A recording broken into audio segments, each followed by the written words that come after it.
Hello, everyone. Ciantier here. I pronounce my name in a slurred way. Ciantier here. Welcome to my stream. I may have not gotten enough sleep last night, but that's okay. We're trucking along. That's how it goes. So today I am continuing my very theoretical, profession rework discussion. So this is kind of taking the position, what if I, right now, where the game is right now, we're given the challenge, I suppose, opportunity, challenge, kind of both, of reworking the professions of Guild Wars 1. What would I do? How would I go about it? What sort of things would I be trying? A lot of the stuff is just going to be like, here's some base ideas of things that that I would want to try. That would then need to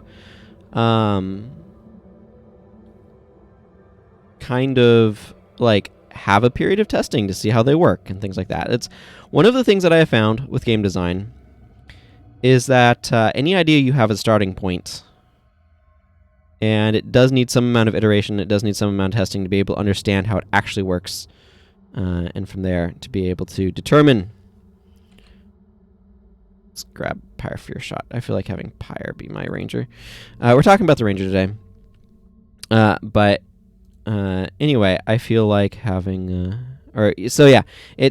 it's always a process of like, okay, here's where I kind of think things need to be, and then actually playing with stuff and seeing I was right or I was wrong, and if I was wrong, how do things need to be tweaked? Sometimes you get it right.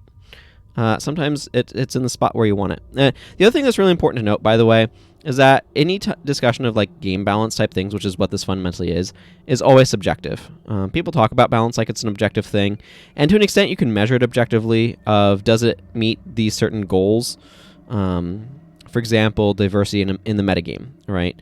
Does the balance that you have implemented, because everything is a balance, so the questions are more, is this the balance I would want? How does this make things play out in the metagame? Things like that. So what sort of things are good? What sort of things are considered not to be, not effective strategies and things like that? And there's always a degree of subjectivity. There's always the filter of a player's skill that kind of gets involved as well. What's good in the hands of a skilled player versus an unskilled player can oftentimes be different. Things like that. So I just wanted to make mention of that because I think it's important to just acknowledge that we as gamers and also game developers as well, like members of the gaming community, whatever, have this real tendency to talk about balance as if it was some sort of objective thing, as if there was some sort of perfect balance, but it's all a subjective measure of what do we want balance to look like and accomplish. So there is, again, like objective goals that you can measure. But anyway, that's enough rambling about that. Let's just take a couple skills. This is a terrible bar. Don't ever do this bar. But it's important to me that I have some nice thumbnail material. So just making sure I get that. So today we are talking about the ranger, like I said. There's a couple of important things to note about the ranger. First of all, my understanding is that there's some high-level PvE farming stuff that the ranger is really good at. I don't have any experience with that, so I can't speak into it. So just acknowledging that ahead of time, because I think it's important to do that. We should also talk some about the ranger in other ways. The ranger is really interesting to me because it kind of feels like it is the physical counterpart to the mesmer in many ways. This has often led to it being, in my mind, kind of a little bit more PvP oriented than PvE. It does have some stuff that's good in PvE, to be very clear, but it has a heavy emphasis on conditions, particularly poison. This is actually something that I think is really important to discuss too before we kind of fully get started. one of the things that's really important in game design is not just what can a profession do, or a thing. In this case, we're talking about a profession. What can it do, but also what can't it do? Because those sort of boundaries. Hey, hello, Yun Gray. Good to see you here. Yun. I'm not sure. But good to see you. But anyway, those lines of what can this profession not do are very important for creating space for the other professions to exist. If any given profession is too versatile, can do too much, well, I appreciate it. Glad you've been here lurking. Boy, I am all sorts of slurry today. But yeah, so what a profession can't do is really important because it creates space for the other professions. So, for example, that's part of why it's really important to avoid having a profession that's really good at both dealing damage and healing at the same time, because when that happens, there becomes less reason to run other professions, less reason to dip into other skills, and so on and so forth. So, with that in mind, there's some stuff the Ranger is not as good at, and there's some historical things as well. So I think it's really important to address some of that history before we fully get into it. One of the things is that the Ranger was historically, back when Prophecies first came out, bad at inflicting bleeding. Not that it couldn't do it, and certainly traps could inflict bleeding. And this is one of the weird things about Ranger, right? Is it has like 3 different things that we'll talk about. Bows, pets, and traps. So we'll discuss kind of those as we go, but pets are really interesting in that they kind of function as like a secondary weapon that you bring with you that kind of works on its own. But pets have kind of their own rule set that they play by. And then traps are sort of a very different category of things, and then bows are yet another separate thing. So anyway, the Ranger, when things first came out, was not very good at inflicting bleeding, like I said, particularly with bows. I think I'd have to check the history of skills. There are definitely traps that inflict bleeding. Barb trap is a really good example of that. The primary example of that. And I think there might have been some pet attacks that could inflict bleeding. But ArenaNet over time loosened up on that. So Rangers are now decent at inflicting bleeding. Bleeding is not a very strong condition anyway, so there's not a whole lot of reason to deny it to them per se. But what Rangers really excel at is inflicting crippled, dazed, and especially poison. So those are the conditions that's really good at. Bows themselves cannot inflict deep wound, although there is a pet attack, an elite pet attack that we'll get to, Enraged Lunge, which can inflict deep wound. Pets are an entirely different sort of thing. This is a bit of an oddity. I think this, off the top of my head, before I've gone through all of the skills again, I think this is the only way for Rangers to inflict deep wound with a Ranger skill. But the Ranger in general is not really capable of it. And this is actually one of the things that then when Paragons came out, that they differentiated the spear from the bow by having the spear really heavily focused on easy bleeding, which again, bows were not as good at. Still can do, but not as good at. And deep wound. Lots of possible ways of inflicting deep wound. The other thing that most martial professions cannot do is inflict cracked armor, and this is true for the Ranger as well. The Dervish is kind of the exception to that. The Dervish is able to inflict cracked armor, but the Dervish cannot inflict poison. The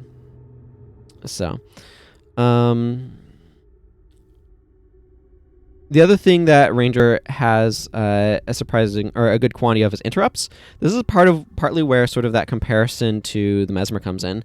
A combination of interrupts and also degeneration through conditions, and crippled is also a control element.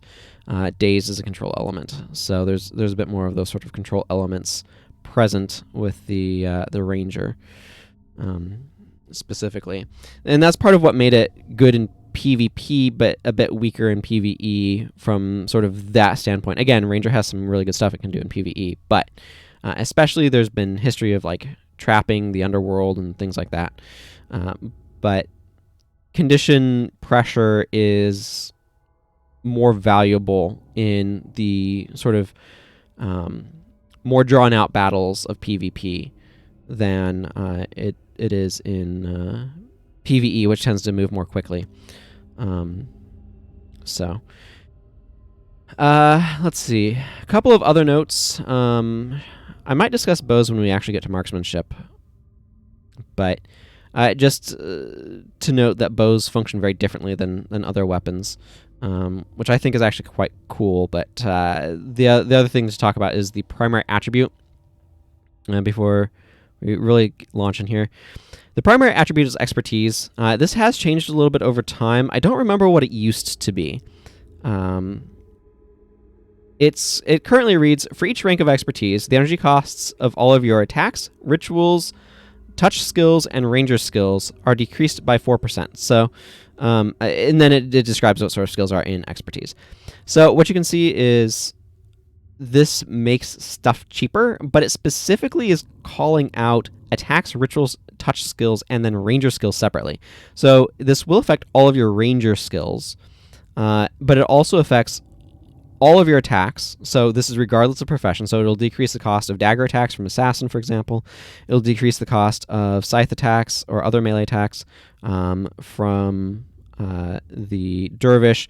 It will decrease the cost of spear attacks. It will decrease the cost of whatever weapon attack you're using from warrior. In any other attack skill, it will decrease the energy cost of. It won't affect adrenaline costs, but it does decrease those costs.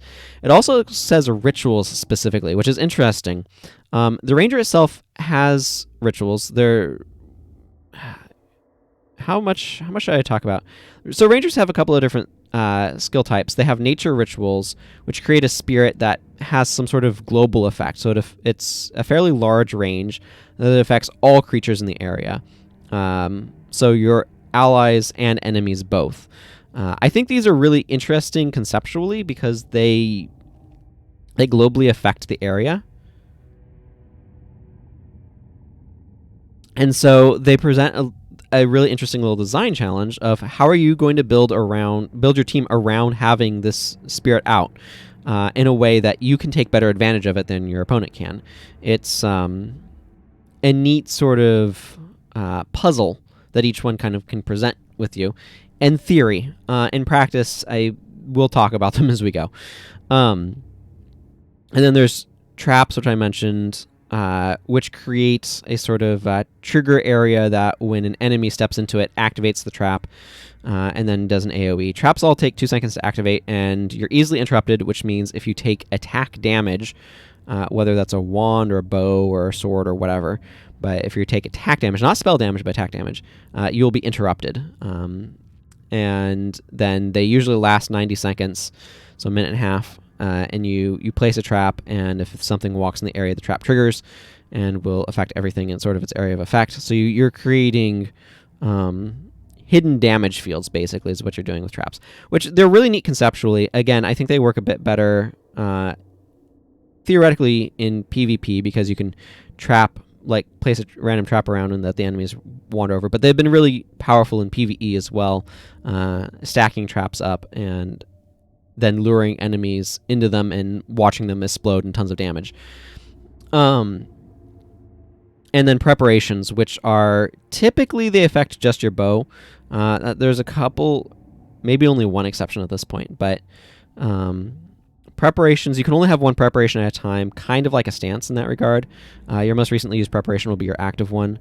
And they can have all sorts of different effects. So we'll discuss those, of course, as we go. But they usually take 2 seconds to activate. So yeah, that's those. So nature rituals are a thing that Ranger has, but they're not the only type of ritual in the game. There's also binding rituals that the ritualist has. So expertise will make binding rituals cheaper as well, which is a neat little thing. The last category of non-ranger things affected by expertise are touch skills. So these are any skill that requires you to be in touch range. So, for example, there's some elementalist spells, such as lightning touch. Shock, I think, is actually a skill, not a spell. Or starburst, that are specifically touch range. Now, this is not point blank area of effect, right? It's very important we create this distinction. Something like Inferno is an elementalist spell that deals damage to enemies in an area around you. This is different than target touched foe, and adjacent foes or whatever, like Starburst or Lightning touches. Interestingly enough, this also will affect things like Blood Ritual. Blood Ritual is not a ritual, it's a spell, but because it's a touch skill is the super type. So spells are a type of skill. So it'll make things like Blood Ritual cheaper. At one point in time, expertise was different. I was wanting to kind of check the wiki. I didn't quite have enough time, but to see if it had the old wording of expertise. Like I said, it changed at one point in time. Let's see.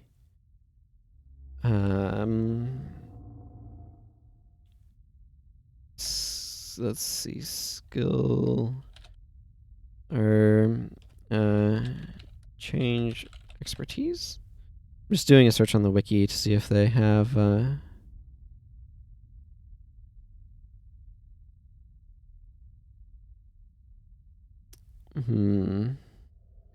Might be difficult to try to find this. Maybe this will mention it at all.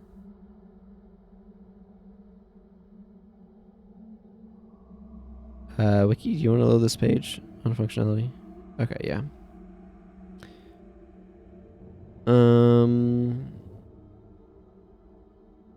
That's the monk ranger expertise. So it just lists expertise here. It doesn't actually say.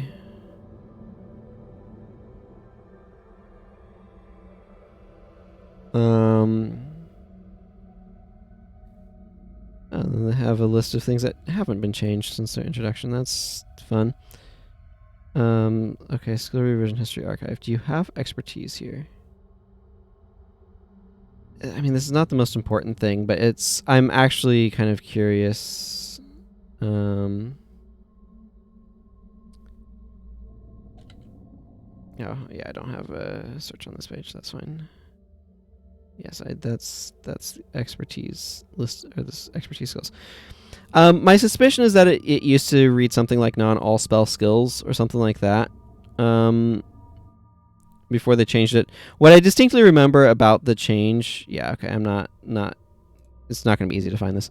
What I specifically remember about the change to expertise is before ArenaNet did it, people were complaining about touch rangers in PvP, specifically random arenas. Touch Ranger is a specific ranger build that uses high expertise to make the Necromancer skills Vampiric Touch, and here, let's just add a Necromancer. Yeah, to make Vampiric Bite and Vampiric Touch like 5 energy instead of 15, and then they just kind of spam them back to back. Stealing 65 health each time. It's one of those builds that's not like actually great, but it has a lot of resiliency and pressure to it, and it's hard to kind of, in the uncoordinated arena of random arenas, it could be a fairly effective strategy, and was certainly something that players considered a bit of a, I don't know, blight or problem in PvP. And I distinctly remember when expertise was changed, people were like, wow, you didn't even get rid of like trying to look for a silver lining, right? Because a lot of times players aren't happy when things change. So they're like, oh, but you didn't even get rid of touch rangers as a thing with this, right? They explicitly made sure touch rangers could still exist as a build by not carving out an exception for that. I do wish on that note, or just talking about expertise and that changed a little bit, I do wish that they had included stances in here, but they didn't. So just keep in mind that if you're using stances of your secondary profession, it won't be reduced. But I do like that expertise does explicitly work with secondary profession stuff and some things you might not expect as well, with rituals and touch skills specifically being called out, which may include spells in the touch skills category, and that's something that's really easy to overlook or not be aware of, and I really appreciate that it is included just because it creates some interesting build opportunities.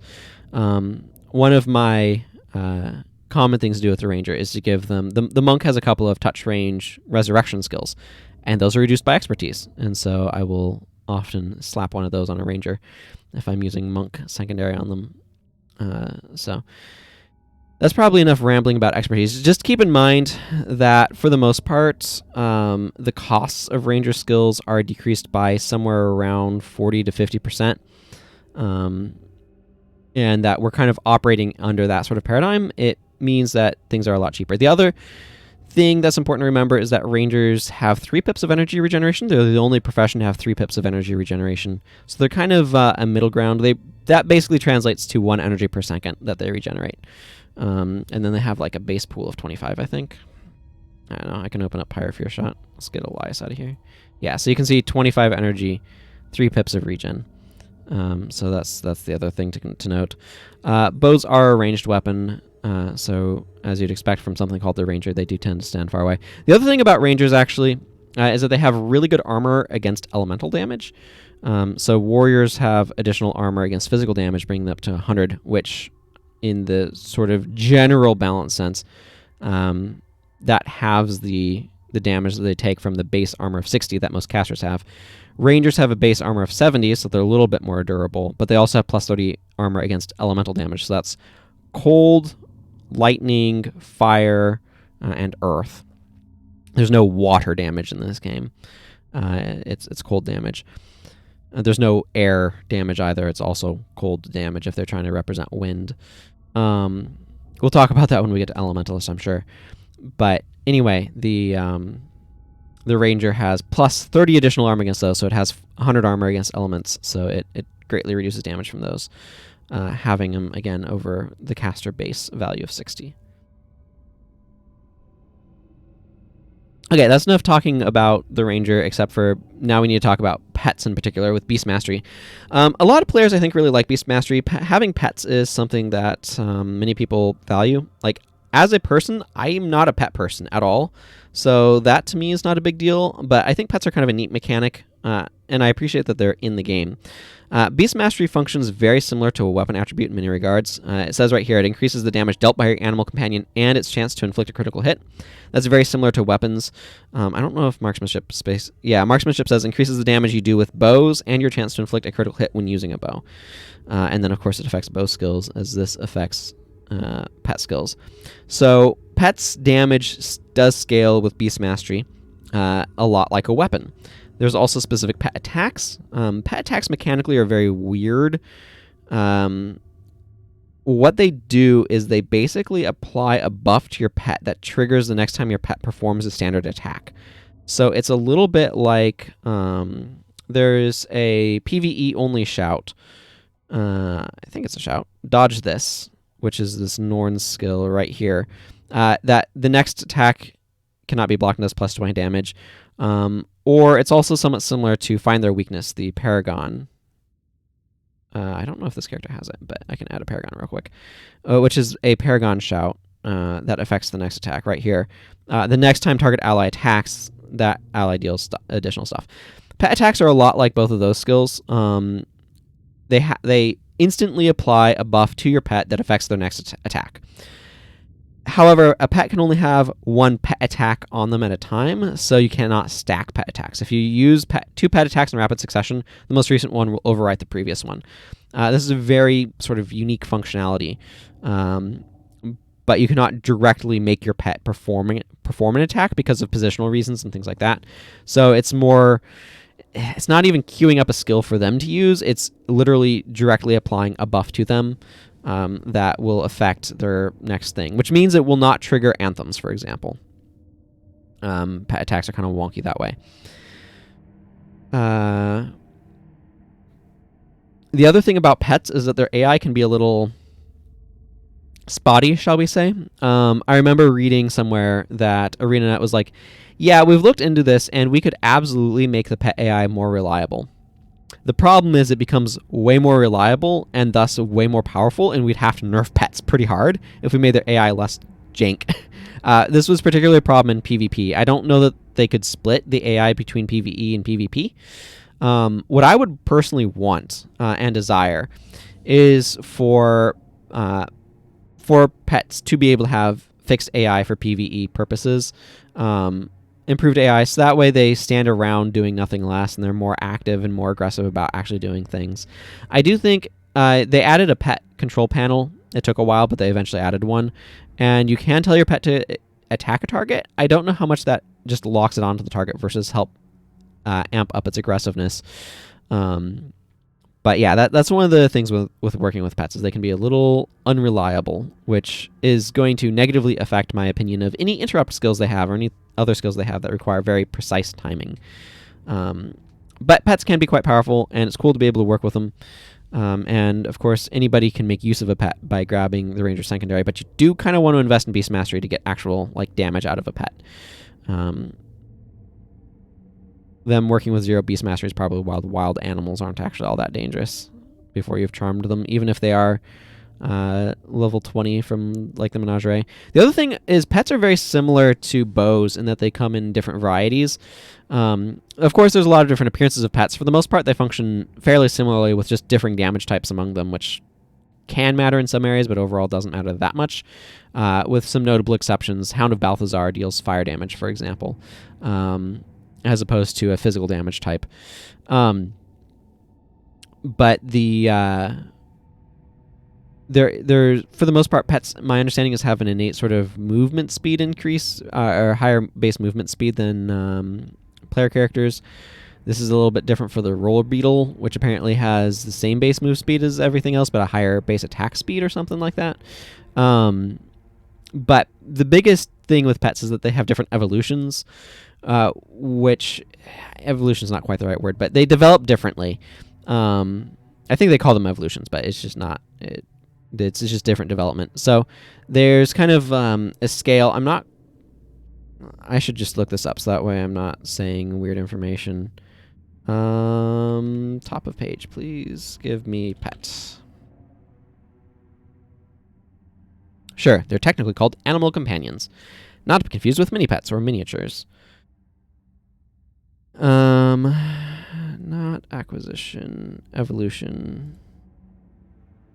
Okay, so as pets level up, they will, depending upon how much damage they've been taking versus how much damage they've been dealing, will develop in the direction of, so there's unevolved or base or elder, which is what they eventually will get to, and that's kind of the middle. And then there is aggressive, which is minus 30 maximum HP plus 5% damage. Dire, which is minus 60% maximum HP plus 15% damage, going in the aggressive direction, which is usually the direction I want to go. So, you can see a Dire Black Widow Spider, for example, and that's going to be less tanky. It has less maximum HP, but it's going to deal more base damage because its damage is higher, which is why I usually go with Dire. Pets are not usually tanking all that much in my experience, and so I want the additional damage. The other direction is Playful, which is more maximum HP, plus 30 maximum HP, but minus 5% damage, and then Hardy, which is plus 60 maximum health, minus 15% maximum damage. So it just is counterpart to aggressive and Dire on those. So Elder's the baseline. Aggressive and Dire decrease maximum health for increased damage, and Playful and Hardy decrease damage for increased maximum health, and making them tankier and whatnot. The Zaishin Menagerie allows you to be able to show them a type of pet, and then they'll be able to make you one of whichever evolution you want, regardless of what you initially showed them. So that's a very useful way of being able to get whatever it is that you actually want. Obviously, if you wanted to tank with your pet, you'd want to go Hardy. But most of the time, when I'm grabbing a pet, I want to go aggressive, so I grab Dire. So there's some nuance. Rangers are weirdly complicated, nuancy in sort of their extra things that they bring with them sense compared to other professions. We'll talk about that when we get to marksmanship as well, because bow attacks are quite varied, or rather bows specifically are quite varied. There's 5 different types of bows, and they have their own sort of sets of mechanics and stuff. So okay, so Beast Mastery for the most part is stuff dealing with pets, although there are a few other random things in there, such as Edge of Extinction, a nature ritual. But we're going to start over here at the beginning with Bestial Fury, which is a faction's clone skill. The original skill was Tiger's Fury, right here. Opposite ends of Beast Mastery, alphabetically speaking. But what they do is they're a 10 energy stance. Remember, for Rangers, this is decreased to 5... It's decreased in energy cost. It's going to be around 5 to 6 energy for a ranger. 10-second recharge. It's a stance. All of your non-attack skills are disabled for a few seconds, and then for a period of time, you attack 25% faster. Fun fact: this was originally 33% faster, but they decided they needed to nerf increased attack speed skills for things other than frenzy. Or the warrior. The warrior has a bunch of conditional, like weird. We talked about them previously. But they're usually 33% increased attack speed. Most of the time for other professions that have many times, frankly, less weird or complicated or whatever, more uptime, increased attack speed skills, the increased attack speed on those ones is less than the ones the warrior gets. It's 25% instead of 33%. Still, increasing your attack speed lets you get more damage in. It makes attack skills be performed faster, and it can help with building adrenaline more quickly, things like that. They increase your damage output. They are usually nice to have around. I don't really like Bestial Fury and Tiger's Fury very much, though, because I'm usually not going to go into Beast Mastery unless I specifically am going with a pet, at which point I have much better options. Especially as a player character, you have much better options because there's a PvE only skill that we'll talk about when I do PvE only skills. So what that means is that when I look at Bestial Fury and Tiger's Fury, I'm going to want to try to find some way of making them more appealing to me. This is actually a good moment to bring up Rampage's 1. This does increase your attack speed by 33% and also your movement speed. This is a very powerful skill. It's very energy intensive. We'll talk about it in more detail in a bit. But I actually kind of like the idea of, like, for most faction skills, there's literally no reason why you'd bring both of these. You can only have one stance active at a time. So there's literally no reason why. Like, this is a skill that you don't duplicate, right? Because there's no point in having 2 of them. Literally none. You cannot use both of them at the same time. Technically, you could chain them with lower Beast Mastery, I guess, but I don't think that's worth it. I like the idea of taking sort of the increased attack speed front half of Rampage's 1. There's run as 1 right here, which does the run speed part, right? That Rampage's 1 has. So I like the idea of Bestial Fury in particular being a similar sort of thing. Something to the effect of, like, stance, for 10 seconds, you and your animal companion attack 25% faster. 33%, I don't know what would actually be good there. I would probably err on the side of aggressiveness and let it be 33%. And just kind of do that change. Just leave it at 10 energy, 10-second recharge, leave the duration scaling the same. But get rid of all of your attack skill, or all of your non-attack skills are disabled clause. It doesn't need to be there. It's not really helping anything. It's not helping the skill be more balanced. All it's doing is just distracting. Make it reliant on having a pet instead for Bestial Fury, and have it be increased attack speed for you and your pet. I think that would be really nice to have. I would consider using it on heroes, probably not players, because let's be real, Never Rampage alone is real good. But if it was 33%, that might be an argument to make use of it sometimes. Never Rampage alone is only 25%. So, as for Tiger's Fury, I don't know. Again, the problem is I don't want to go into Beast Mastery for an increased attack speed skill. I feel like I would actually consider turning Tiger's Fury into like a pet attack or something. What would I want to do? This is where we hit the like, okay, I know that I want to change the skill. Now what do I actually want to do with it? Because the first part of wanting to change it is real easy. The second part of, you know what? We'll procrastinate. We'll put that off. We'll talk about it when we get down to Tiger's Fury. I already talked about I want to have him do different things, and Bestial Fury, I like the idea of it being a 33% increased attack speed buff for you and your pet. Let's just start there and move on. Bestial Mauling. Let's see. Was this one of the ones that has? I'm gonna check the wiki. There's a couple of ranger skills that are duplicates. Duplicate skills. Sure. I don't know which is the actual article. Okay, so it's Bestial Pounce and Savage Pounce. You can see why I would be a little confused. A lot of the yeah, Ranger actually has a decent number that is like, yes, I'm happy to have this duplicated. But a lot of the pet attacks are very similar names. You can see Bestial Mauling, Bestial Pounce are very similar sounding names. Wait, which was the one that was? It was Bestial Pounce, right?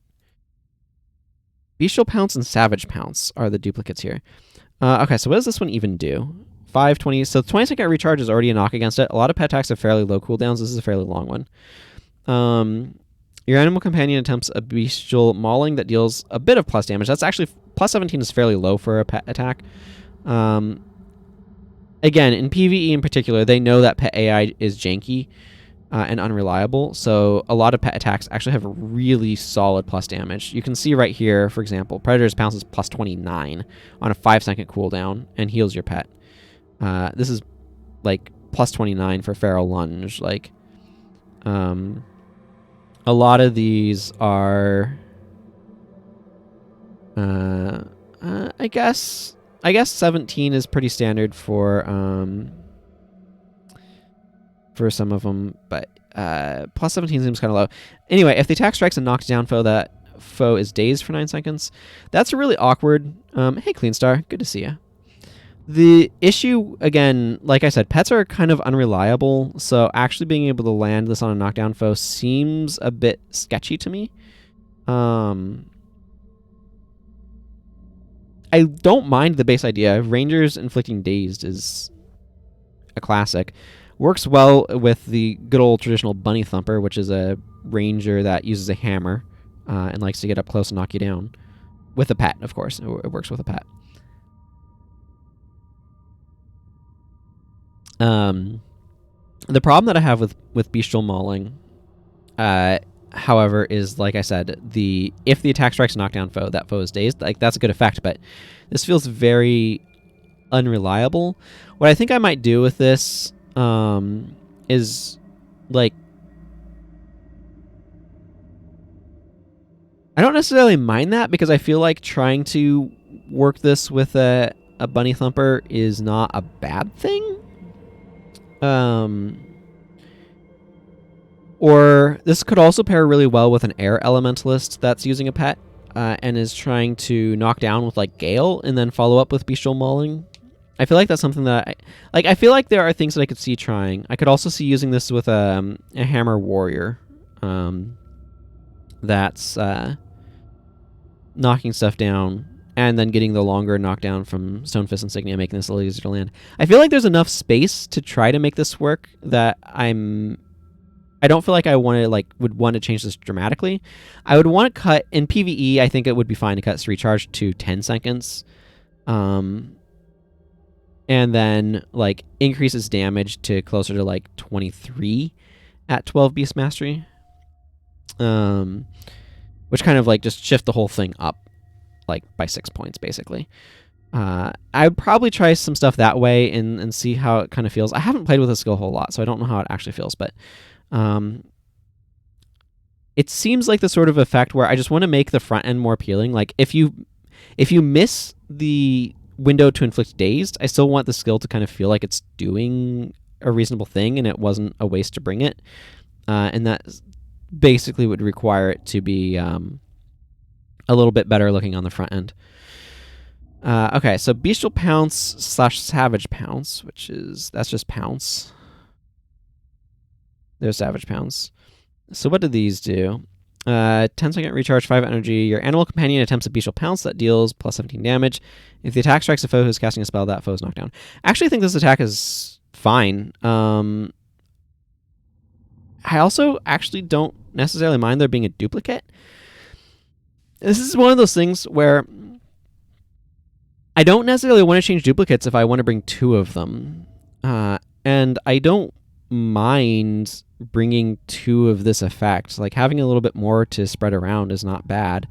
That said, I could also see just taking one of these, say Bestial Pounce, cutting the recharge in half, and kind of rolling with that. I will also add that the plus damage seems a little bit low. I would want to do a similar thing where I'm bumping it up a bit.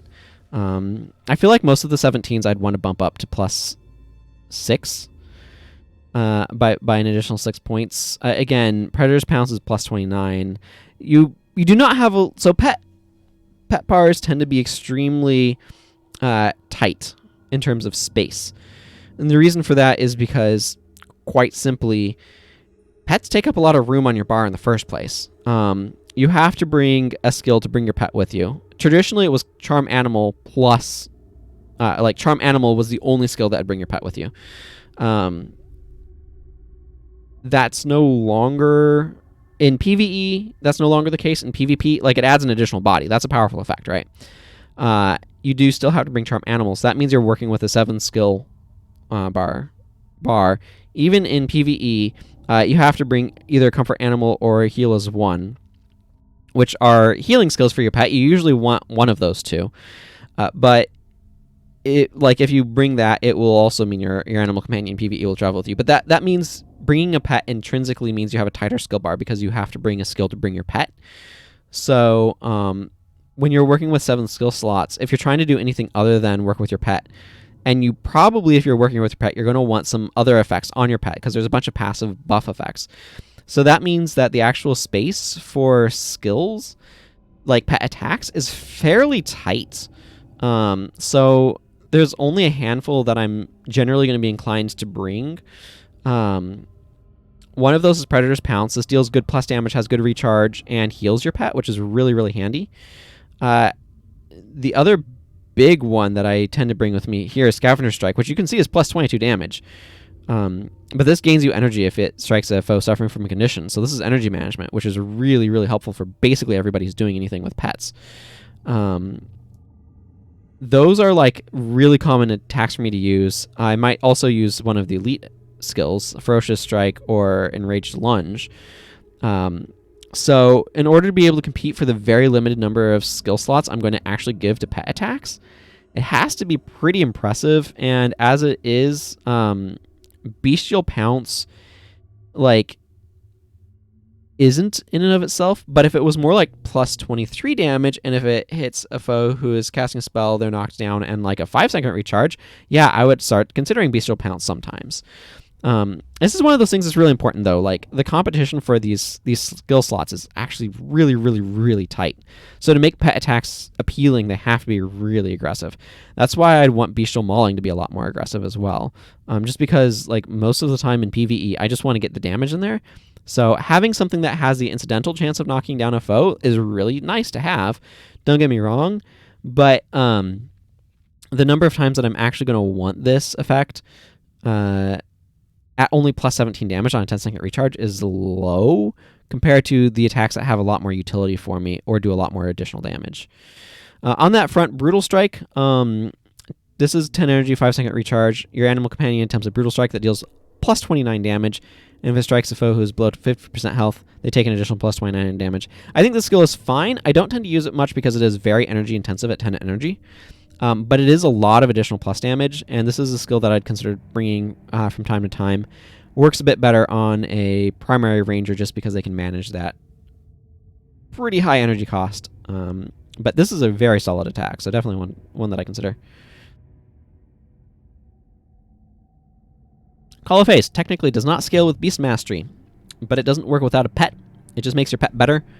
33% faster attack speed and move speed. It's pretty nice. I don't feel like anything particularly would need to change about this. I don't think there's any harm in making this only 5 energy, though. So I might consider just dropping it to 5 energy for no particular reason other than why not. I don't think that especially empowers pets. This is an entire skill slot you're dedicating buffing your pet and only your pet. So that's part of why I think that it would be fine to make it a little bit cheaper. I don't mind additionally changing it so that way it scales duration with Beast Mastery. Just that way higher Beast Mastery makes it last longer. Like 0 Beast Mastery would be 30 seconds sort of thing. And like 12 could be a minute. I don't really care. This skill is much more costly from a slot standpoint than actually using it standpoint is kind of what I'm saying. But I don't think anything necessarily needs to change. I think this is a great skill to bring with you if you yourself are not also a physical attacker, right? If you don't want to buff yourself and your pet simultaneously through something like Never Rampage Alone or Rampage as 1 or the change that I suggested to Bestial Fury, then Call of Haste is a great way to improve your pet's damage and like ability to chase foes and stuff. Call of Protection, this one... it wins records for numbers. 90-second recharge, but lasts 120 seconds. It's a shout, which is notable. Like, Ranger actually has some shouts here in these pet skills, which like doesn't come up much. Like Call of Haste also shout. Call of Protection, they're calls, right? You're shouting. They happen instantly and all that sort of stuff that you expect from shouts. I imagine they're also shut down by a vocal minority, but that probably doesn't come up much. But anyway, this for 2 minutes, your animal companion has 17 base damage reduction. This is one of those skills that's like, this is great in the cases where you want to make your pet tanky. I don't tend to do that, but I wouldn't feel like this skill needs to change. It's fine as is. Charm Animal, nothing needs to change here. The entire purpose of this skill is to charm a pet. You don't bring it with you in PvE because there's other skills that you can use to bring your pet with you, and Charm Animal is therefore unnecessary on that front. And so it's just wasting a skill slot to bring with you. But this is how you charm pets. Nothing needs to happen there. Comfort Animal. So this is 5 energy, 1 second cast time, 1 second recharge skill. You heal your animal companion for some health, and if your animal companion is dead, it is resurrected with a percentage of HP. And if you have it with you, your animal companion will travel with you. This is one of those skills that you always kind of bring with you.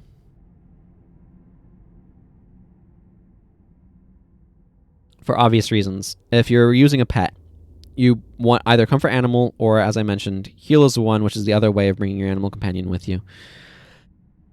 My feeling on Comfort Animal is like... I mean, the skill is the Pokemon Battle Revolution of skills, i.e. it's the thing that you bring because it does the thing you need. Not because it's necessarily good at it per se, but it is competent enough at it. For those who do not get the Pokemon Battle Revolution reference, it was a stadium type game that lets you play Pokemon battles on the big screen way back in Gen 4. So that's Diamond, Pearl, Platinum, and Heart Gold, Soul Silver era. As your only option for it is a terrible, terrible program with a game with every single menu had a tutorial. It was awful, but once you got through all that, it did a fine job of doing the thing that you needed it to do. And I mean, that's Comfort Animal. It does a fine job of doing the thing that you needed to do. It brings a pet with you, it lets you heal your pet, and it lets you resurrect your pet. Those are all things you wanted to do. The thing that I kind of would want to try with this, just to see if it's fine, is to increase the amount of healing that it does. Maybe increase the recharge to like 3 seconds or 4 seconds, and increase the healing to more like 150. Yeah, I'm talking like doubling the healing here, but this is more about energy throughput. This skill, if you're like on a warrior, for example, or basically anything other than a ranger, frankly, but it's notably bad on a warrior because of low energy throughput on warrior.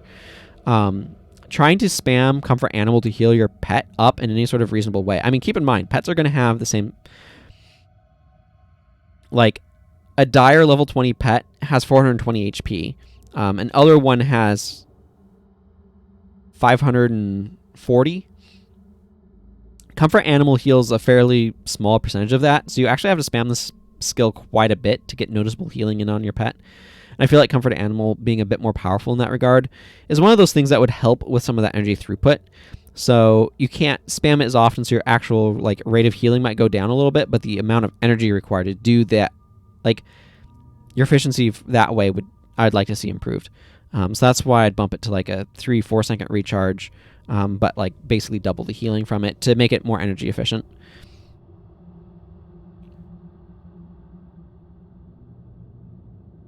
Companionship.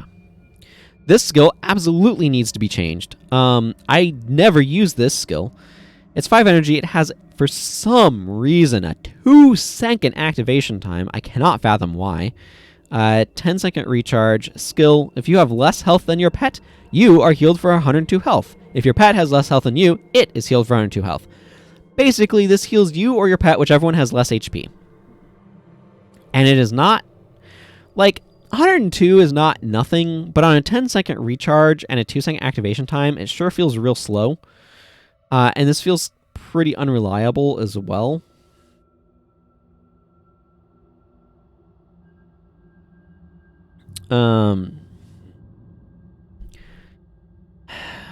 I don't necessarily mind the effect. I feel like you could do something really interesting, like, I mean, this is weird. Okay, so part of the challenge is this is a ranger, and I want the ranger to like have a specific thing that the ranger does. And so immediate ideas that came to my mind are like, what if this provided you with a buff around you that and your pet that basically you heal each other when you're near each other? Like that could be an interesting idea that works specifically with players who are in melee. And I'm like, that seems really finicky and awkward to try to use, though, and I'm not sure when you'd ever really want to do that. So then I'm thinking, what if companionship healed people around your pet? And I'm like, that's an interesting idea, but also, should the ranger really be doing that sort of thing, right? Is that a thing the ranger could theoretically do? Yes. Is that something that the ranger should do? I'm not so sure. Now, of course, there is Together as One. We're not talking about it specifically today, but it does exist right here, Together as One, which does effectively heal like party members near your pet when you activate it, right? Because it's near you or near your pet, deal additional damage with attacks and gain health regen, which is a way of it's that sort of idea. So maybe that's a space ranger could play in, but I also look at those new PvE only elites that they added in the 15th anniversary update as a little bit design space suspect, shall we say. I mean, it's a bunch of people who maybe at one point in time did do Guild Wars 1 skill design and things, but have spent the past like decade in not quite, but basically the past decade in Guild Wars 2 design land, and Guild Wars 2 has different design philosophies than Guild Wars 1. So I take all of those skills with a little bit of a grain of salt in terms of are they really representative of the class, and do they really represent things that the profession should be doing? And I kind of feel like Ranger, like I look much more at Healing Spring. I keep thinking it's Natural Spring, but I think I'm confusing that as a skill from another game. But Healing Spring, which pulses a heal in an area. I mean, it's a healing trap, right? Which is a really interesting idea. So maybe something that makes your pet pulse heals like that for companionship is a perfectly reasonable thing to do. I actually kind of like the idea of trying that.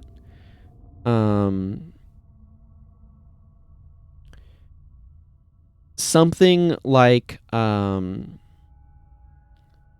I don't know what the recharge would need to be on this, 20 or 30 seconds. Somewhere in there is where I'd start. Probably I'd start at 20. Probably more like 10 energy. Maybe more like a 1 second activation time, because frankly, I don't think it really matters that much. I don't think it needs to be 2 seconds, though. And 1 second just feels a lot better. And then it's in effect for like 10 seconds, every 2 seconds, allies near your pet are healed for, say, around 25 is where I'd kind of start at 12 Beast Mastery. 25 health. And if an ally is healed this way, you're like, basically, if there's an ally in that area of effect, your pet is also healed for 25 health. So basically, like, if your pet is near somebody, it pulses a heal on itself and that nearby ally, which could be you. It could be one of your other allies. It could be another pet, whatever. I would try that and see how that feels, and then tweak numbers from there. If that feels like something, like if it's something that I played with and I'm like, this does not really actually feel very rangery, I would consider changing it.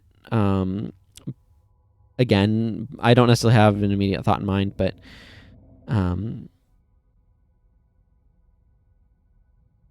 I like the other thing that I could also potentially see with companionship is have it be kind of a martyr effect that transfers conditions from nearby allies to your pet. That could also be sort of a direction I could see going with it.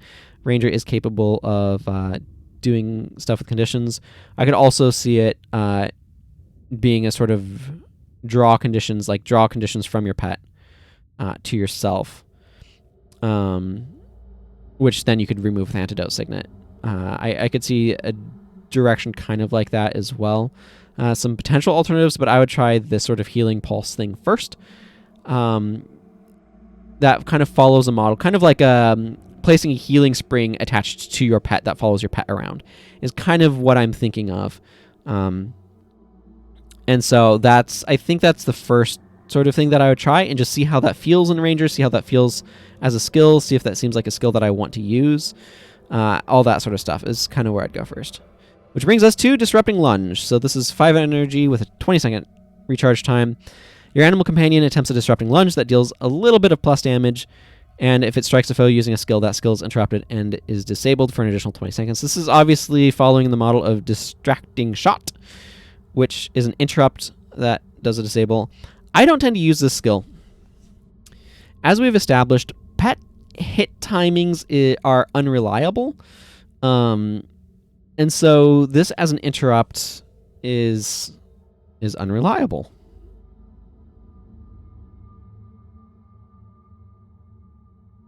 The disable duration is nice, but I never use this because I don't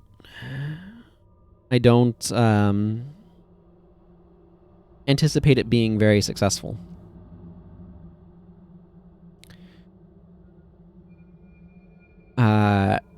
What I would consider trying with this is,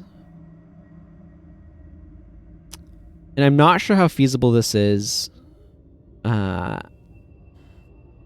I would probably want to change this. So my first instinct of what to do is to change it to say, the next time your pet strikes a foe that is using a skill,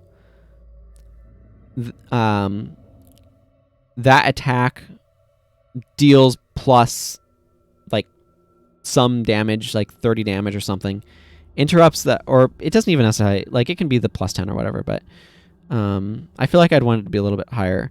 But the next time your animal companion strikes a foe using a skill, that foe takes plus additional damage, and that skill is interrupted and disabled for an additional 20 seconds. Basically setting it up so that way, instead of this affecting your pet's next attack, it's the next time your pet hits a foe using a skill, so that way it reliably interrupts things rather than just dealing a small amount of plus damage. I feel like this wants to be focused more on the interrupt nature, and I think that that's unreliable at best off of a pet attack, so having it be something where it kind of is reliable would make it more appealing. The one problem with that, of course, is that you then have this pet attack sitting on your pet for a while, and if you wanted to use another pet attack, you'd override it. So, like, that's kind of a potential direction for a solution that I'm not, like,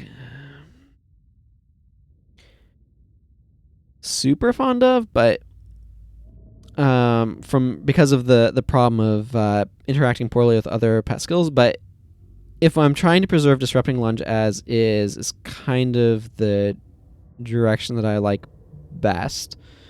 The other thing that I could see doing is making this no longer a pet attack. Instead, have it be kind of a passive buff, which is, I think, the direction I almost like more. Something like for let's just leave it at the 5 energy 20-second recharge. It probably needs to be more like 10, but pets can be aggressively costed as far as I'm concerned. So something like for 20 seconds, this wouldn't need a scale. For 20 seconds, your animal companion's attacks interrupt foes using skills. This skill ends after causing n interrupts, where n is the scaling green number, and maybe bring it up to like 4 at 12 Beast Mastery. It's a little awkward having a name like Disrupting Lunge. That's very much so like a pet attack name, but I'm okay with just changing it to a skill, and just to make it something that plays better. So yeah, if that attack strikes a foe, yeah, so like it being able to cause a couple of interrupts, they're going to be a bit random anyway off of your pet. So I think that's the direction that I like. So just to kind of reiterate that's 5 energy, 20-second recharge, skill for 20 seconds. Your pet attacks interrupt foes using skills. This ends after causing like 1.4.5. So that's at 0, 12, and 15 attribute points respectively. Interrupts. Something along those lines is sort of the direction that I'd go with Disrupting Lunge, and just see how that plays and if the numbers need to be tweaked and such.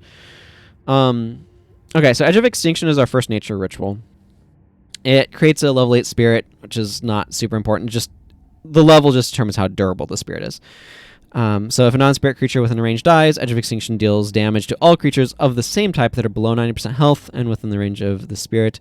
And then it dies after about 2 minutes. This is very popular for certain farms. I know it's extremely useful in Urgos' Warren, for example. This is one of those skills that the effect is actually really, really powerful. It originally did not have that 90% clause, but then some griefers took Edge of Extinction and Blood is Power into alliance battles, and set up shop spamming Blood is Power to kill themselves over and over and over again to cause damage in alliance battles to everybody, is my understanding of how that worked. And so Edge of Extinction was given that 90% health clause to kind of prevent some of that, is my understanding anyways, is my recollection of what happened to Edge of Extinction. I don't necessarily feel like this effect needs to change, though. I don't mind the 90% clause. That said, as I feel with all nature rituals, I feel like in general I would want to change the regular ones to have a 1 second cast time or activation time rather than 5 seconds. So usually what you find with nature rituals is if it's not an elite nature ritual, it has a 5 second activation time. If it's an elite one, it has a 3 second activation time. I don't think this holds completely true across the board entirely, but it's more or less accurate. And so I would have Edge of Extinction activate in 1 second. Would that make it really strong? Would that mean people bring it a lot more areas? Maybe so, but I'm okay with that. Edge of Extinction, in my opinion, just frankly, like, I want all nature rituals to feel more usable. This is similar to something the Ritualists had done to it. Ritualist spirits in PvP have their original activation times, which are like 3 seconds, 3-4 seconds sort of thing. In PvE, they're all lowered to like, I think they're all just probably quartered. So most of the time, they're like a 1 second, 3/4 second activation time. Hey, Korangar the Mighty. Yeah, that's exactly what I'm saying. Like, Ritualists had all of their spirits activation times dramatically decreased in PvE to make them a lot more playable in that format because you move around a lot more. The setup time is like great for PvP balance, but for PvE balance, you just don't need like that setup time pushes them like too far out of usability.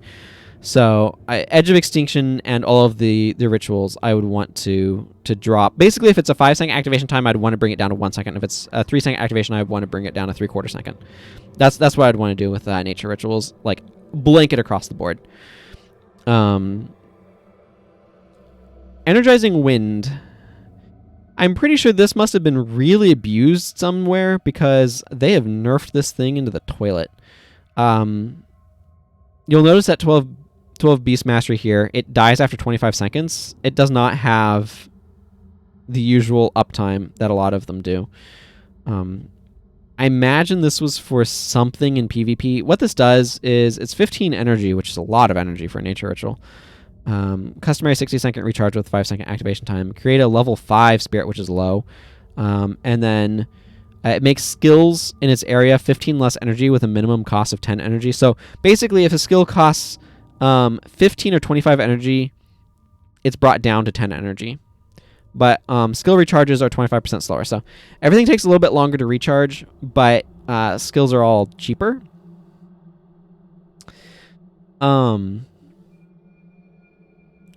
So yeah, nothing costs more. Basically, nothing costs more than 10 energy.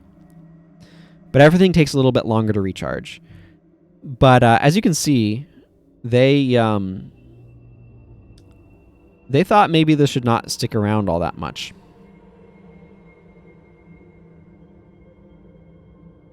I have no idea what prompted these changes offhand. Hey, Fear. Good to see you. So I would absolutely drop... For PvE, I would absolutely drop this to 5 energy, 1 second activation time, bring the spirit level up to like 8 or 9, in line with other spirits at similar attribute points. There you go. And I don't know why in PvE this couldn't be brought up to the customary like Edge of Extinction is 126 seconds. Bring this up to 126 seconds. I don't know if I would necessarily use it or not, but I feel like if it actually had some reasonable stats on it, I would give this consideration in PvE sometimes. It would give you an option to make a team build with some higher energy cost skills and have some really good energy like cost mitigation on them.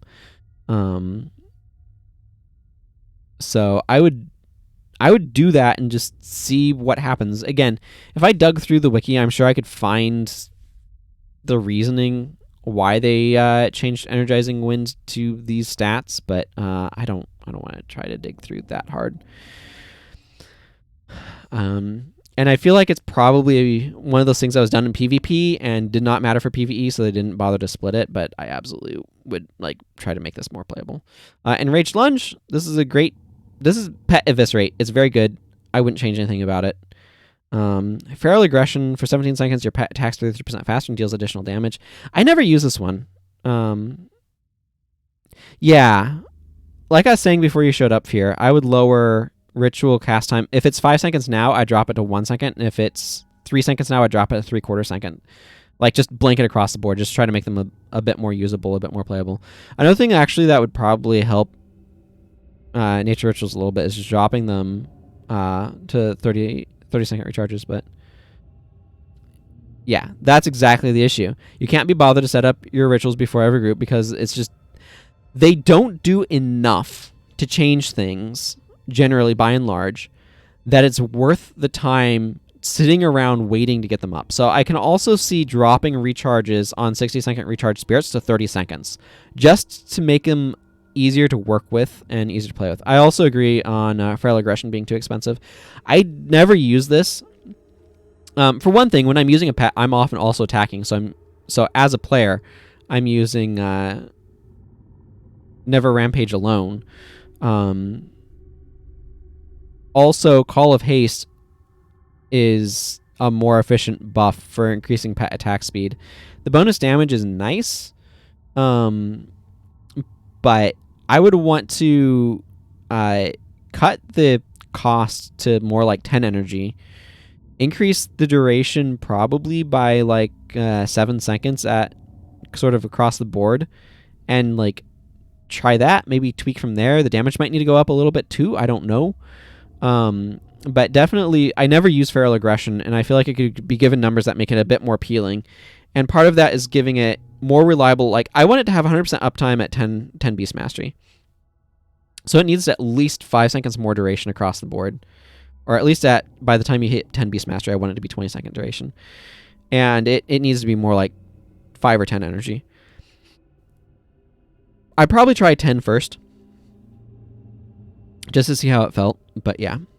Feral Lunge, what does this do? 10-second recharge, 5 energy. Your animal companion attempts Feral Lunge that deals good plus damage. If the attack strikes a foe who is attacking, that foe suffers from bleeding for 21 seconds. This is one of those skills that's like fine, but I never use it. I think this could easily be dropped to a 5-second recharge, and that would just make it a lot more appealing. And I'd actually consider using it at a 5-second recharge. Bleeding is just not that great of an additional thing to be able to do, so it's very limited the number of times that I actually would want this particular attack, and I'm certainly never going to pick it over Predator's Pounce, because this has a bonus effect that I always want. Frankly, this doesn't even need the attack strikes a foe who's attacking claws. This can just be 5 energy, 5-second recharge. Your animal companion attempts a Feral Lunge that deals plus 29 damage and inflicts bleeding for maybe like drop it down to like 15 seconds or something, but it doesn't need to be quite as long as it is. But like just unconditional bleeding, that would be fine. Maybe drop the damage by like 3 points or something. So like at 12 Beast Mastery, it's 26 damage and bleeding for like 15 seconds. Unconditional bleeding though, like on a 5-second recharge. And like that might be appealing and be something that I'd consider, particularly if I need bleeding and then having it be reliable. Like the times you need bleeding are very low. Yeah, this is the problem, and I addressed this at the start of Beast Mastery Fear, is that like I don't have room for more than like 2, maybe 3 pet attacks, so competition among them is extremely fierce. So like it's really hard for a skill like this to displace Predator's Pounce, Brutal Strike, maybe Melandru's Assault, and especially Scavenger Strike, like, or an elite pet attack. It's really hard for something like this to displace one of those. And like it's trying to compete for like 1 of 3 slots. So like there are times when I would consider bringing this on like a Sword Warrior, or maybe on a Necromancer that's using like Virulence or something. Or potentially on like a Paragon with Maiming Strike, if the bleed was 100%. Right? Because there's like a few things that really care about bleeding, but then you need your bleed source to be reliable. And also this needs to have a 5-second recharge to kind of compete. Like, if a pet attack does not have a 5-second recharge, it's going to have a really hard time competing against all of the pet attacks that do have 5-second recharges. And so they're going to need to have a much more aggressive effect. If they're going to be longer than, like, they have to have some sort of effect that's like, yes, this is worth having a longer recharge on. Which, speaking of which, brings us to Ferocious Strike. So this has an 8-second recharge. It deals only plus 25 damage, but if it hits, you gain Adrenaline and 9 energy. I'm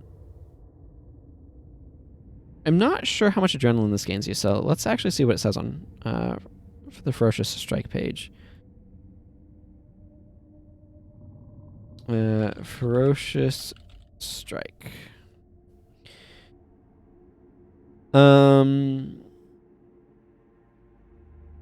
This skill gives 1 strike of Adrenaline regardless of Beast Mastery rank. That's not bad. So the main thing is Scavenger Strike is much better energy.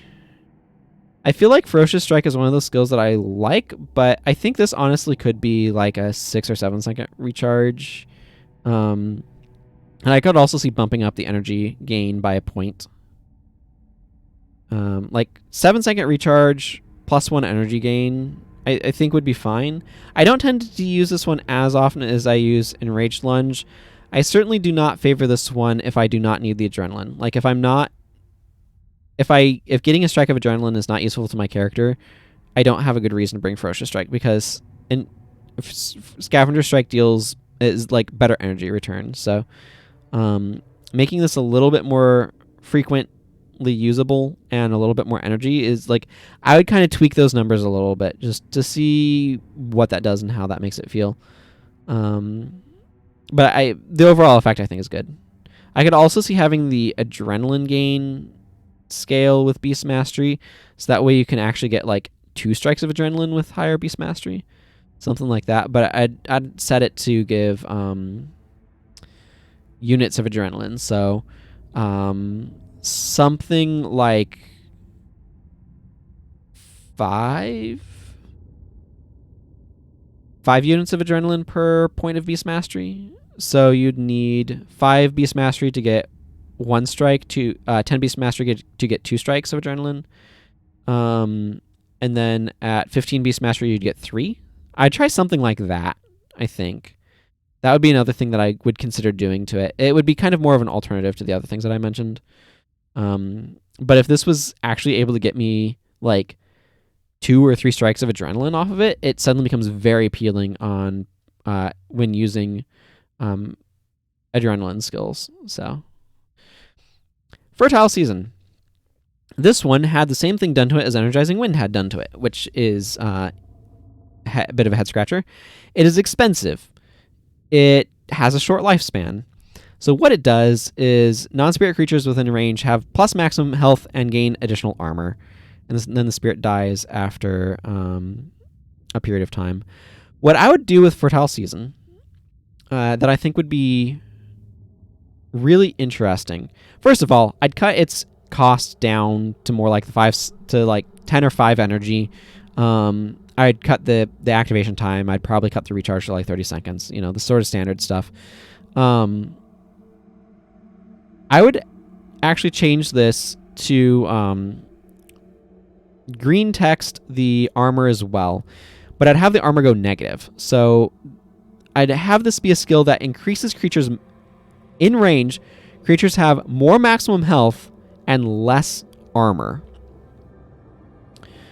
That to me creates an interesting puzzle that I'm like, oh, how do I solve the puzzle of Fertile Season? Also up the duration to like the 126 second range at 12. Like, there's no reason not to do that, in my opinion.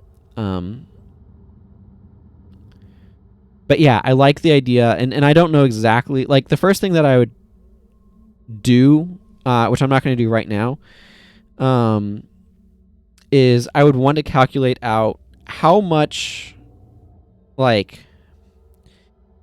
damage reduction you get per point of armor change, and then kind of try to calibrate it so that way you're effectively trading the same amount of total durability. So if I dealt you 10 damage at this armor loss, how much health would that be, and kind of like calibrate it. I mean, I don't know the exact numbers that I'd use. I'd have to think about the math a good bit to try to figure out like how I'm trying to work the formula, but I'd basically want it to be something where you're trading armor for durability, for HP, to kind of create an environment where it's like, okay, you have like things in the area of this thing have really high HP but really low armor.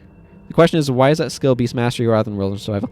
That's another good question. I think Fertile Season I would also very happily move to Wilderness Survival. Frankly, I think Energizing Winds and Fertile Season belong in Wilderness Survival and not Beast Mastery. Edge of Extinction makes sense in Beast Mastery to me. But yeah, I'd also very happily consider moving Energizing Winds and Fertile Season. Let's see.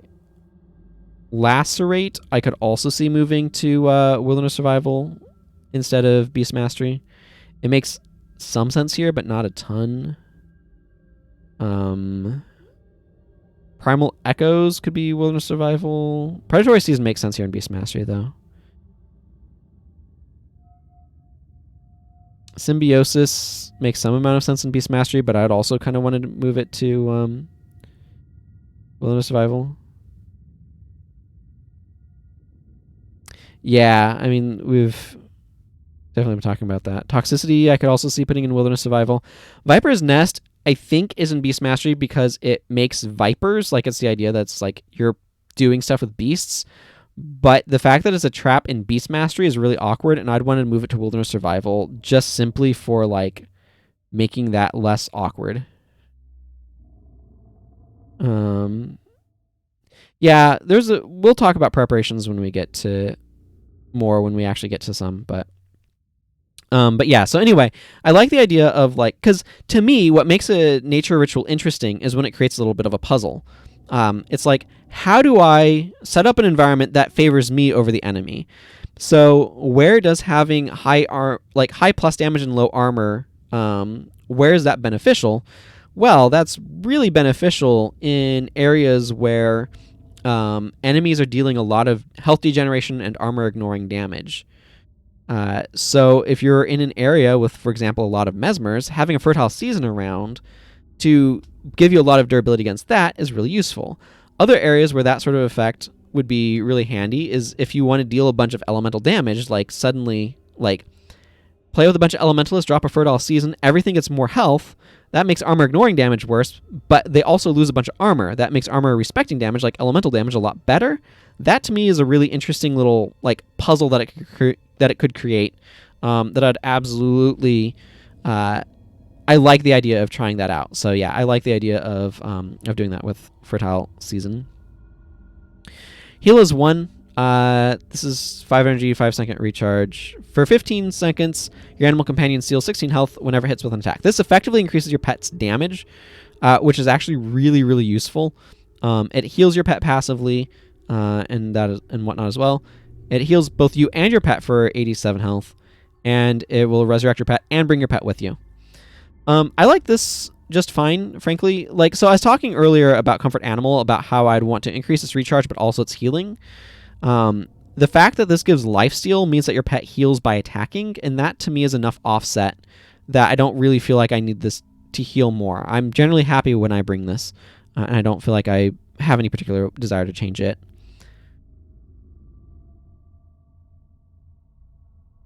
Hecate's Rampage. So this is a really weird one. It's an increased attack speed skill, but it ends early if you use an attack skill. I don't really have a time when I want to use that particular effect. What I could see being interesting here is... I mean, okay, so first of all, this is really, really, really awkward to try to work with a pet. I actually kind of like the idea of changing the text to the exact opposite. So, stance for 10 seconds, you attack 33% faster. This stance ends early if you use a non-attack skill. I think that would be a place that I would consider trying Hecate's Rampage at, and just see, does that feel playable? Because to me, maybe drop the recharge to 8 seconds, so that way at 12 Beast Mastery you get 100% uptime easily, and like, what is it at 12? Yeah, so you could, or at 10 you could get 100% uptime. At 8, yeah. So I like an 8-second recharge on this with that duration, and then just changing it to end early if you use a non-attack skill rather than end early if you use an attack skill. That suddenly starts being like a potential alternative to some of the warrior increased attack speed skills that I think could be interesting, particularly on Assassin, for example. Of course, it does try to...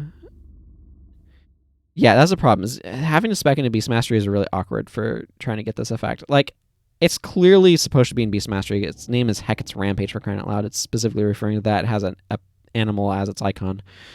I like the idea of it. My brain just got hit with the idea. What if some of the pet attacks, instead of being pet attacks, were melee attacks? Like just generic melee attacks that you could use with just like a weapon. There's a couple of things called strike. that are not specifically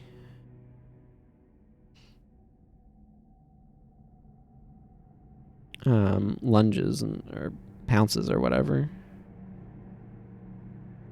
I'm not sure if I would want to change any of the ones just called strike, but you could shuffle functionality around in order to get stuff where you want it. It might be a little confusing though.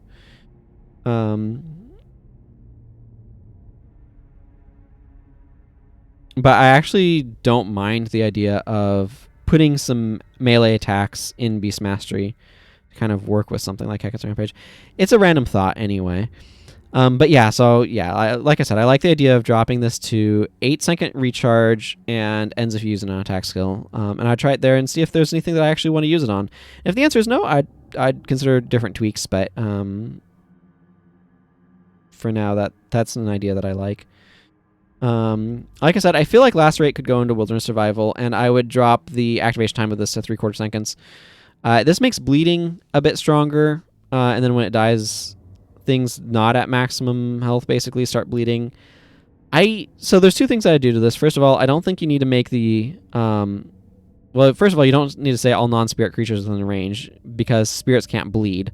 So the non-spirit clause is literally just there because they make all of these things not affect spirits. But within this range I don't think you need to have less than 90% HP. I think when the spirit dies, all creatures within this range, but if non-spirit line's redundant, all non-spirit creatures within its range begin bleeding for 21 seconds. The other thing, though, that I'd want to do with this is make it that like bleeding foes take additional damage.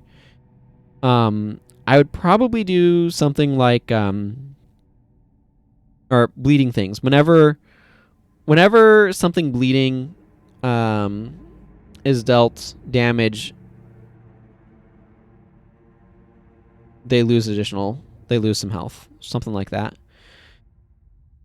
So what I'm thinking right now is, would I want it to affect spells in general, or should it be specifically attacks? I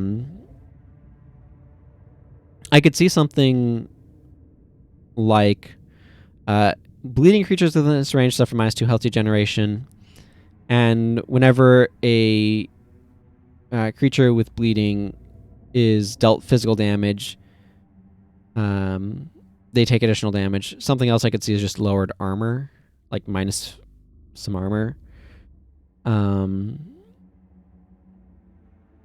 I feel like I like the idea of kind of a winnowing effect on this. Winnowing is another...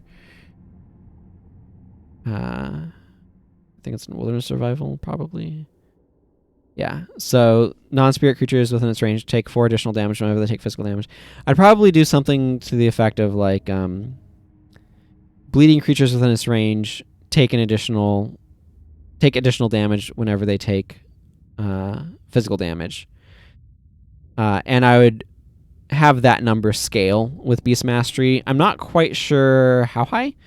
I would probably try it scaling at 1 point per Beast Mastery, so that at like 12 Beast Mastery, it's like a full-on barbs on everything that's bleeding. And I would start there and just try that. It's an elite, for crying out loud. And I would try that and just see how does that play. So that would be my starting point. I like the idea of having... Because, like, again, degen is just not that important in PvE relative to raw damage, because pressure is just not as important, and degen is good for pressure. So I like this making bleeding more dangerous, but lacerate's a little underwhelming if you just don't do anything to kind of pump up the oomph even further with it. So having it increase damage dealt by, like, yeah, basically be barbs. Everything that's bleeding is barbs.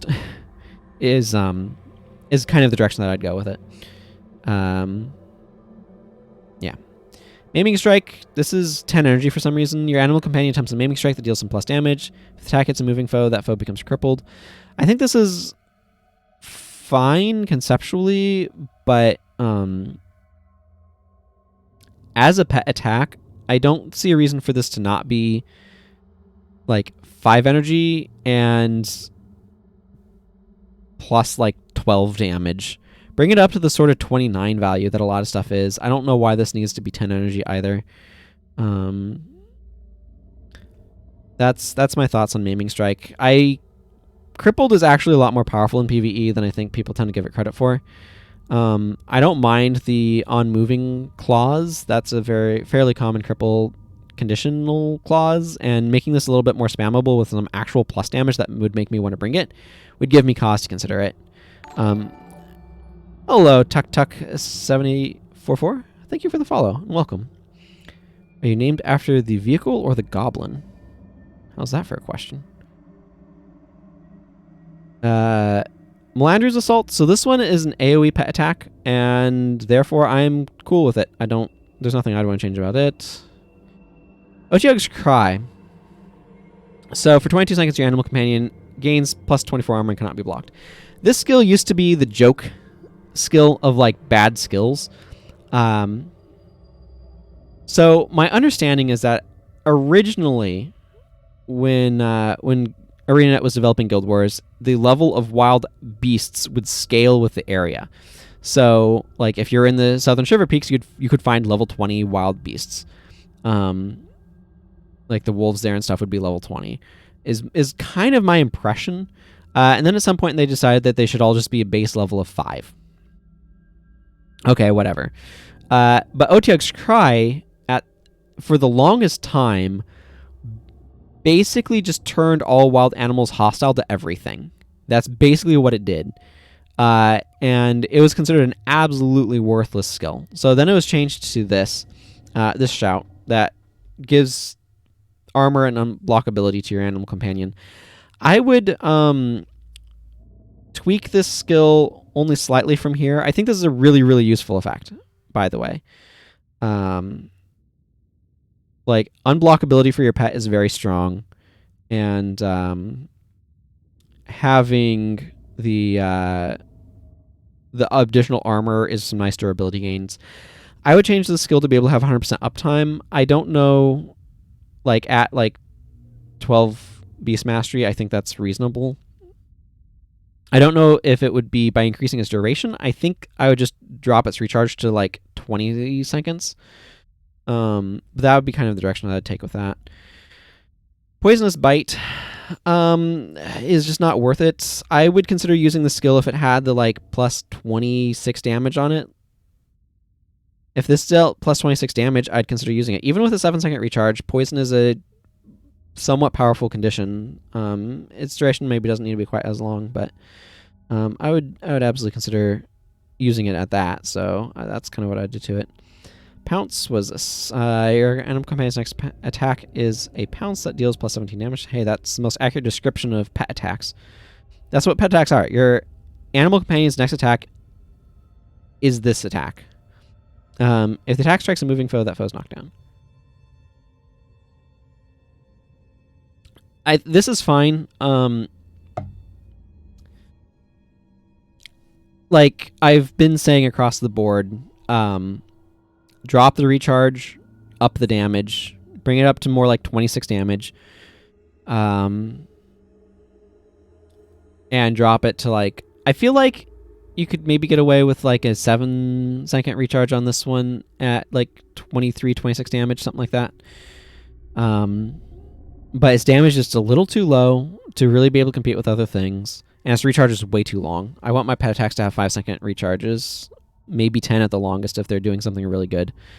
And this is neither, so I would bump that damage up, I'd drop that recharge down, and see if it starts feeling like it can kind of compete. Predator's Pounce I like just fine. I don't see any reason to do anything to that one. Predatory Bond, what does this even do? Your animal companion attacks faster and heals you for some health with each successful attack.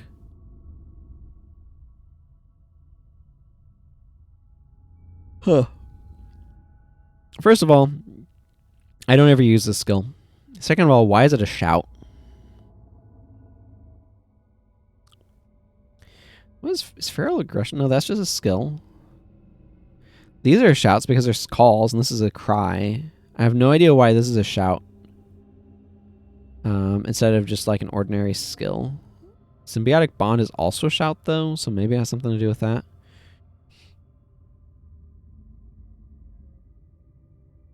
Um,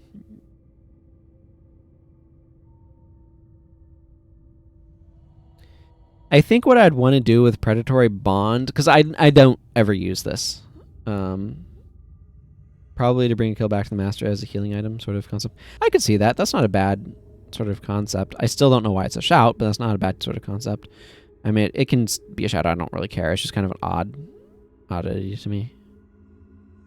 So this is the sort of thing that I look at. I'm like, I don't like skills like this that don't have 100% uptime. It's just, well, it'll come up more later, but I guess technically this is just a weird healing skill.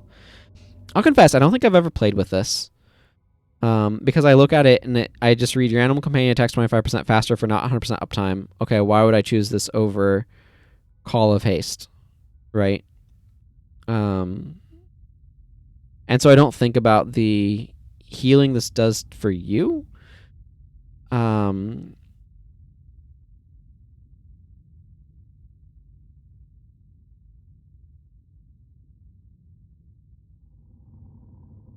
I feel like in what situation would you ever be taking more damage than the pet? Well, that's part of it. You don't necessarily have to be in the back line. You could be using this. Like, here's the thing though, is like if I'm using this and I'm taking more damage than my pet, I'd be in the front line, right? Alternatively, I guess you could be using Symbiotic Bond. Half of all damage dealt to your animal companion is redirected to you. You could also technically use this with some, but like the fact this is not up 100% of the time is kind of a weirdness. I could see using this on like a Necromancer with a pet, where it's helping to offset your life sacrifice. Like give your Bipper Predatory Bond and a pet, right? And watches their pet heals them, sort of, kind of, except pet AI is super janky. I feel like what I'd want to do with this, if I'm, like, again, if I'm the one balancing the game, I would double the duration and just try that. Let it be 100% uptime at enough beast mastery. But part of it is I can't actually really assess the skill too much right now because I don't think I've ever really played with it. So I don't know if it's actually any good or not.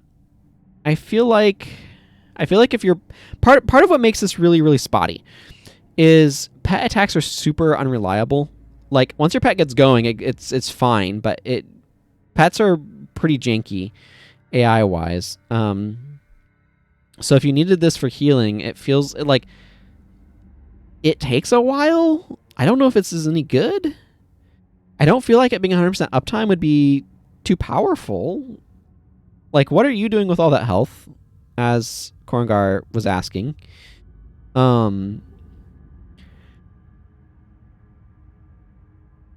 Yeah, I don't know. This, like, I don't necessarily mind this effect or anything. It's a fine effect. It's kind of a super live vicariously for your pet, but like, it gets me thinking about, okay, what are situations this would be good? But I just don't feel like it needs to have the long, or the not 100% uptime, on it. So I don't know. That's again, that's where I would try things to start.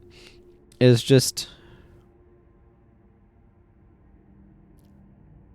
take this to double this thing's duration and just see how that feels. I could definitely see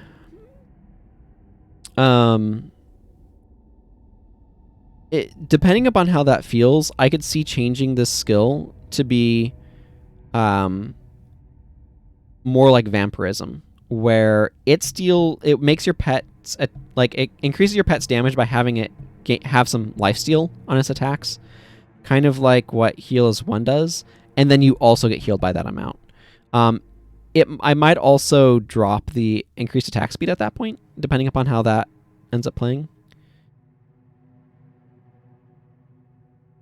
Yeah, for sure. I agree. And that's something that's saying Karangar is I feel like Beast Mastery, I would want to like if I didn't like all of the skills that have strike in the name as pet attacks, I would absolutely consider like Ferocious Strike actually could be changed from an elite pet attack to an elite melee attack, right? But I would very much so consider giving Beast Mastery melee attacks.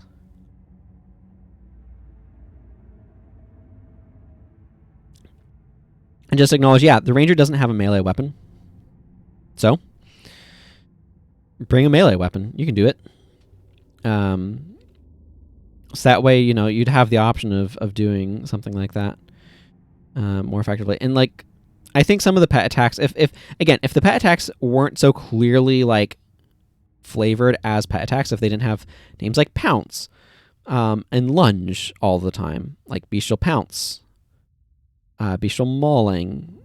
So some of the ones named Strike would be feasible to change into melee attacks, but then a bunch of those are ones that I'm actually happy to have on a pet. So yeah, anyway, Predatory Bond, I feel like I would consider changing this to something that like gives a vampirism effect to your pet. Maybe get rid of the attack 25% faster and make it more focused on that aspect.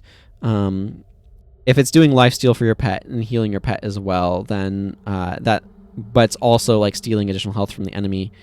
That also increases your pet's damage in a different way, and then it feels less weird to stack it with other increased attack speed skills. So that's kind of some of what my thinking is there, with the direction that I might try taking Predatory Bond. Speaking of predators, Predatory Season. So this is another nature ritual. The standard thing of like dropping the activation time to 1 second, probably dropping the recharge for 30 seconds. Part of the reason for dropping the recharge for 30 seconds, by the way, is not for uptime reasons. That's not really my consideration. It's because when you finish a fight and move on, you want to be able to reactivate it, and so you need that. Yeah, it's exactly mobility. You need that recharge low enough that when you move on to the next fight, because theoretically you're building your team around these existing. So when you move on to the next fight,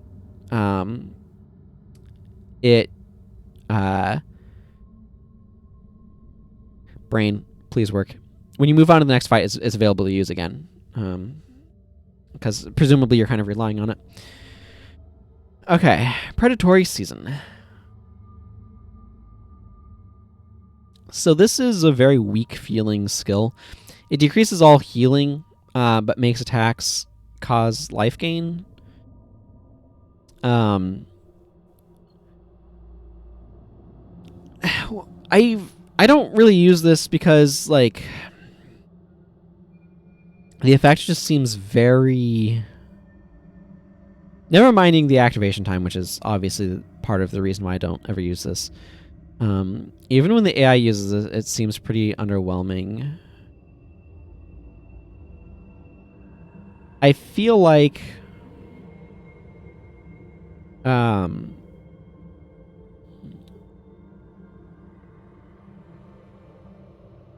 feel like what I'd want to try as the first thing, like, I think the healing reduction is kind of a fine way to go. I think instead of changing it, if any of your attacks hit, you gain 5 health, to be like, if any attacks hit, they steal 5 health. So rather than adding net gain of health, I'd want it to be a more zero sum of health that way. So healing is reduced. If you want to heal, you need to go steal it from somebody else. That feels a little bit more predatory, and that feels more powerful because it's increasing damage just across the board for attacking. That's where I would start. How does this feel when it's changed to life steal and, being able to actually drop the spirit in a reliable way? How does this feel? Does it need to be changed? Because obviously it starts making healers... It makes healers less effective. That sort of thing. But... and then I would also, like, depending upon how that felt, I would consider adjusting the amount of health stolen sort of effect on it. And just kind of try some stuff that way and just kind of see where it ends up. But that's kind of like the first sort of direction of iteration. This is one of those things where, like, the base effect of reducing healing, I think, is fine. Making it lifesteal makes it more useful and more broadly applicable rather than just 5 health gain.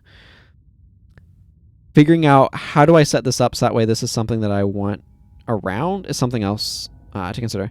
I would also consider making the healing reduction more potent. just to make the lifesteal more favorable as a thing. So there's it's one of those things where I'd have to like do some numbers and test them, and do some numbers and test them and stuff. Primal Echoes. This is an anti-signet skill. This is one of those effects where it's like, okay, this needs to exist for countering signets in PvP. Also, it got moved to Beast Mastery, I'm pretty sure. Primal Echoes. Does this have... Expertise will reduce the increased cost of ranger signets. The effects of this skill are applied before the energy modifiers from Quickening Zephyr or Energizing Wind. Let's see. Yeah.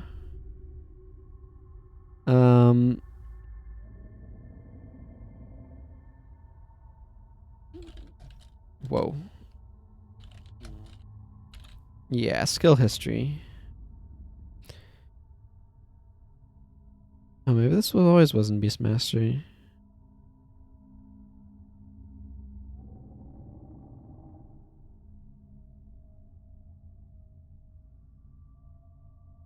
Yeah, okay. Huh. I don't know, it's kind of weird here in Beast Mastery. I would consider moving this over to Wilderness Survival.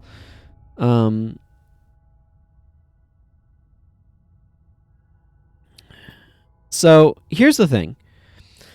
I think this effect is fine. It does a thing that you want, which it provides a way to counter the thing that signets do, which is energy management.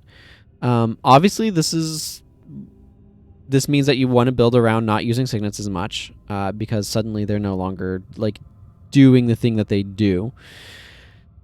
The problem with this skill is not that its effect is bad, it's that its effect doesn't have a good application for the player party in PvE.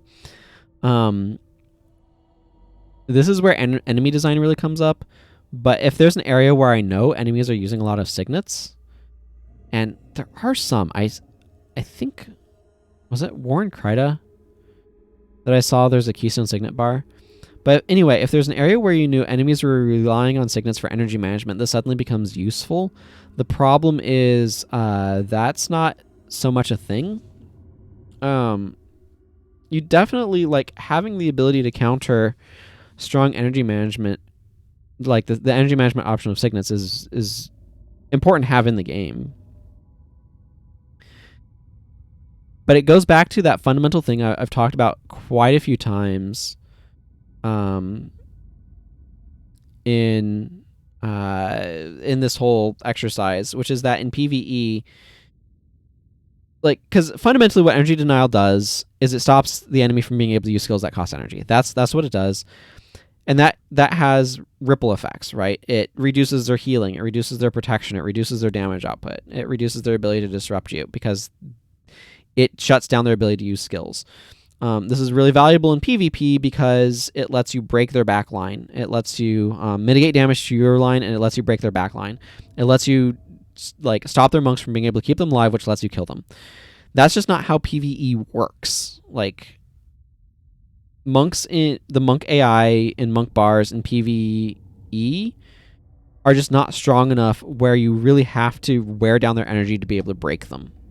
And their like sense of positioning and all that sort of stuff. Like, the AI is just not functioning well enough to kind of make that be a thing that you need to do, which generally speaking is good because you don't want to have to force a bunch of players who don't understand those strategies to have to make use of them. And you don't want most of your PvE fights to be long drawn out affairs like a PvP battle is. Like, that's just not what people are coming to PvE gameplay for, and so you don't want to like force that. But that means that energy denial strategies are just not very useful. So I feel like Primal Echo's effect, while as it is, I think is perfectly fine, doesn't really have good application in PvE because of the way that enemies function. So I would strongly consider adding a couple of additional clauses to Primal Echoes. Maybe something along the lines of like, signets cost 10 energy to use, take 3 times as long to activate, and take 5 seconds longer to recharge. Something like that. That like hits signets really hard in a lot of different ways, especially that longer activation time. which would suddenly make enemies that are using Antidote Signet take 3 seconds to activate their Antidote Signet. Like, that's a pretty big knock on Antidote Signet suddenly. And there's quite a few rangers throughout the game who use it. It also would make the areas where enemies use Signet of Return or Resurrection Signet, making that take 3 times as long to activate, gives you a lot more opportunity to interrupt it in PvE. So that in particular, the three times as long activation, to me is something that would be incredibly valuable to add to Primal Echoes. That would give it some use in PvE. Yeah, that's exactly it. If you're going to be bringing a really situational skill in PvE, its effect needs to be really good. Like, it needs to really reward you for bringing it. So something that makes signets take way longer to activate as well as cost energy to use would really help with dealing with particularly areas where enemies use Resurrection Signet. It would mean that they can't spam it when you interrupt it because they run out of energy, and so they can no longer try to activate it.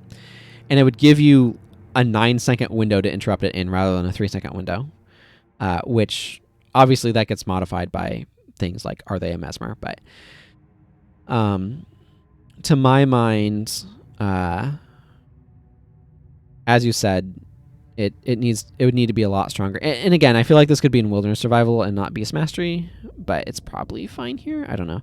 The main thing is that to make me interested in using this, it has to do more to disrupt signets than just make them cost energy, because that effect, while powerful in PvP, just does not have time to become powerful in PvE.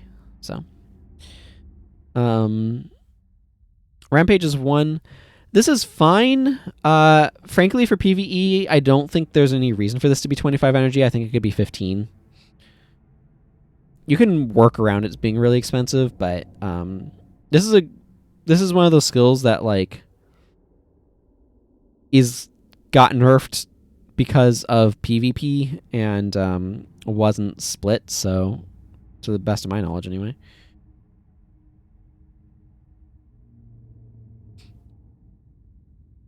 Rampage as 1. Yep, nope, not split. So, yeah, I would... The full description omits that the skill needs your pet to be alive to activate. Yes, it does. So this is a really, like I said, this is a really powerful effect. It was made 25 energy, though, because of Rangers in PvP. It can be 15 energy in PvE, and that's fine. So I would drop it to 15 energy in PvE. It could probably even be 10 if you really wanted to. There's a lot of flexibility in PvE. PvE balance is a lot more flexible than PvP balance. Like, there's a lot more wiggle room in there. But I'd drop it to 15 first and just kind of see how that feels. It seems like it'd be a lot more playable at that point. 10 energy would actually be almost kind of like usable on secondaries. Revive Animal. Is 25% run speed really worth 5 energy?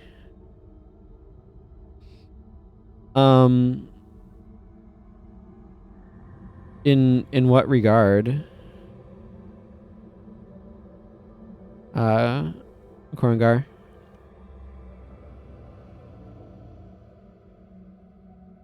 So this is, you're using this because it increased attack speed by 33%. 33% increased attack speed for you and your animal companion is quite useful, and running faster and attacking faster are both really nice to have stacked together in one skill. It adds bar compression, and 33% is a relatively large buff to attack speed. You can duplicate the effect of Rampage as 1 with Never Rampage alone and Run as 1, but then you're using 2 skills, and one of those is a PvE only skill, so only human players can do it. Like, if you spent time with a melee character, like playing a melee character, and I don't know what professions you've played and what you have experience with, so I can only talk about like my own experience in that regard. But if I have the option of running faster and attacking faster at the same time, I want it, because especially on melee, being able to keep up with enemies, because the enemies will run from you, and being able to keep up with them is really important for giving you consistent, for gap closing, for keeping consistent damage, for allowing you to be able to hit with stuff.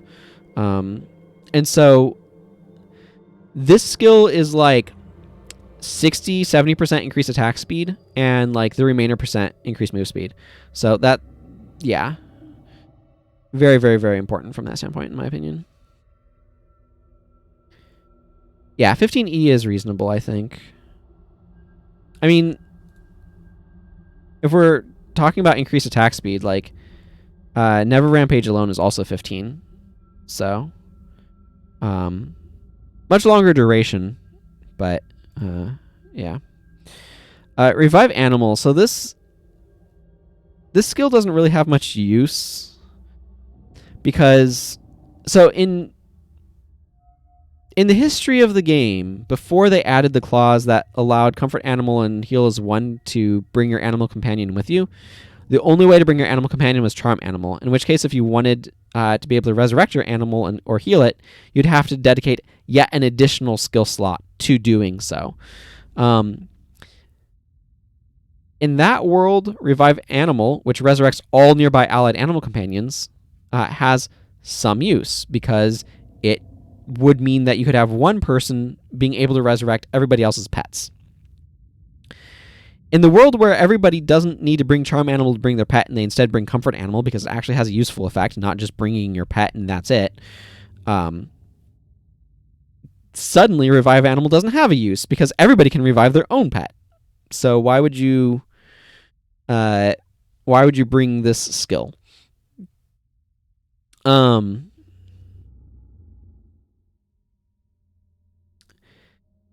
Which then brings us to the secondary problem. Like, again, everybody in PvE is going to be bringing a skill that can resurrect their pet, so this just does not have the same use that it does when that's not necessarily having to be the case, or like not necessarily going to be the case. I need to make sure I'm keeping hydrated here. In order to make this useful,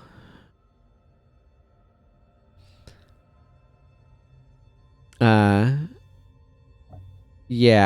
heal all pets to be viable. Like, Revive Animal is such a narrow name.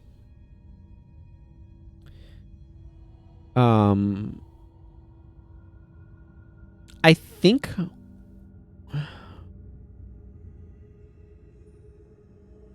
okay, so just to kind of externalize my thought process, I feel like potential option is like a heal and cleanse on a pet. So like heal target animal companion for X health and remove all N conditions from it. N could be all conditions. And a fairly sizable heal at that. Another potential option is put this at like 5 energy, 1 second activation time, 0 second recharge, or just get rid of its recharge. Resurrect target animal companion with, at 12 beast mastery, 100% health. You could also do kind of a hybrid thing like Comfort Animal is. This is one of those things where I need Mana Guy around who's done a lot of pet build stuff, but I feel like there's space for a skill that's basically like Comfort Animal, but way more powerful and can affect any animal companion, any allied animal companion.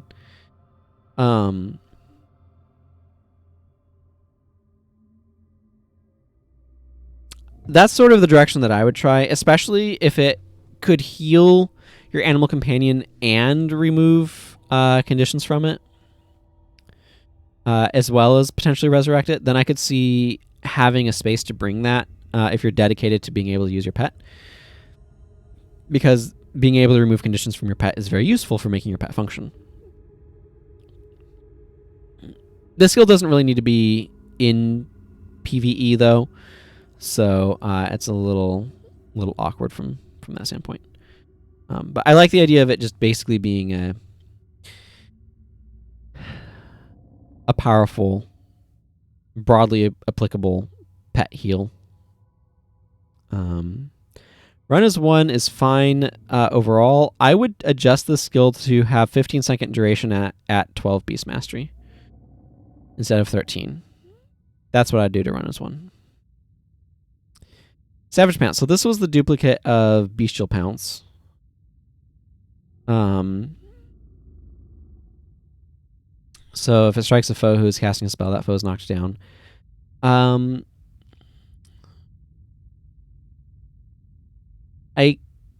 So there's a couple of potential different ideas. I would want to change this functionality a good bit in terms of, like, yeah, still have it be a pet attack, but it doesn't need to be doing whatever that is. Ooh, excuse me. I didn't get enough sleep last night, which will mean there will probably be more yawns. So I feel like when I think about Savage Pounce here, I could see this being, I mean, first of all, 5 energy, 5-second recharge. That's kind of like a baseline for where I'd try things at and then see if they feel too much. What I kind of like as an idea is something where this deals some amount of base damage and then additional damage for each condition suffered by the foe it strikes. I don't necessarily want to step too much on Enraged Lunge's footsteps. Plus, I feel like Rangers shouldn't get too much access to Deep Wound. I like locking it away in one elite.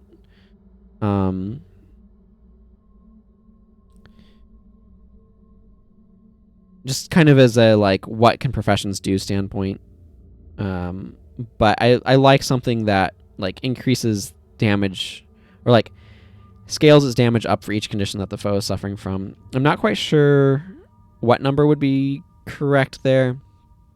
I feel like I'd want it to be about 35 or 40 plus damage at, like, 3 conditions. So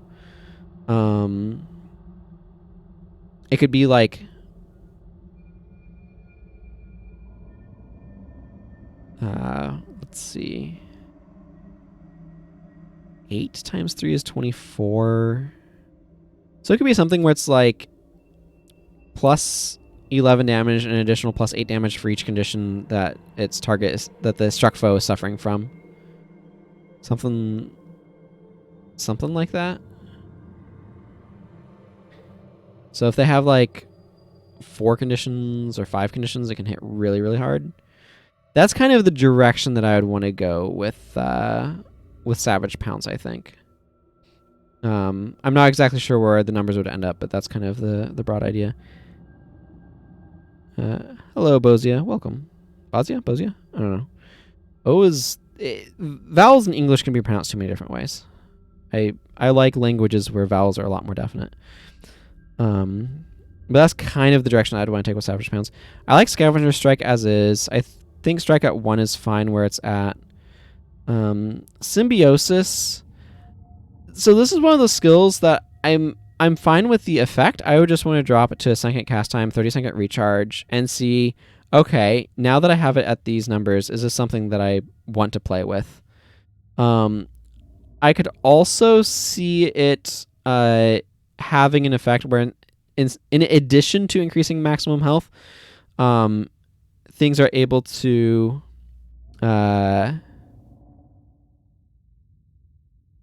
have more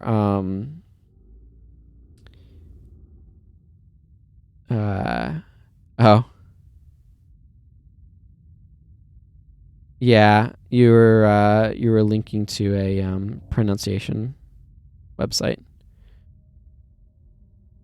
Yeah.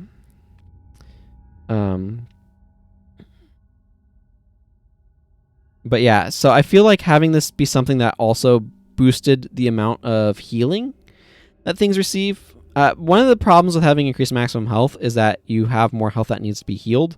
So something that made it so that way things got more maximum health and more healing for each enchantment on them would be interesting. I don't know if that'd be too strong from a, like, durability standpoint or not. But it's I would want to consider adding that to Symbiosis just to kind of see how that plays. But I feel like this is one of those spirits that I'd like want to try playing around with some if it wasn't such a pain in the rear end to keep spirits around. So,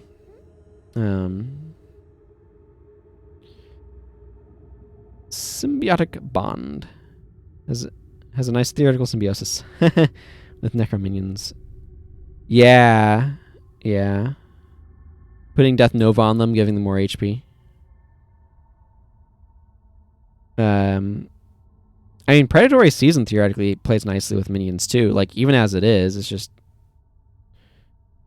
who's gonna spend the time to make this pop up? Symbiotic Bond. Aside from having a very wonky 55-second recharge, and a very long duration, why is 264 seconds in minutes? It's like 60, so that's like 4, almost 4.5 minutes. That's a really long duration. Yeah, 4 minutes 24 seconds exactly. Let's see, what is this? It gives your animal companion some health regen, and half of all damage dealt to your animal companion is redirected to you. So, I mean, I don't ever use this effect. I think what would make me at least give this effect, like the skill, some consideration is if it went both ways. So if it was basically something like whoever has between you and your animal companion, whoever has less HP gets the health regeneration. And you both get it if you're tied. Yeah. And then whoever has the most HP has half of the damage redirected to them. I mean, 4 minutes is a big commitment.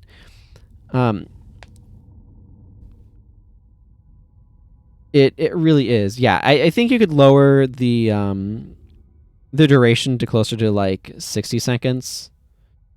And then just kind of, like I was saying, have it... You could probably bump the health regen up a point or two as well.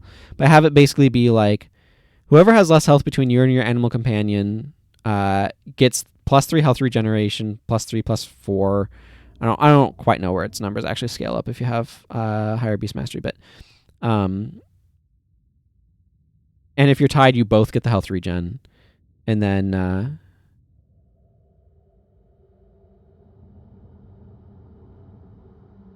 yeah. It's a nice idea. It's just hard to keep aggro on anything. And I like the idea of it kind of going both ways, of like whoever has more HP is the one that had like half of all damage. Like if you have more HP than your animal companion, then half of all damage dealt to your animal companion is also dealt to you, and vice versa. Or maybe make it so that way, like, yeah.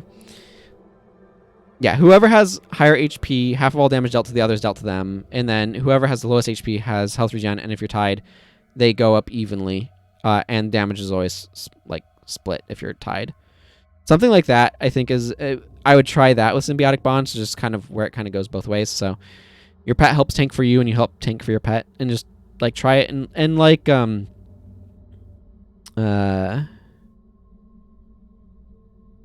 was saying, lowering the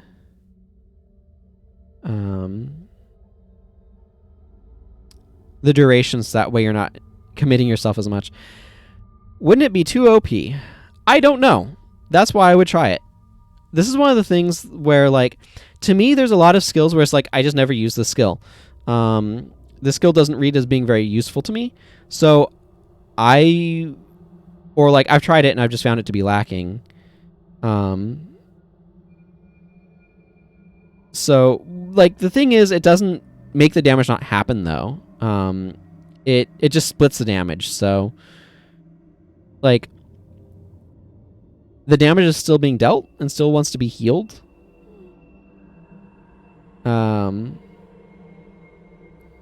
Yeah, it does help reduce one shot, but I mean, again, that's just one of those things where it's like, I would want to try this skill slightly changed to see, okay, how does that feel? Does it feel like it's too powerful? Because the thing is, I won't necessarily know unless I give it a try. So that's kind of like where I'm coming from on that. Okay, Tiger's Fury.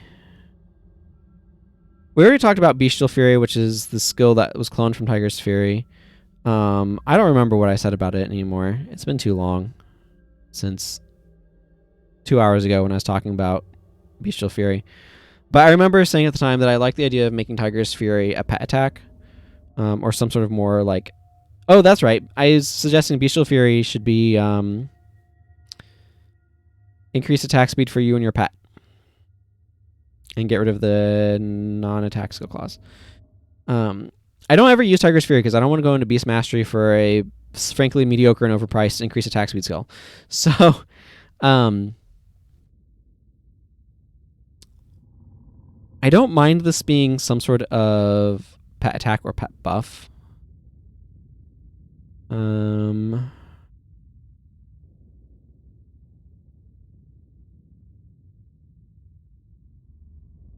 see.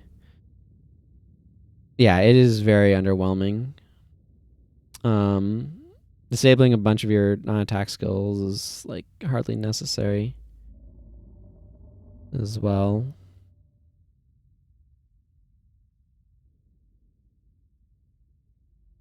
Frankly, you know what would make this skill way more appealing is just set it to 10-second recharge and make it no attribute, or 10-second duration and make it no attribute. I would consider using this skill as a ranger if it were not in Beast Mastery. And so I like the idea, just to try, of setting it, just hard setting it to 10-second duration. So just keep the text numbers the same as they are now, and just move it to no attribute at flat 10-second duration. All of your non-attack skills are disabled for 5 seconds. For 10 seconds, you attack 25% faster. That's it. 10 energy, 10-second recharge in no attribute. Give it a try. See how's that feel. Is that something that I want to use? Is that something... Because part of it, too, is like, is that something I'd want to use on a secondary? Would I use that on an assassin, maybe? If I didn't have to spec a bunch into Beast Mastery to get duration from this? I don't know. Would the energy cost be too high? I don't know. What about Dervish? Like, I mean, I probably wouldn't use it on Dervish because I have access to Dervish increased attack speed skills, but, like, would it be useful on a Paragon? Possibly.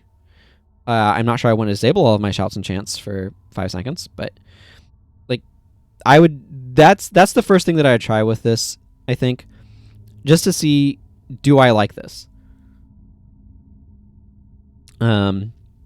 Is this an effect that I enjoy, that I want to make use of, that I would use? The answer might be no, but that's the starting point. Toxicity. Yeah.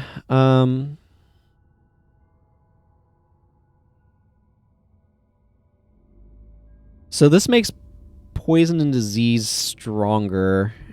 I don't see a reason to not have this have the more standard, like... This feels like it's statted for PvP, not PvE. So, excuse me. I'd absolutely drop this to 5 energy, 1 second cast time, probably bump the level up to 9 at 12, and I'd move it to Wilderness Survival, not Beast Mastery. Although it kind of makes sense in Beast Mastery. I don't know. I feel like I want a lot of the stuff to be in Wilderness Survival, and then just bump it up to 126 second duration at 12. It means that if something has both poison and disease on it, they have 10 health degen, which is nice.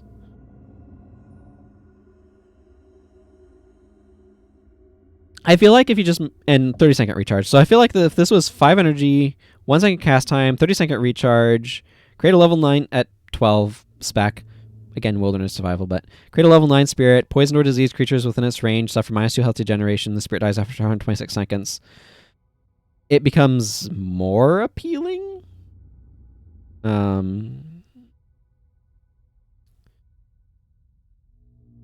Almost something I might consider on conditioned pressure builds. You know what would actually make it more appealing? Is if it had a line that said non-fleshy creatures can also be affected by poison and disease. That would suddenly, like, I don't know that that would be amazing, but that would suddenly be something that would make me want to try it.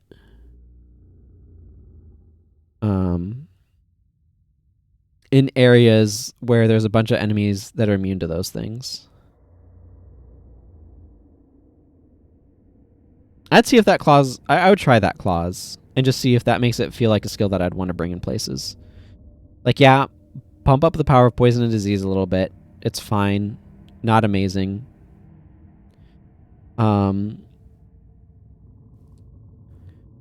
then make it so that way it allows me to poison some skeletons, give disease to some elementals. Yeah, I'd try that. I'd try that in areas where I'm trying to make a condition heavy team. Like, imagine what that would do to make like fragility work better, right? Like, suddenly you can trigger fragility on a couple more conditions in certain areas. That would be really nice. Another thought that briefly went through my head that I don't think I would do, but is interesting, is if it made poison and disease also apply -4 energy degeneration as well as -4 health degen. That would be interesting, but that's also more of a PvP mechanic because energy denial type mechanics like that are not great in PvE, as I have discussed many times now. That brings us to Viper's Nest. Viper's Nest is one of those skills that I look at and I'm like, this would be perfectly fine if it were in Wilderness Survival, but I'm not going to use it in Beast Mastery because I'm not going to spec in Beast Mastery for a trap.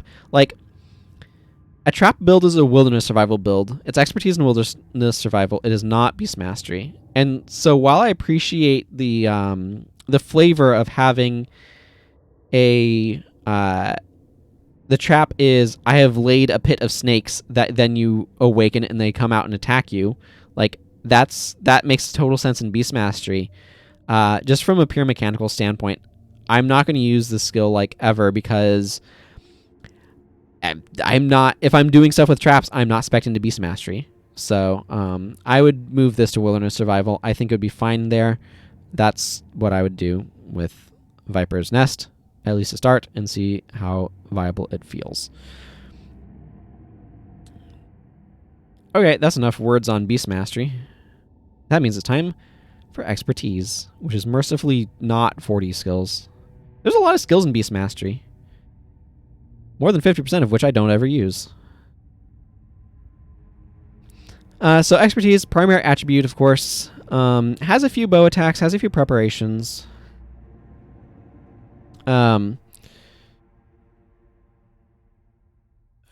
I'll talk about bows when we get to marksmanship, which is next. We'll of course be closing with no attribute, but we're not going through in the order that they're presented here. For some reason, Beast Mastery, Expertise, Wilderness Survival, Marksmanship, and I don't know why they're presented in that order. But marksmanship, we'll talk about bows when we get to marksmanship. So Archer's Signet right now is a skill that I basically don't ever use because, like... Okay, so as long as you're wielding a bow, it makes sure any conditions you apply last twice as long, which is interesting. The problem is this is an expertise, so it makes it really hard to do some of the fun gimmicky stuff that you could otherwise do.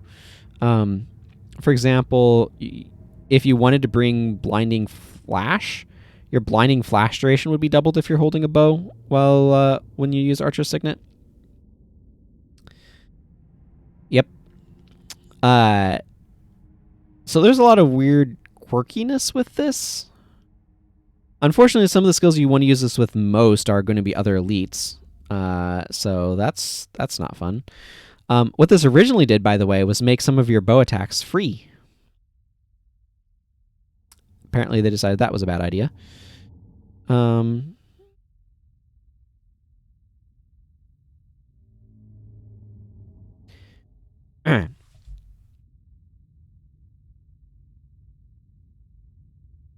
had a thought I wanted to communicate, but I needed a drink of water first. So something I would consider with Archer Signet is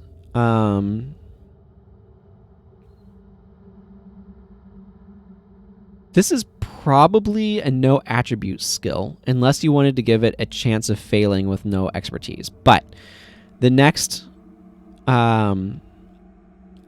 preparation you use activates instantly and recharges faster, I guess. I guess you could tie your recharge rate to a recharge rate reduction to expertise. So something like 0-second activation time, 12-second recharge, elite signet. The next preparation you use activates instantly and recharges 10% faster at 0 spec, and like maybe at 20 expertise, I'd want it to be instant. So 100% at 20, which is the cap. Like, attributes don't go above 20. So I don't know where things fall in the 10 to 100% range on there, but that gives you sort of the rough idea. I think it would be... Oh, now I have to do the math. Okay, calculator. So that's 90 range divided by 20 is 4.5. So it'd be roughly 4 reduction per... It oscillate between 4 and 6, I think. Like every other level, but at 12, that would be a 64%, roughly 64% reduced cooldown. I like that idea, especially instant preparation activation. Seems like it would be quite useful. You could also just make it no attribute and be like, your next preparation activates instantly and recharges 50% faster or something like that, which seems reasonable to me. But we were talking earlier about preparation activation time being kind of a pain, and I like the idea of making an adjustment, or making this a skill that allows you to kind of, get around that. That's definitely something I try. I like the idea of this interacting with preparations in some way. So that's an initial idea. Another idea is I like the instant preparation activation idea. That by itself is not worth an elite slot, but stapling either like quicker recharge or increased duration. We're butting into practice stance territory a little bit here, but practice stance probably needs a little bit more going on too, if you ask me.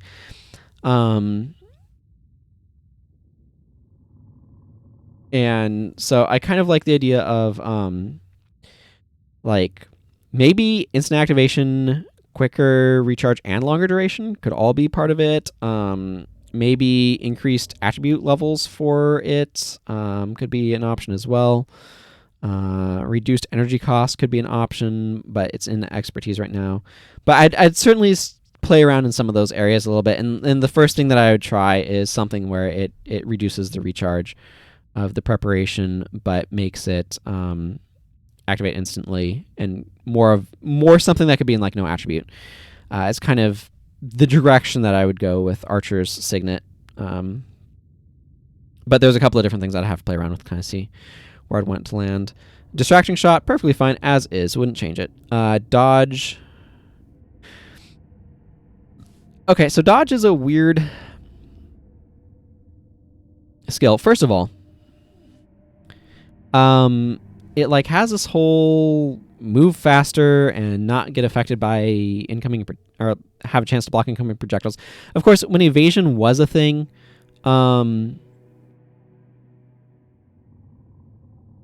like when evasion was a thing, this was evasion, not block. I don't really feel like this is dodging to me.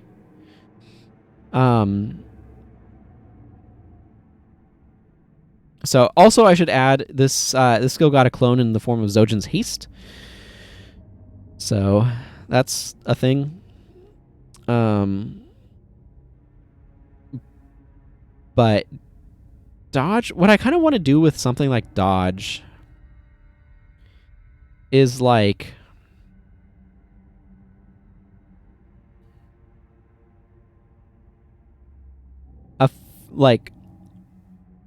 5 energy, 3-second recharge stance. Then, like, for 3 seconds, the next attack against you misses.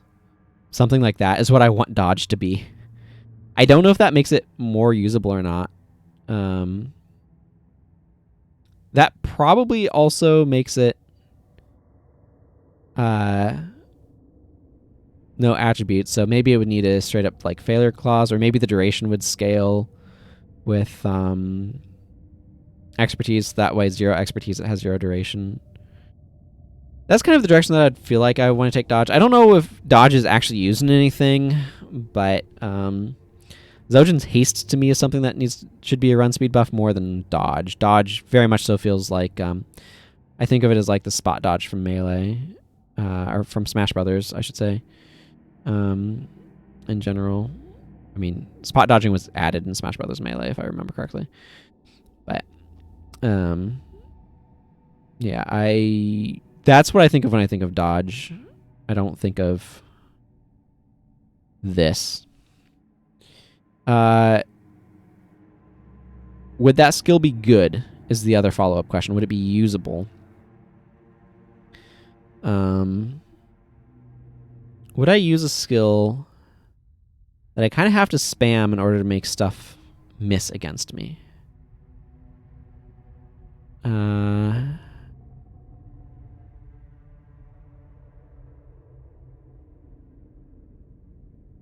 Actually, I might.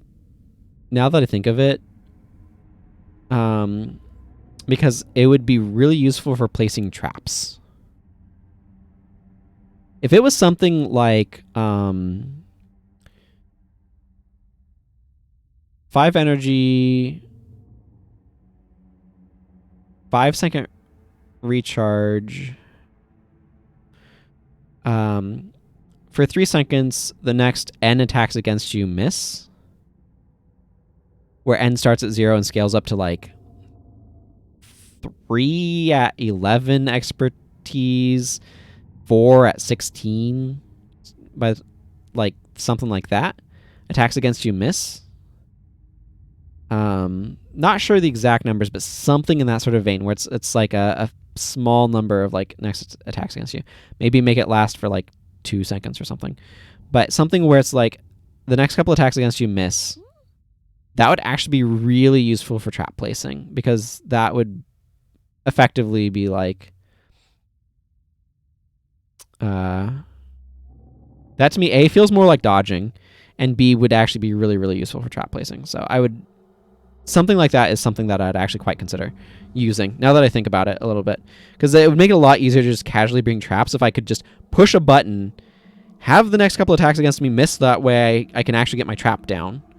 Like, that to me would actually be quite useful. That brings us to escape, which I think is fine in PvE. I also like Expert's Focus just fine. I don't necessarily feel like I have a whole lot that I'd want to change with this. This makes your bow attack skills cost less energy, which really helps with spamming certain attacks. So I don't know what your experience with Ranger is, but mine is that this is a perfectly fine skill. I could maybe see decreasing it to 5 energy to use rather than 10, though. I don't think it needs to be 10. Expert's Dexterity. I like this overall fine. If I were to do something to it, I would slightly tweak it, its duration up a little bit, so that way you get 100% uptime at like 12 expertise instead of like 16. But overall, I do like Expert's Dexterity. I like Glass Arrows just fine. I don't know why Infuriating Heat is in Expertise instead of Wilderness Survival. This is a skill that I think is fine, with the only thing really needing to happen to it is decreasing that activation time to 3/4 seconds. This is a really fun build around. And I think moving it, like, it's okay in Expertise, but I think moving it to Wilderness Survival makes sense. I like having my Nature Rituals in Wilderness Survival, but you can leave in Expertise because maybe Expertise needs skills. But this is one that I really like. If you make a team that has a bunch of adrenaline skills on it, this supercharges those teams really well, and that's a really fun build around, and I really like that. 3 seconds is not as bad to use as a lot of the 5-second non-elite nature rituals, but I still would drop this to 3/4 second to just make it a bit more usable. Lightning reflexes.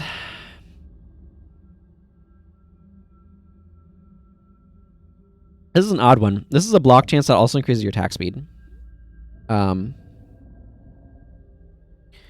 This is like one of those, yeah, I guess I bring it skills. Yeah, it looks like it does have a PvP version as well. What's the PvP version?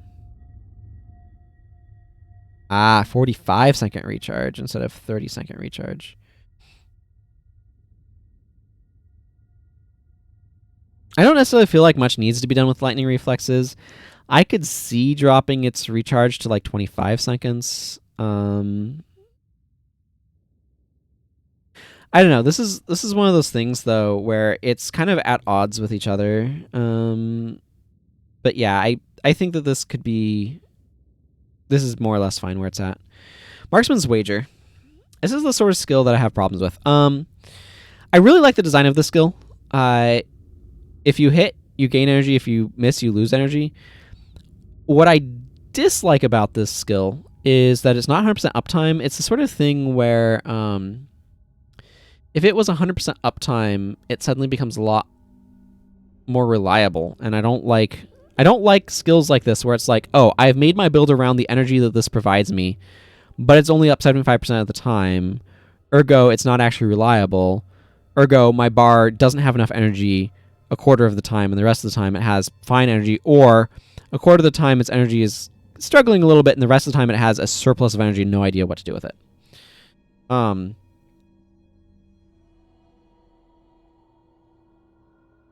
It is called a wager. Yeah, I really like the core design of the skill. My problem is that I want it to be up more of the time. What I would do with this is I'd probably just like most of the time, like with this preparation, you can see it's 24-second duration to 12-second recharge.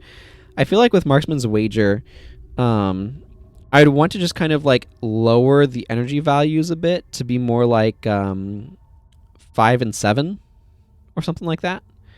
So if you hit, you gain 5 energy, but when you miss or when you fail to hit, you lose 7 energy instead of 10, and then adjust it to I mean, it could still be 10, quite frankly. But then adjust it so that way the recharge is 12 seconds instead of 24. So that way you could keep this up all the time if you want to. Leave it at 18-second duration. But make it be something where it's like, hey, it's still sort of the same thing, but it's up all the time, so it, like, adjust the energy down a bit to compensate for that. That's the sort of thing that I do to Marksman's Wager. I like this effect. There are some useful things that you can do with it, particularly with some of the more expensive bow attacks and spamming them. That I think is fine and great, quite frankly. But Marksman's Wager itself, like the fact that I can't keep it up all the time, makes me less excited by it. It also is kind of the awkward thing where it's an energy management skill and the energy management attribute, which is always a little bit awkward. But Ranger, like 10 energy skills are still expensive for Ranger, even with high expertise. You can bring them down to like 4 or 5 energy, but that still can chew up your energy very quickly. So, but I like the design of the skill quite a bit. So I just make it be something where it's like a little bit less rewarding on the energy that you gain, but actually maintainable. Oathshot. This is such a gimmicky skill.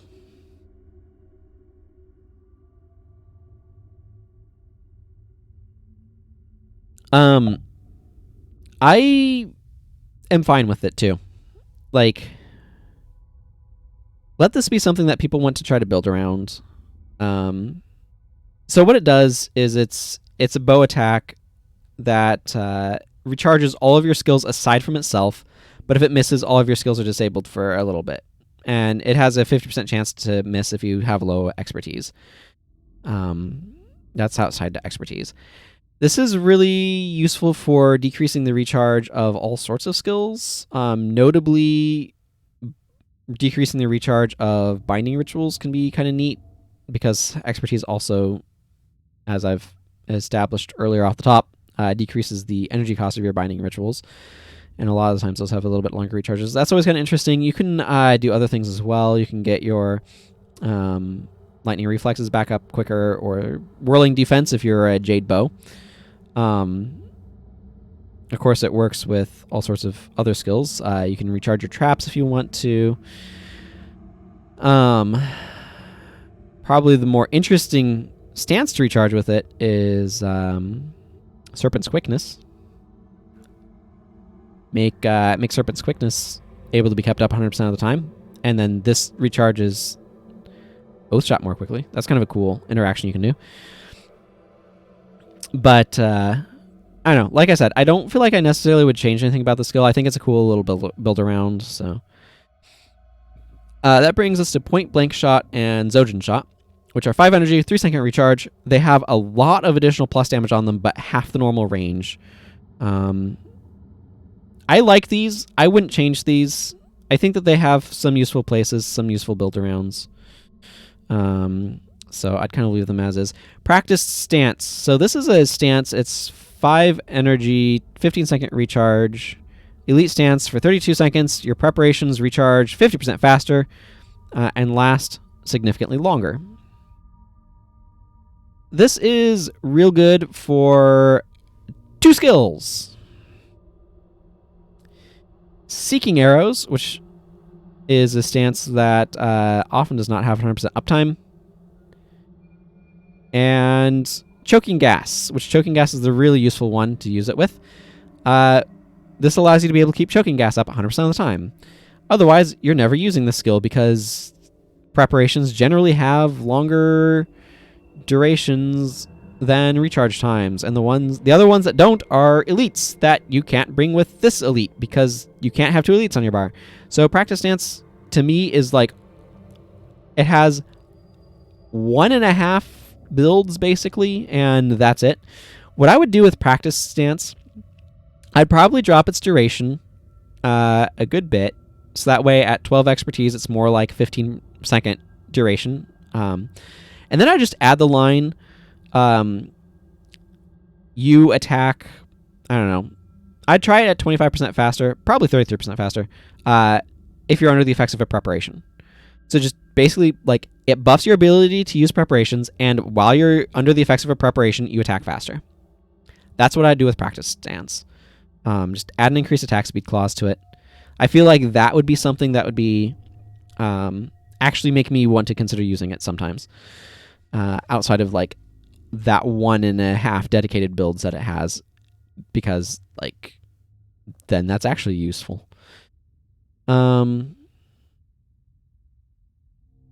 So yeah, that's Practice Stance. Throw Dirt. I wouldn't change Throw Dirt. I don't need enemies using a better Throw Dirt, and this is already a fine skill. It's an AoE blind on touched ranged foes.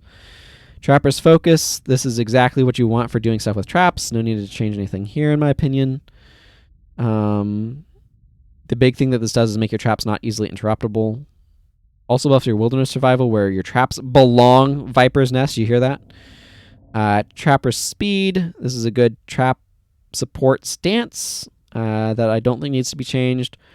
Whirling Defense is really annoying when enemies use it, but this is one of those skills. I feel like I would want to... So something that ArenaNet did is they went through a bunch of the They went through a bunch of the warrior defensive stances and tactics and dramatically lowered their durations and their cooldowns. So I would strongly consider doing the same thing here to Whirling Defense. Basically quartering both, right?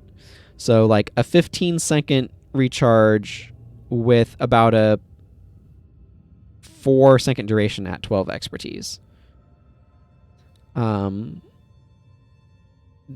Something where I'm keeping the same sort of uptime. I guess maybe 5-second.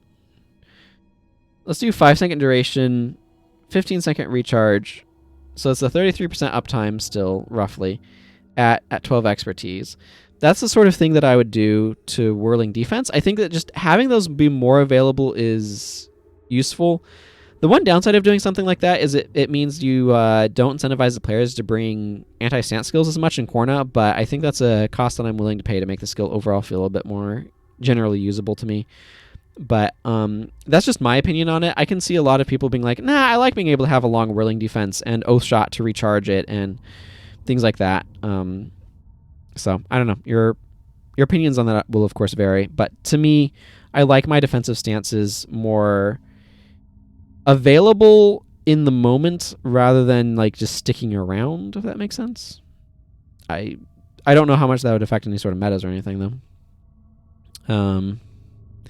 Because like I could totally see there being some weird farming scenario where people use this with Dwarven Stability to get like 40 seconds of uptime and Oath Shot to recharge it so they can keep it up or something.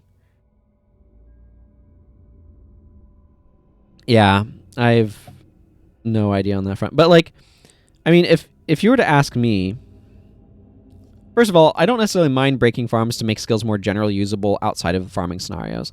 Second of all, I would want to bring friggin' Griffin farming back. So, there we are. I like Griffin farming.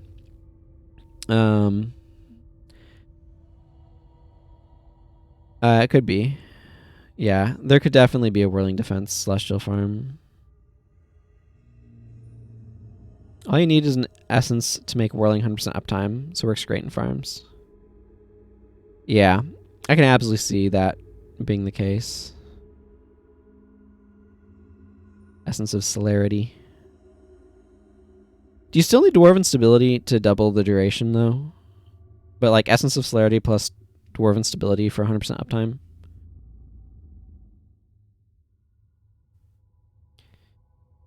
I don't know. It's one of those things where, like, for general use, I'd rather this be a more in line with how the warrior stuff works. With, like I was saying, a 5-second duration with 15-second recharge at 12 expertise. But I can absolutely see saying, "Hey, I don't want to disrupt the farming community. I'm not gonna adjust this." And I could see that as well. Although theoretically, let's see. So it takes... Here, let me look at some numbers. Essence takes 20% off, so that's 1/5 of the recharge. So it drop it from 60 to 48.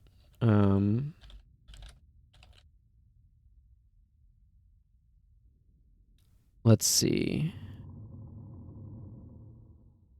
So at 16, it has a 21-second duration, so that gets it up to 42 when doubled.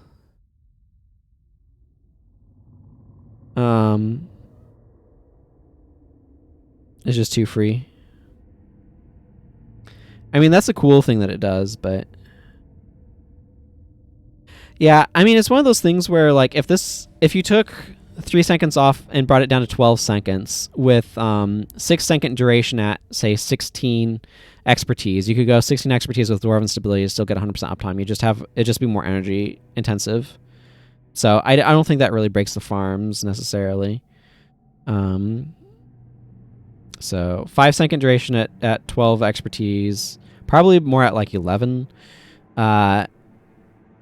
is where it would hit that, and then 6-second duration at 16 expertise with a 15-second recharge, which is like a little bit more generous than it actually is right now in terms of uptime ratio, but I'd prefer something like that. But I don't know. I don't think it's a bad thing if people have to like reinvent their farming builds either. I definitely make them do it with Shadow Form. I prefer the idea of what Shadow Form was before, like what PvP Shadow Form is. We'll discuss it when I get to Assassin though, which is probably going to be next week because tomorrow's going to be Elementalist. So Zojin's Haste. So I already talked about dodge and what I'd want to do to dodge to make it feel more like dodge. Zojin's Haste is definitely like, this feels more like a run speed skill. I don't know how much I think the only reason this thing blocks is because it's a copy of dodge. I actually kind of like the idea of reworking this a bit to be like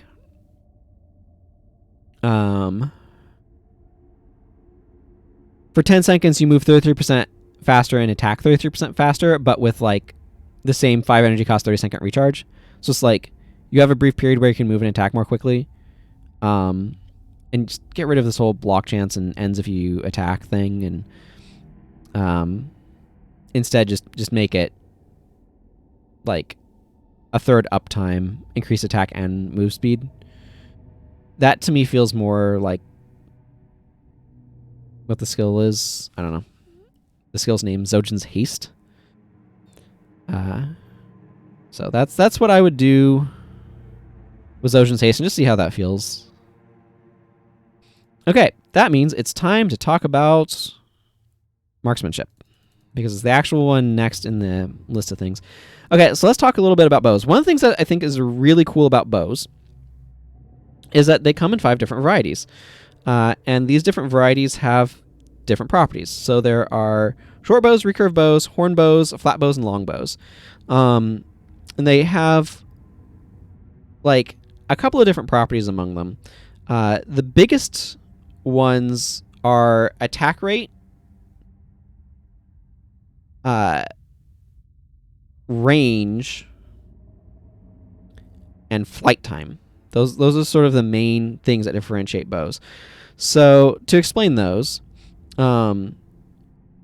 range is of course like how far back, like how far you can shoot from. So short bows have a short range. Horn bows and recurve bows have kind of a medium range, and long bows and flat bows have a long range. Attack rate is of course like how long it is between attacks. So short bows and flat bows have a quick attack rate. Long bow and recurve, I don't know exactly where recurve is, but longbow has kind of, and recurve have kind of more of medium attack rate, and hornbow has kind of a slow attack rate. And then flight time is how long it takes the arrow to land. One other thing too is bows are affected by verticality. So if you're attacking downhill, they go further and hit harder, and if you're attacking uphill, their range is decreased and they don't hit as hard. So like it's the one thing in the game that cares about verticality. Bows can also be blocked by obstacles. I'll get back to flight time in a second here, but bows can also be blocked by obstacles, unlike melee attacks. So they can be obstructed because they're using projectiles. This happens to like projectile spells and other things as well, which we haven't talked a whole lot about projectile spells because that's mostly an elementalist thing. But projectiles can be obstructed. They can be dodged. So if you move, there's a whole thing in the wiki about line of sight, but if you kind of move position, because there's a whole leading system in the game. So if you like change direction or other things, the projectile is sent to where it expects you to be when it was produced. And if you aren't going to be there, then you dodge the projectile. If where you are going to be is going to be in an obstructed location, then it says that the projectile strayed, if I remember correctly. And then obstructed is there is an obstacle between you and the target. So there's a couple of different things there, which is interesting. But flight time is connected with the leading system. Most people will refer to that as basically like bow accuracy. So it's how hard is it for the arrow to stray, or the projectile to stray in general, but or to be dodged. That's that sort of thing. So if somebody is moving one way, let's get this calculator moved a little bit so it's not covering my webcam so I can see what I'm doing with my fingers here. So if somebody's moving, you fire the projectile and then they change direction. Your projectiles, instead of going so they're moving like that, it's going to try to hit them there. They change direction, the projectile still goes here, and so it gets dodged. This is a really cool thing that's in the Guild Wars 1 engine. I don't think it's in Guild Wars 2, is it? Like, you have to actually intentionally dodge with the dodge roll button, I think, in Guild Wars 2.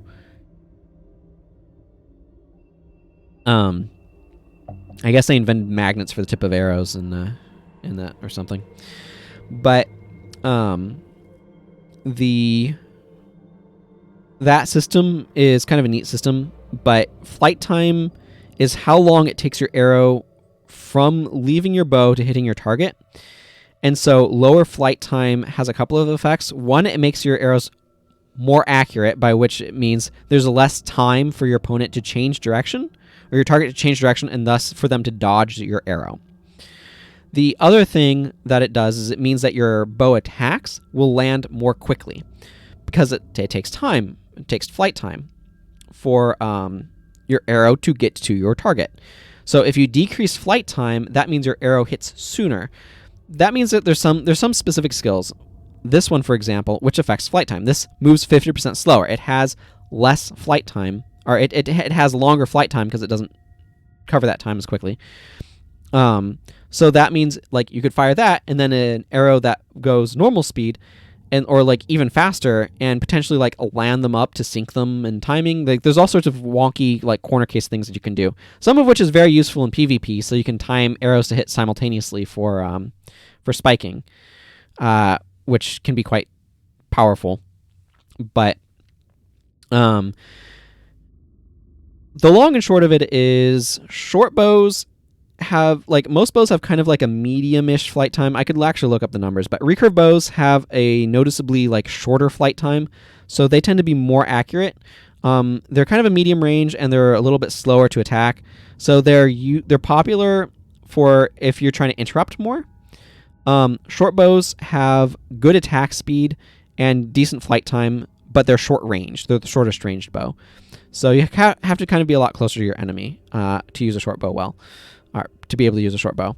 So there's some downsides with them. Flat bows have the same sort of attack rate as a short bow with the range of a long bow, so you can shoot them from really far away at pretty rapid speed. Bows are all slow relatively as weapons, but the same sort of quicker attack speed relative for bows. But they have a long flight time, so they're much less accurate, and they're not as good for interrupting as a result. Horn bows are kind of an odd scenario, where they have an additional hidden property of built-in 10% armor penetration, which makes them a favorite for those who are doing spiking, but they're not as useful in PvE in general, just from the standpoint of they are a slower bow. They have the slowest attack rate, so most of the time you want higher attack rate. That said, I think the armor penetration can still be useful in areas with high armor, such as against destroyers and stuff. Like, they will hit harder than other bows. They're just slower at doing it. So anyway, that's a little bit of a rundown of bows and their different types. The wiki has more detailed information if you want it. Sometimes higher arc, slower arrow speeds is desirable to bypass terrain. Yeah, there can be all sorts of wonky stuff with some of that too. But that all said, let's go ahead and dive into marksmanship, starting with arcing shot. So this is 5 energy, 6-second recharge, bow attack. If it hits, it strikes for plus 22 damage, which is actually pretty good plus damage for bow. The arrow cannot be blocked, but it moves slower. I actually quite like this skill as is. The slower speed is a fine cost to pay for solid plus damage with a reasonable recharge and unblockability, in my opinion. And only being 5 energy means it's pretty cheap. So I actually find arcing shot tends to be one of the bow attacks I use most often. There's a lot that I don't use very frequently, quite frankly. Barrage. This is real good. It's 5 energy, 1-second recharge time. It's an elite bow attack. All of your preparations are removed.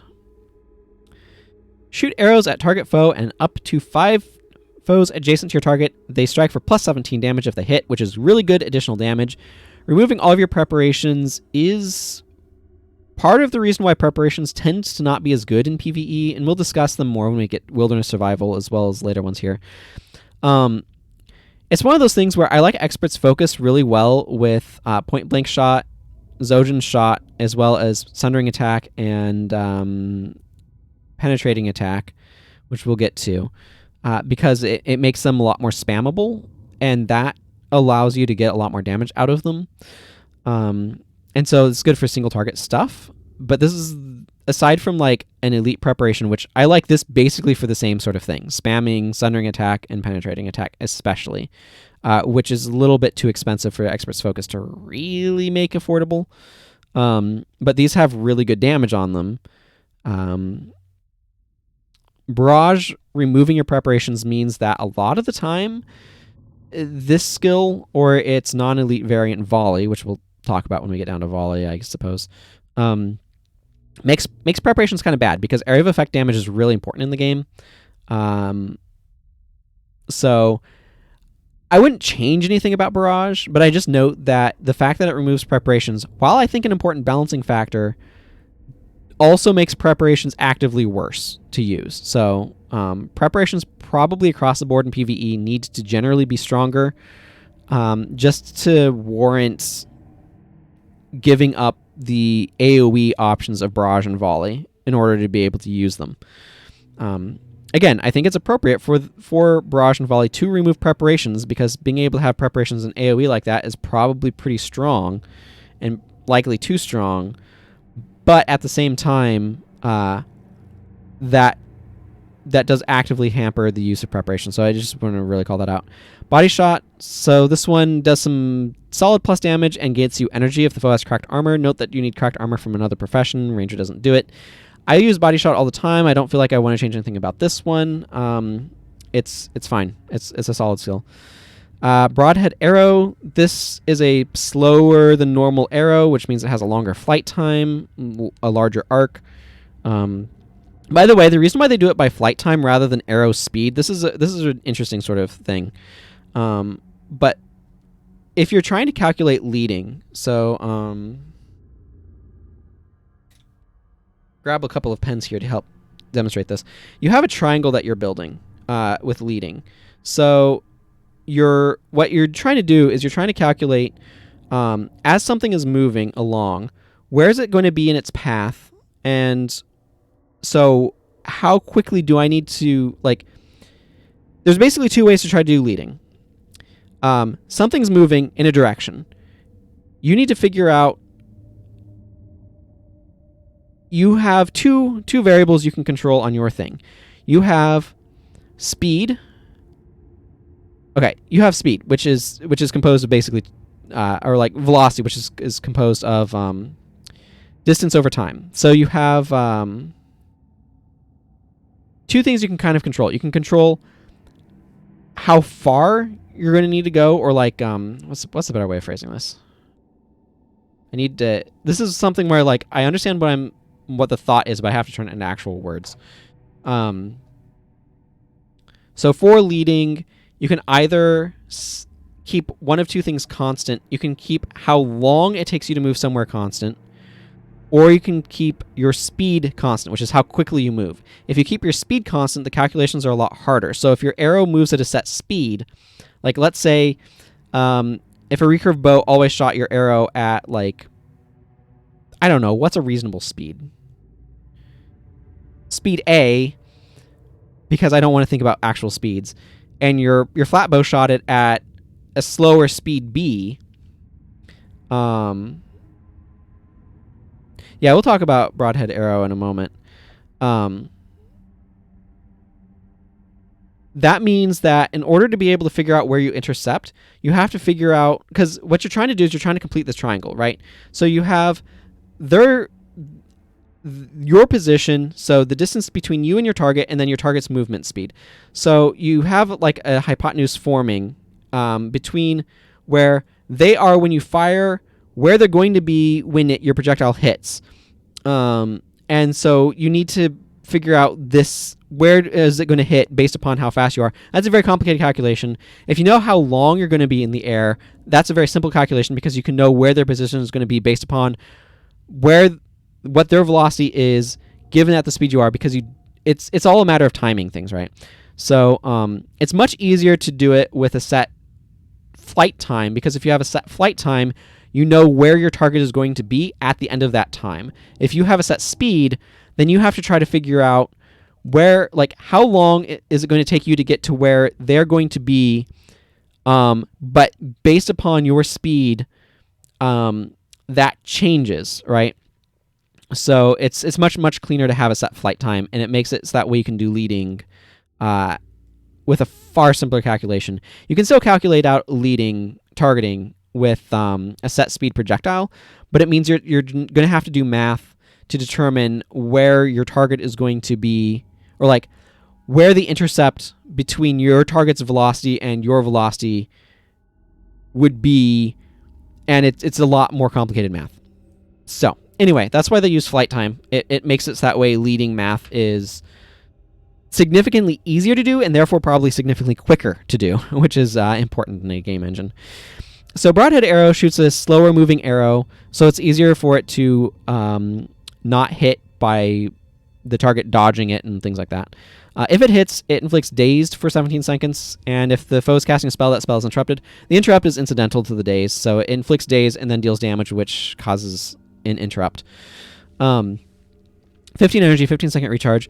I wouldn't change the skill. The reason why people like this skill is because it's unconditional dazed. It's unconditional, no lead up dazed. And then dazed is a really good way of shutting things down. So that's why people like it. It's a long-lasting, reliable source of dazed, or relatively reliable source of dazed. Does that help explain it all, Clean Star? Do you need? Would it help if I went a little bit more into that? Let me know. Yes, that was helpful for explaining. Or yes, you want more explanation.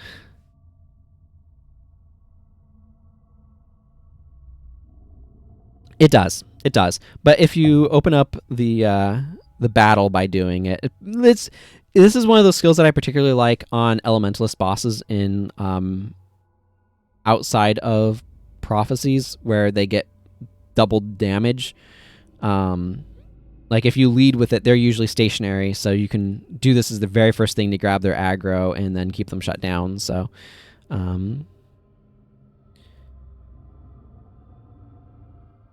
yeah, that also.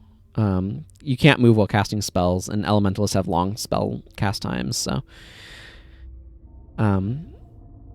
yeah, it is. Meteor Storms is a big one. Yeah, just being able to shut down LE bosses is the main reason why I like Broadhead Arrow. I definitely don't bring it very often, and it's usually going to be in like Raisu Palace or Tanakai Temple, or areas like that, where it's like, okay, I know that there's an elementalist boss here that can wipe my party. Hidden City of Adashima is another one where I quite like it. It loses some of its value when you have Union Shelter, particularly Shelter, able to mitigate the damage as well. But Burning Arrow, this is a good additional damage. Sets things on fire for a long time. Low cooldown, which is nice. The 10 energy cost I think is reasonable. I wouldn't change anything about Burning Arrow. Concussion Shot. So this is an odd one. Excuse me. I think the skill is actually really powerful. It's a non-elite form of inflicting daze, but it has to interrupt a spell in order to be able to happen. Has reduced damage and a very high energy cost. I think the energy cost is appropriate for PvP. I think in PvE this could be a 15 energy cost and it would be fine. So I would try it at 15 energy and see, does this feel balanced at 15? Because I do think it could be a little bit cheaper. It is a very powerful skill, though. It doesn't have the slowness of Broadhead Arrow either. It's just you have to actually land the interrupt, which can be tricky. And the 25 energy cost makes it challenging to spam, shall we say, putting it generously here. But I have had some bars where I brought Concussion Shot, and I'm like, yes, this is a very powerful interrupt. Crippling Shots. I like this skill quite a bit from a nostalgia standpoint. It's been solid in PvP for a long time. It's got only a 4-second recharge at 10 energy. If it hits, your target becomes crippled for a short period, or 9 seconds. It's not that short, but it cannot be blocked. The Rylon Refuge skill. Yeah, no kidding. Well, or do you mean Modok Crevice? Just because that's where the runners are. Rylon Refuge is where... okay, I kind of thought that might be the case. That's where you have the drought. But yeah, for stopping the runners. Like, so there's a whole Crippling Shot build that was really popular in PvP. Typically using Apply Poison, because the poison would go on top of the crippled, so you could keep them crippled. Like, it's just traditionally been a really good, like, sort of build in PvP. I don't know how much that's the case these days, but in PvE, that loses some of its oomph. I genuinely think that this could probably be a 5 energy skill in PvE and be fine balance-wise. It also has to compete with Melandru Shot, which is 5 energy, which can also inflict crippled and does other things. So I feel like this needs to be 5 energy to really have a potential place in PvE. But reliable cripple is actually pretty strong, and so I would try it at 5, see how it felt, see if it felt like it needed anything else for being a choice for my elite slot in PvE. But I have a lot of nostalgia for this skill. Crossfire, this one is fine. This is a bow attack with the solid like plus 17 bow damage, like plus damage. Like a lot of weapons have a certain amount of plus damage they deal, and I'm noticing a lot of the time it's plus 17 at 12. It just feels like that's the default arena net went with a lot of the time. But 4-second recharge at only 5 energy is really nice, and it has a conditional unblockability, which is nice. Debilitating shot. Okay, so this is an energy denial skill, which immediately makes it way more useful in PvP than PvE. You can see it's 10 energy, 10-second recharge. If it hits your foe, your target loses some energy.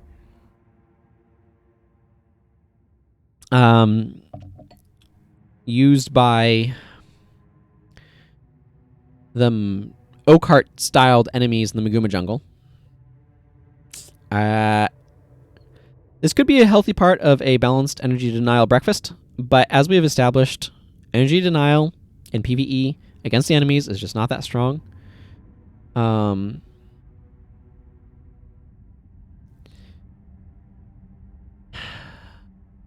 So I would want this to do more somehow. The immediate thing that came to mind is inflict weakness, but rangers don't inflict weakness, so I don't really like that idea. I don't necessarily want to do that.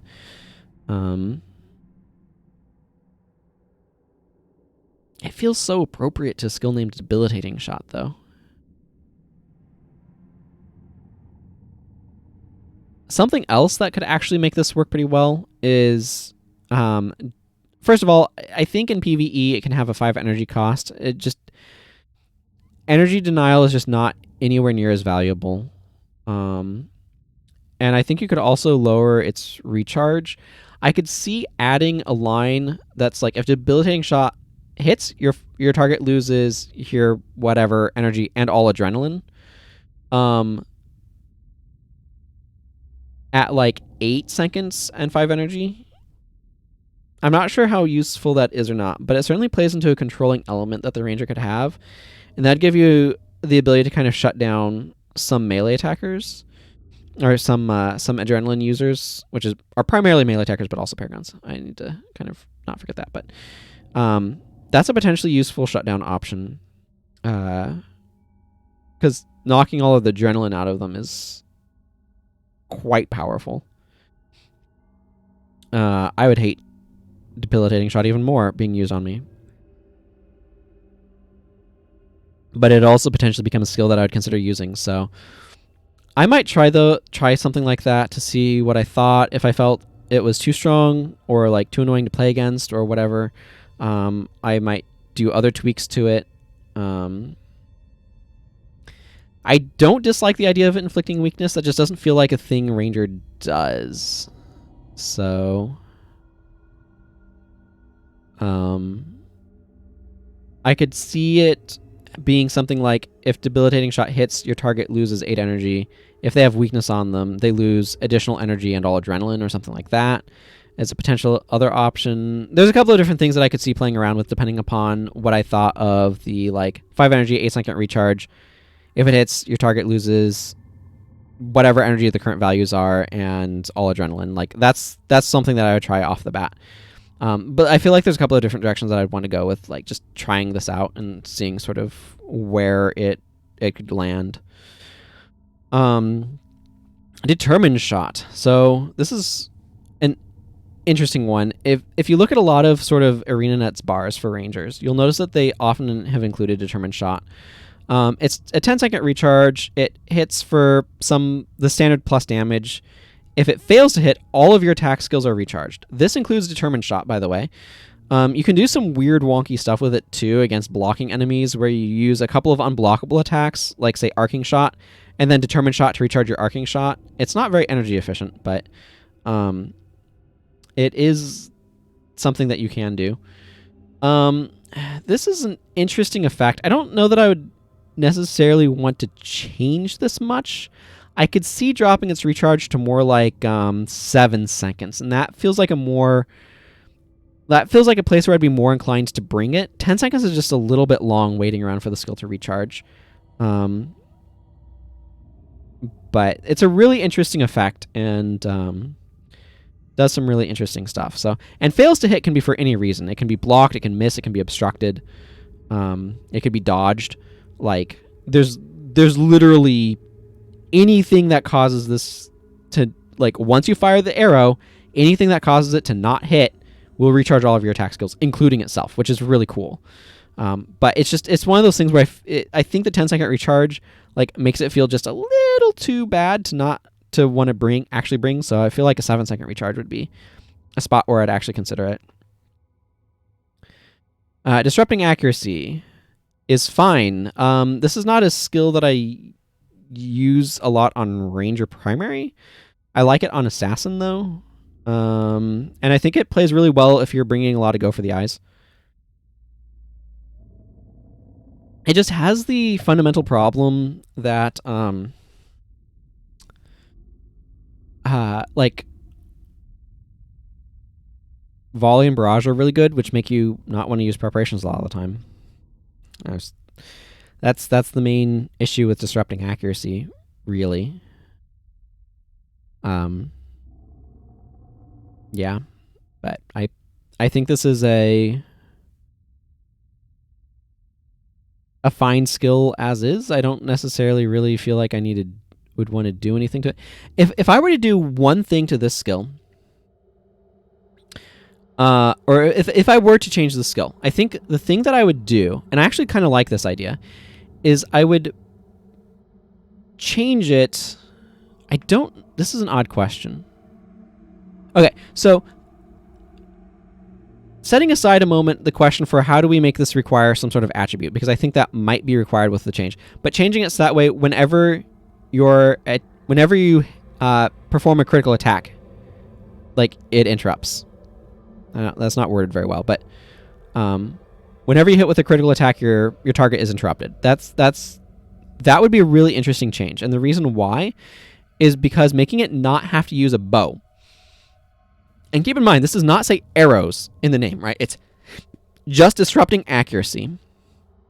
So if it was something where I could use this with a sword or on an assassin with daggers, whenever I crit with a dagger, I interrupted my foe, that would be really interesting. That would give some interesting space to play around in.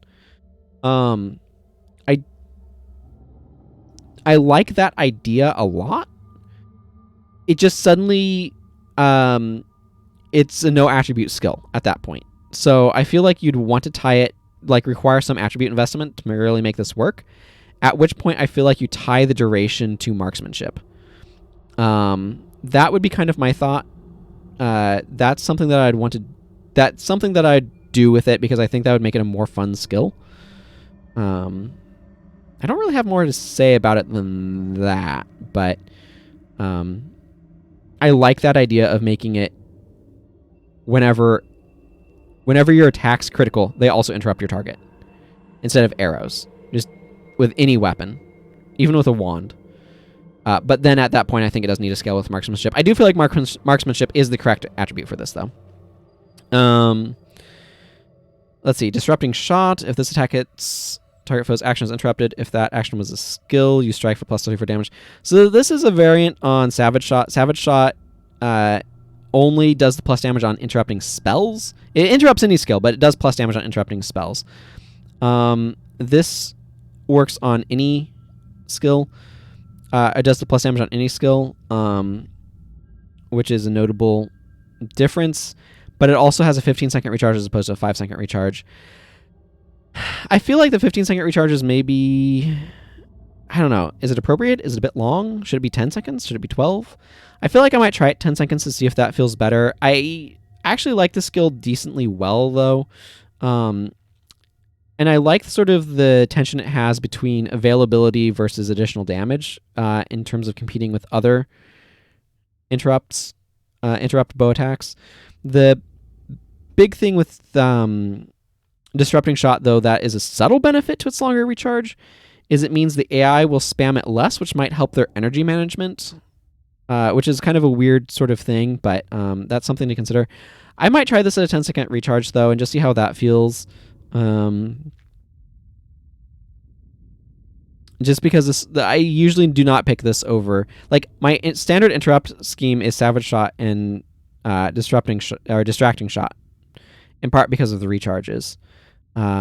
If this was at 10 seconds, I feel like it would compete a little bit better with one of these for one of those slots. So I would give that a try and just see. Favorable wins. This is one of those ones that like is really useful if you have enough rangers going around with you, but it needs the 1 second activation times, 30-second recharge to really be something that I like. Because just setting it up is just too much of a pain. It's sweet otherwise. Like, your arrows moving twice as fast is what it actually means is that your arrows have less flight, like have half flight time.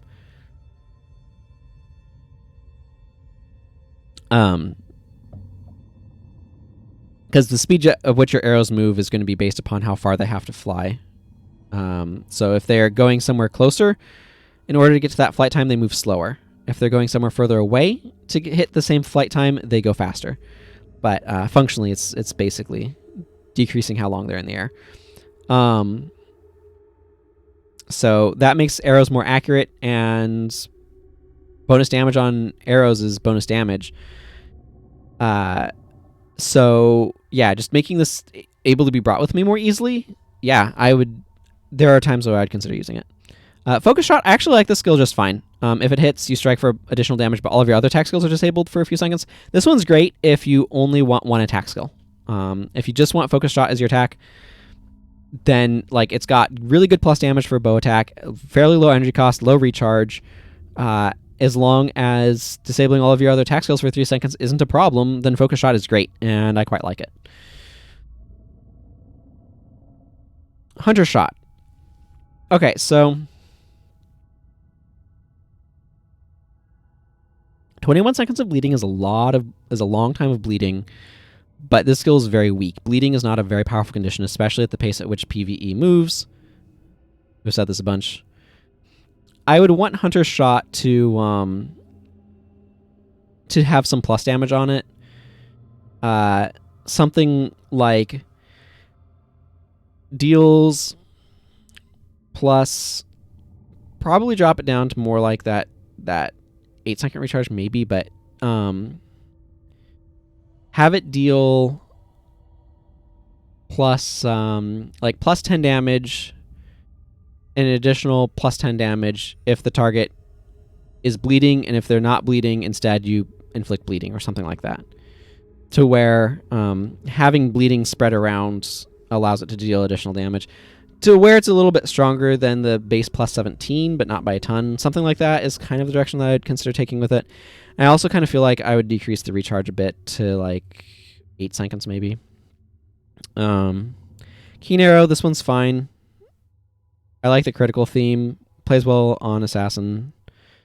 Moving on so we can get through this today. Marauder Shot. So this has a really strong plus damage, but it disables all of your non-attack skills for 10 seconds and costs 10 energy. That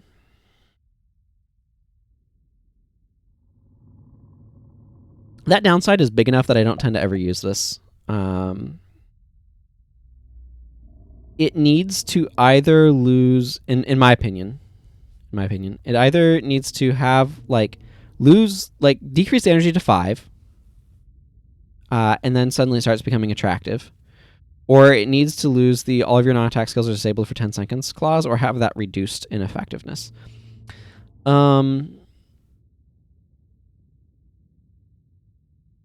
Or have some other upside.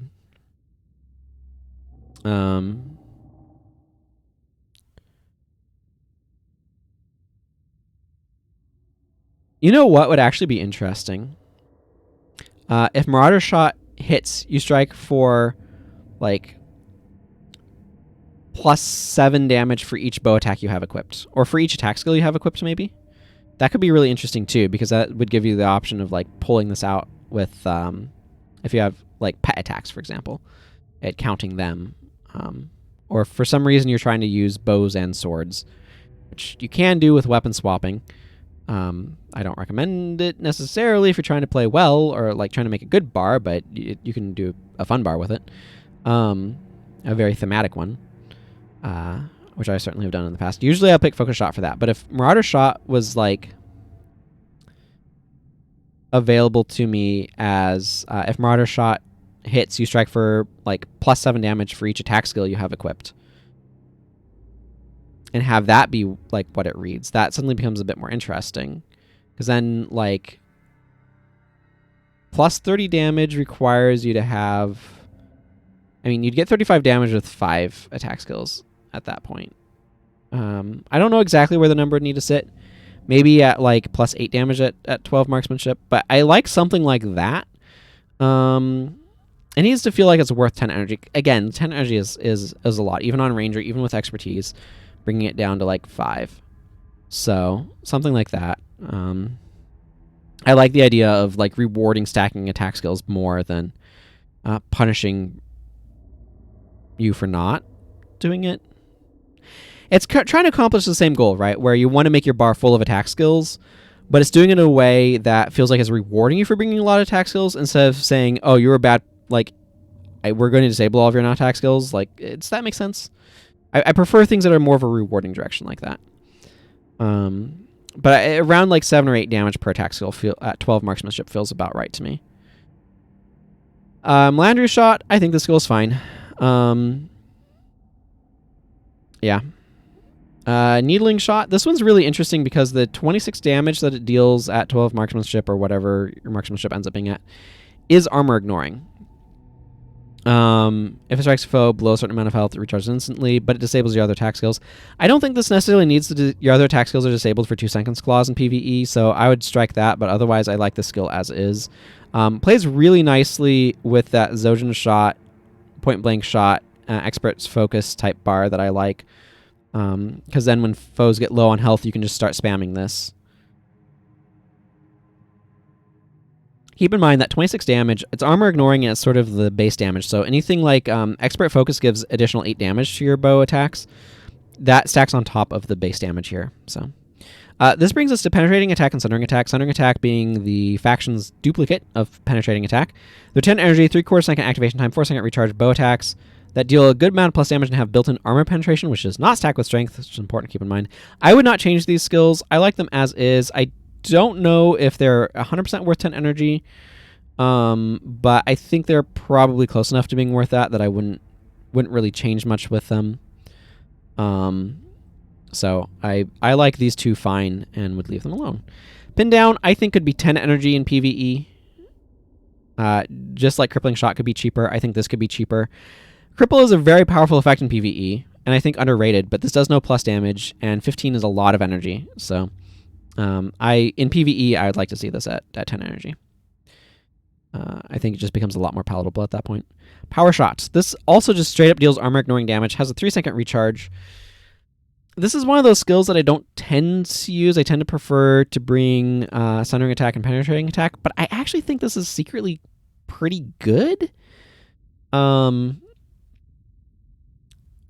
And the main problem with it is the energy cost is high, but and it doesn't look as good as I think it probably is, particularly in some areas. So I don't know. Maybe this is one of those skills that I would consider bringing a lot more if Marksman's Wager was had better uptime, sort of thing. So I don't know. I feel like I need to play around with the skill a little bit more to have a strong sense of things. If you really wanted to be spicy with it, you could have it deal an additional 50% damage to any target behind your foe. The idea being like, oh, you shot an arrow through your target and it still has a little bit of power to hit the person behind them. I don't think it necessarily needs that, but it would certainly feel a lot better. It might be kind of complex positionally. If it's like, oh, hits an adjacent target behind your foe, but like an adjacent range. I don't know. Just some random thoughts. Precision shot. This one's weird. So it's 10 energy, 1 second activation time, 6 second recharge. If it hits, you strike for a measly +9 damage. It cannot be blocked, and it's easily interrupted. This skill has gotten nerfed over time. I think because of PvP problems. So, do they have the skill history for this here? No, they don't.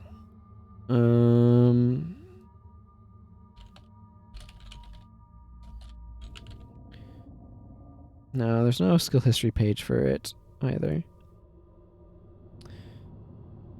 So this is one of those things where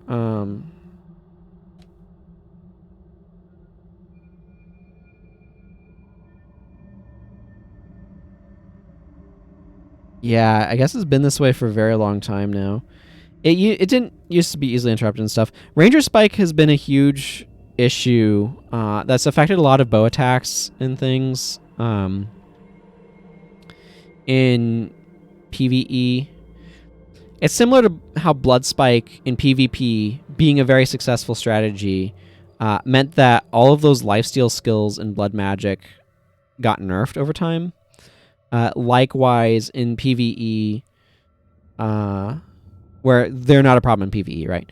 Likewise, Ranger Spike, it was a huge deal in PvP. A bunch of Rangers all firing arrows at somebody, using the interrupt skills to get quicker activation time so they could just land like 2 or 3 arrows per person on a team of like 6 Rangers and like 2 monks or whatever, or 5 Rangers or whatever, all at once.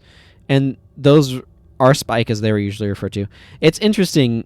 In PvP parlance, there's a few builds that have like varied names, and then there's builds that come in like 2 categories, which are the Way builds, which are off of iWay, which is I Will Avenge You, being abbreviated to iWay,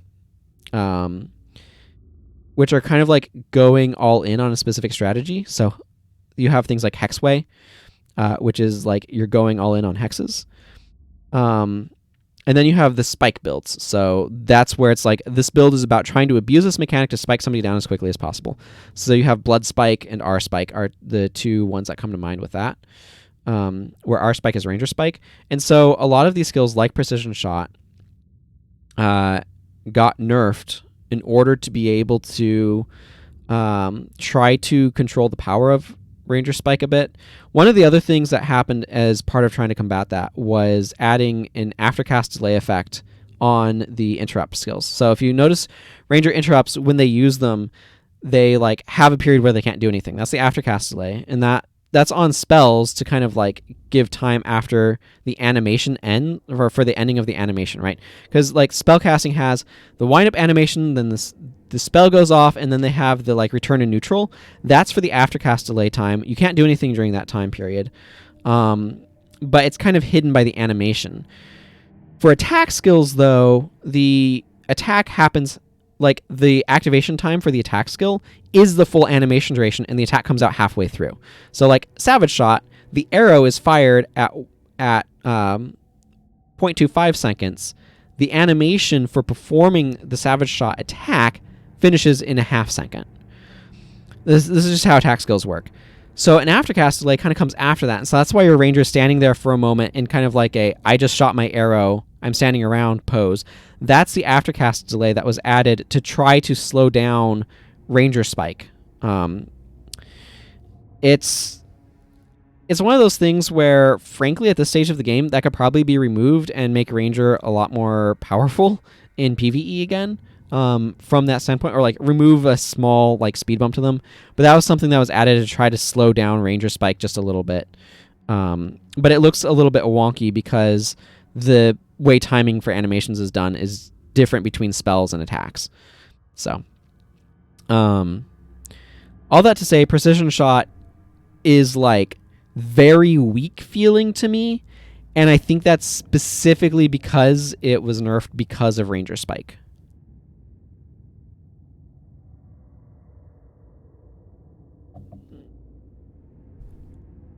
So, that said, what to do with precision shot? I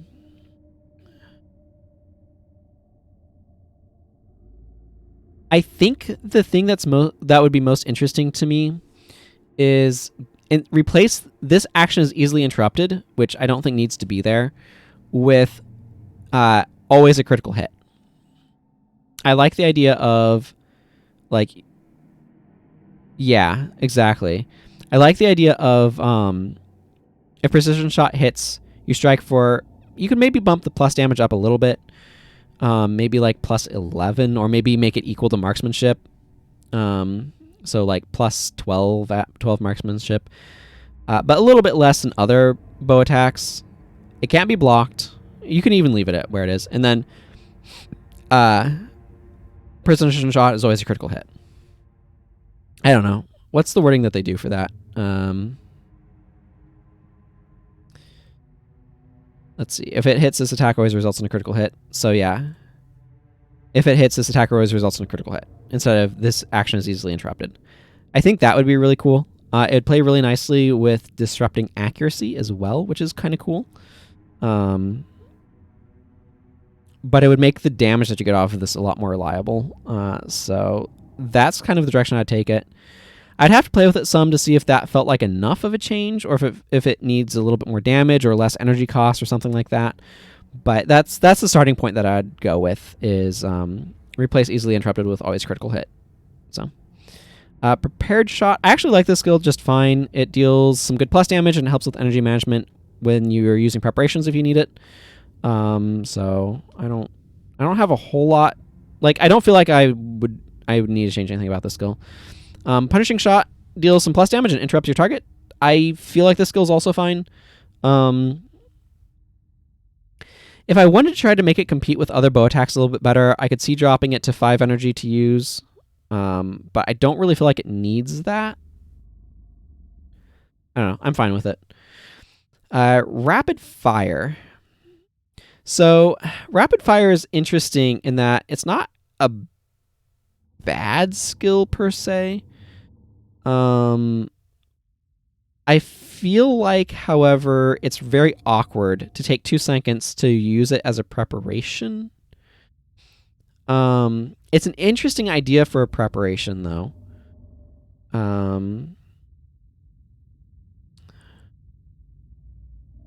I feel like my biggest issue with this skill is it just feels like it doesn't quite do enough, if you know what I mean. I think I would want this to be more like a 50% increased attack speed. I don't know if attack speed cap is at 30, like if there's a hard limit at 33, or if it just soft caps there. By which I mean you can't add up to greater than 33, but if you have something that does go higher, you can. I'm not sure on that front. It's just, rapid fire is just one of those skills that always just feels a little bit lackluster to me.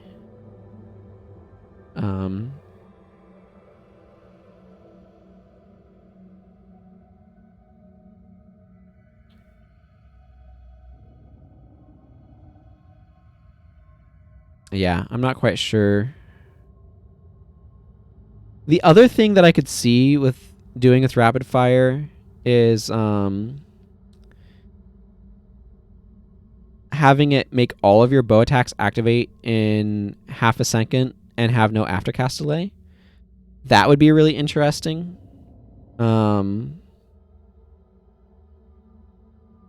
Particularly for PvE. Maybe in addition to the 33% faster auto attacks. I don't know. This skill, it needs something. I'm just not quite sure what. I'm not quite sure what would make me more interested in it. And I don't necessarily want it to just be plus damage, right? Because it's really easy to just add plus damage. But I want it to be something where it really feels like it is helping me rapid fire better.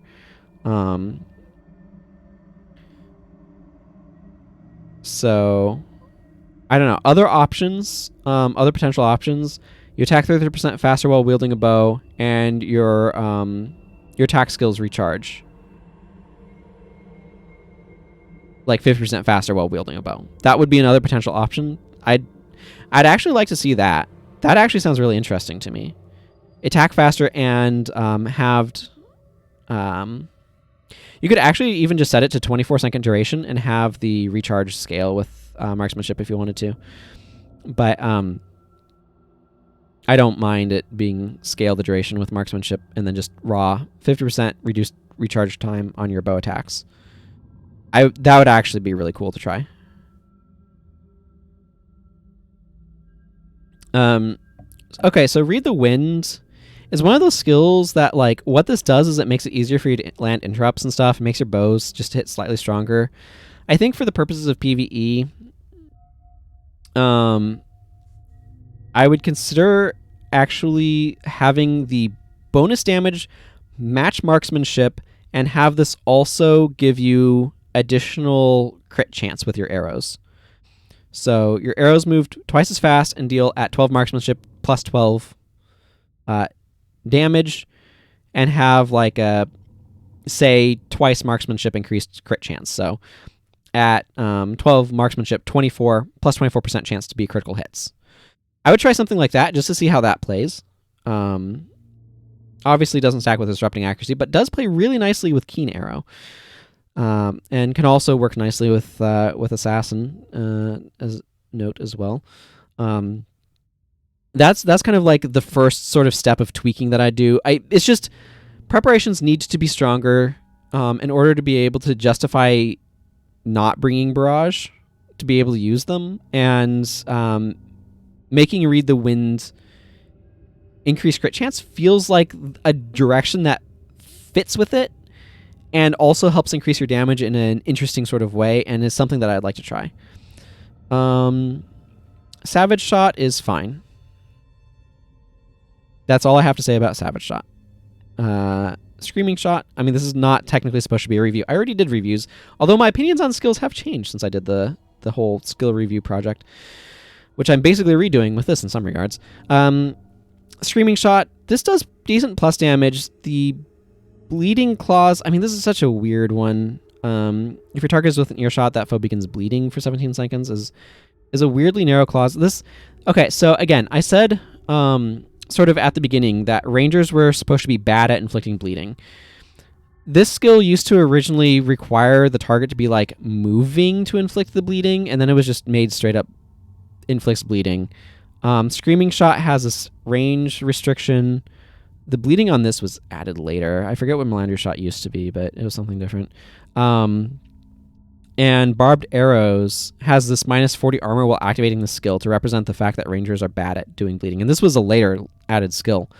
Melander's Arrows was an elite preparation with less uptime, with its main effect being inflicting bleeding.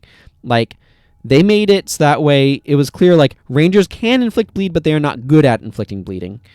And then they kind of, like, over time, I feel like they've walked back from that a little bit, especially when they updated Hunter Shot and Melander Shot to just straight up do bleeding. So, and, like, the thing is, frankly, like, bleeding is just not a very powerful condition. I don't know that this needs to have, if your target is with an earshot clause for the inflicting bleeding.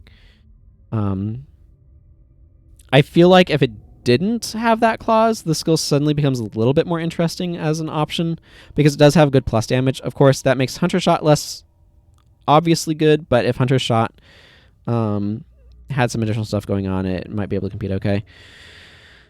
That's basically all I've got to say about Screaming Shot, I guess. I would try changing it, making the bleed unconditional and see how that feels, and kind of go from there.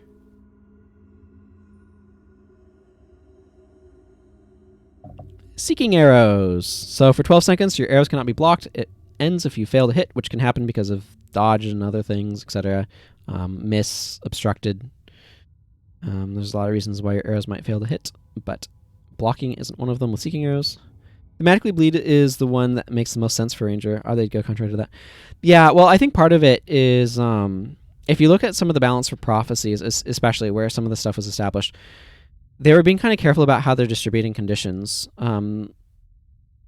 Warrior got Deep Wound as like a major thing that it could actually do. The only other profession that could Deep Wound in prophecies was Mesmer with Phantom Pain. So Deep Wound was was not widely like. We have more professions that can inflict deep wounds now because they've added more professions. So the assassin, dervish, and paragon can also do deep wounds now. And enraged lunge didn't exist at the time either. So ranger has the ability to inflict deep wounds now technically as well. I agree with you. It seems like bleeding should be an obvious thing for ranger to do, but they made the thing that ranger really kind of does be poison rather than bleed. In part, I think bleeding was something that blood magic could do with some of its skills, and sword warrior's thing was bleeding, as you'll notice with sever artery. In general, I think that they made bleeding a little bit more difficult to do at large than they really needed to. And I think part of that too is like when a game is new and you're still kind of figuring stuff out, you just don't know what's good yet. And I think they overestimated bleeding a little bit in terms of like how strong it is. So I think that's part of why you see that. But yeah, I get exactly what you're saying.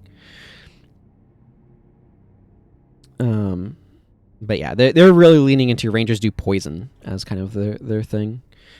Let's see, seeking arrows. So yeah, this preparation. Frankly, I feel like this thing could be 5 energy with the ability to get up the with like twice the duration, and it would be fine. I might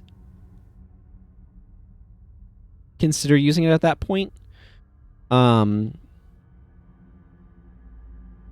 If it prevented your arrows from being able to be dodged, so like they could still be obstructed or miss, that would also be really appealing.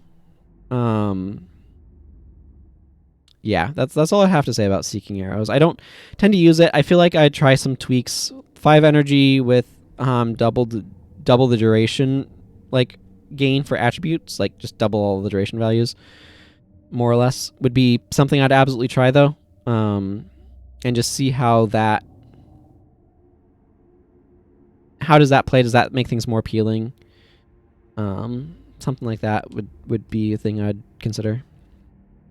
But also, like, if your arrows can't be dodged, that would actually be really, really, really handy. So that would be a nice clause to add that I'd consider. So it could still be obstructed or stray, because stray is when your target is moving towards an obstructed area, so the arrow wouldn't hit because of that, as I understand it from what the wiki says anyway. But they could still be obstructed. They could still miss from, like, blind and stuff. Yeah. Sloth Hunter Shot, this attack is fine. I don't have anything to say about it. Splinter Shot, on the other hand, is garbage. Okay, so this is actually a really interesting design lesson of a skill. What it does is if it hits, you deal a meager plus 13 damage, which is really not worth 10 energy. But if it's blocked, all foes adjacent to your target, which I assume it includes your target, take 53 damage. Most of this skill's power is put in the if it's blocked clause. And I don't like that. What I would actually do to this is and this is a bit of weird wording, but I would have it be if Splinter Shot hits or is blocked, all foes adjacent to your target take like 35 damage, maybe, or something like that. I'm not quite sure what the appropriate value for that would be. But basically where it triggers the splinter effect, regardless of whether or not it was blocked. So if it hit or was blocked, it triggers the splinter effect. And just get rid of the base plus damage on it. It can still be 10 energy at that point. Probably needs to go up and recharge a little bit to more like 8 seconds. So probably like 10, 8.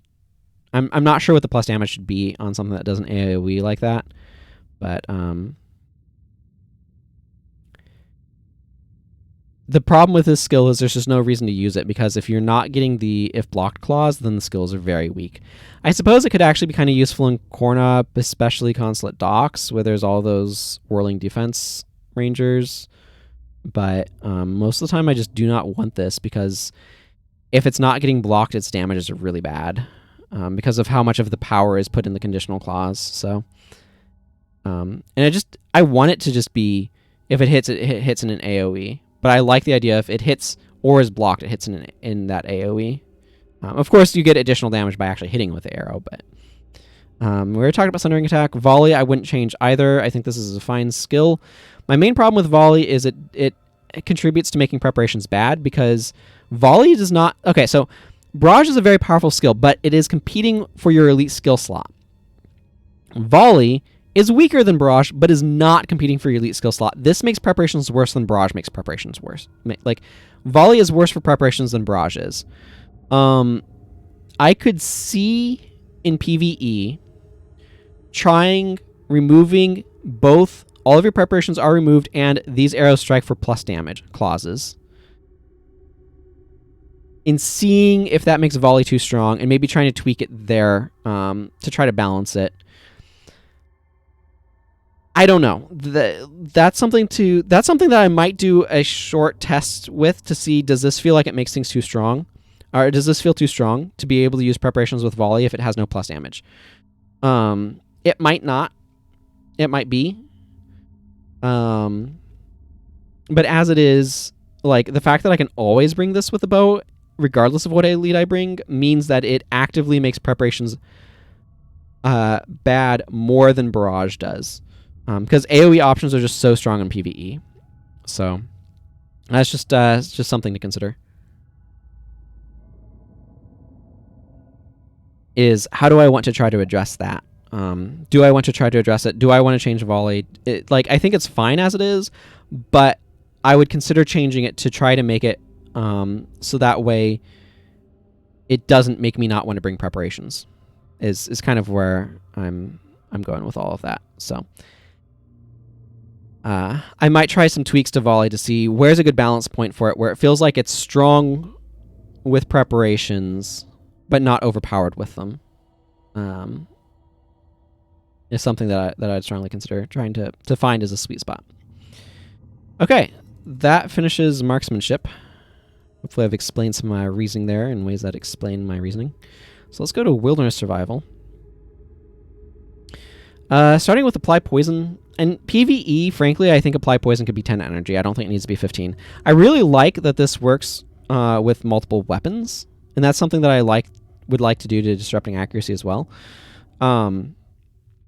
But poison is a strong degen condition, relatively speaking, but degen, again, as I've said a number of times, is just not that strong in PvE. So apply poison's ability to continuously apply poison is really strong in PvP, because it means that your opponent has to constantly be trying to fight against this degen.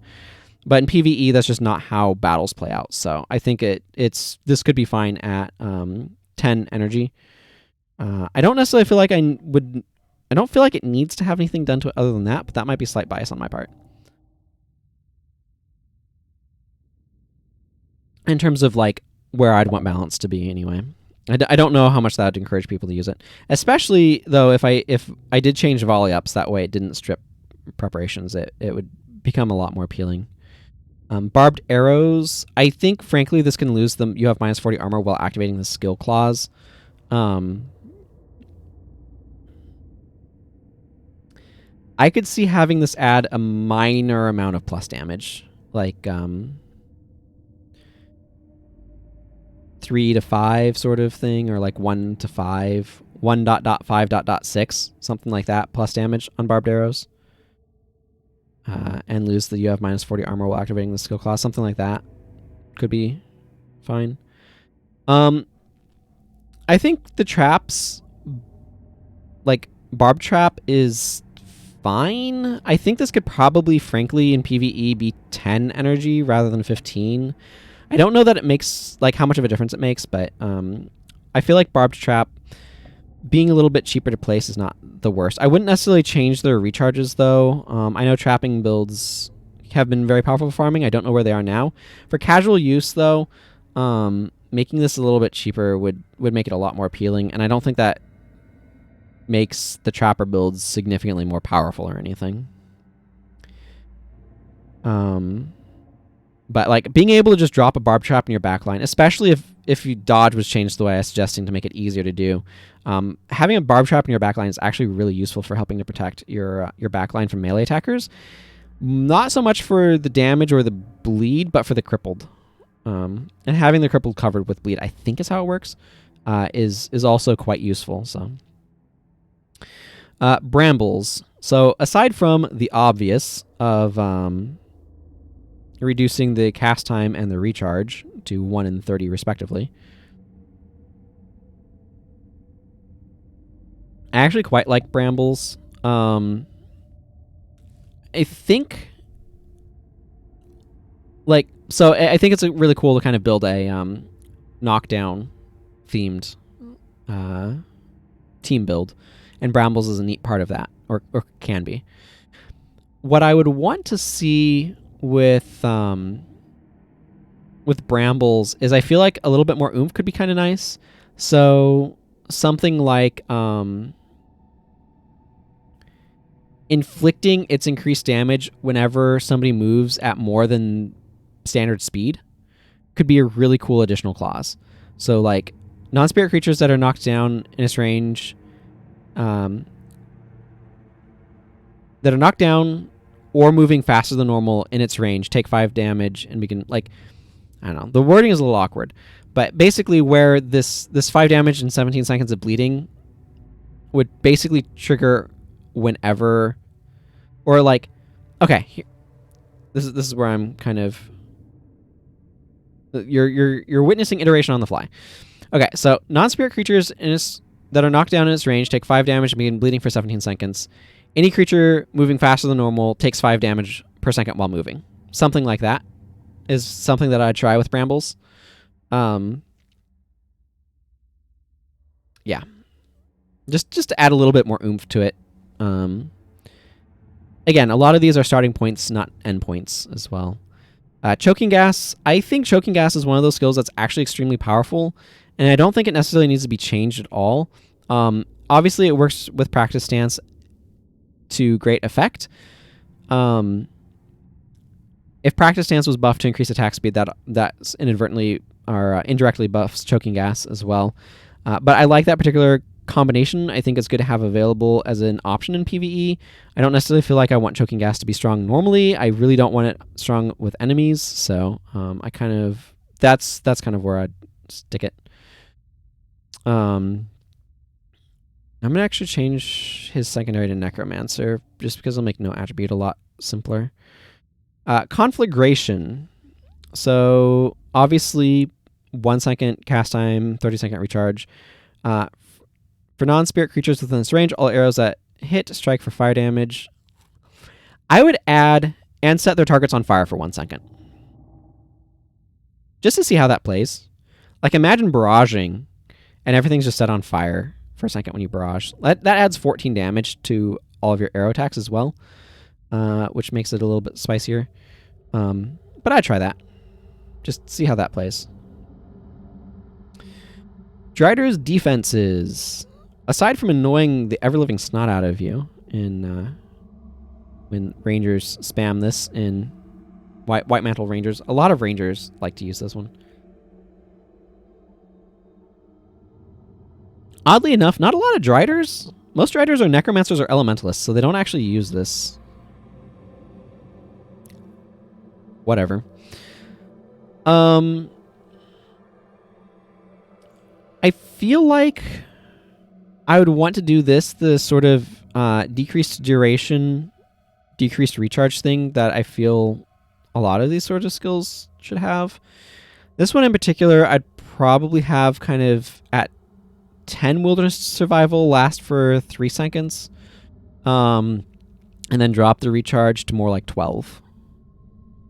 It would have a little bit more uptime than it does now, but I'm fine with that. Like, I don't feel like it needs to be 2 seconds with a 12-second recharge. I think 3 with a 12-second recharge is probably fine. And of course, keep the armor scaling the same. That's kind of where I'd go with that one. Dust Trap is a lot of energy. I think this could probably be 15 in PvE. Moving on, Equinox. Spells cast within this range that cause overcast cause an additional 10 overcast. This skill is hot garbage because it's just targeted at elementalists. Drop the cast or the activation time. It's not casting it, but it's active. It's using it, whatever. To 3/4 second. I think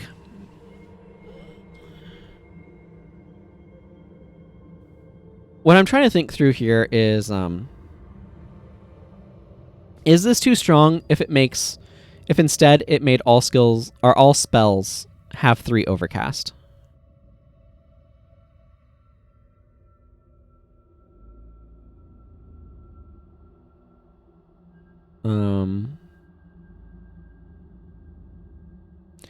I think I like that effect. I would certainly try it. That would favor using non-spell skills for healing and stuff. It would mean that enemies would lock out their bars. I have no idea where that one would be power level wise though, so I would need to try it just to see how it plays. But I like the idea of spells cast within this range cause 3 overcast and just leave it there full stop and see how it goes. Yeah, that is what I would try. And just kind of see where it ends up. As a starting point, of course. Maybe that effect idea is bad, and I would want to do something else with it. Maybe that effect idea is good. Maybe it's like, oh, this idea is good, but needs to be a bit stronger. I don't know. That's kind of where I'm at, though. Boy, Ranger's taking a lot longer than I was expecting. It's like Necromancer levels of time. Famine. So this one, honestly, other than changing the cast time to 3/4 seconds, I don't really feel like I want to change anything with Famine. What I want to do is I want to make energy denial options in other professions in general stronger, so that way Famine is actually something you can trigger sometimes. I think this is a really useful part of an energy denial team build. I just don't think those energy denial team builds are strong enough in PvE to really work as things currently are. So I would want to bump up the strength of those sorts of builds so that way Famine could be stronger. Famine strength is entirely reliant on how easy it is to knock enemies out of energy. So making that more feasible would make me actually consider using this skill.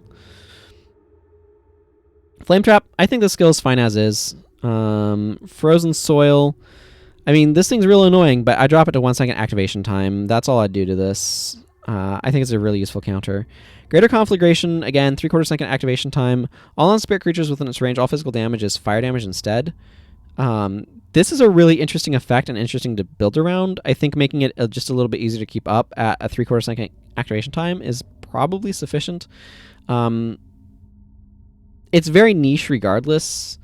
I could see having it adding some sort of line of like whenever a creature in its range is dealt fire damage, they're also set on fire for 1 second, adding kind of like a mini Rodgort's invocation or Rodgort's Mark of Rodgort effect to it.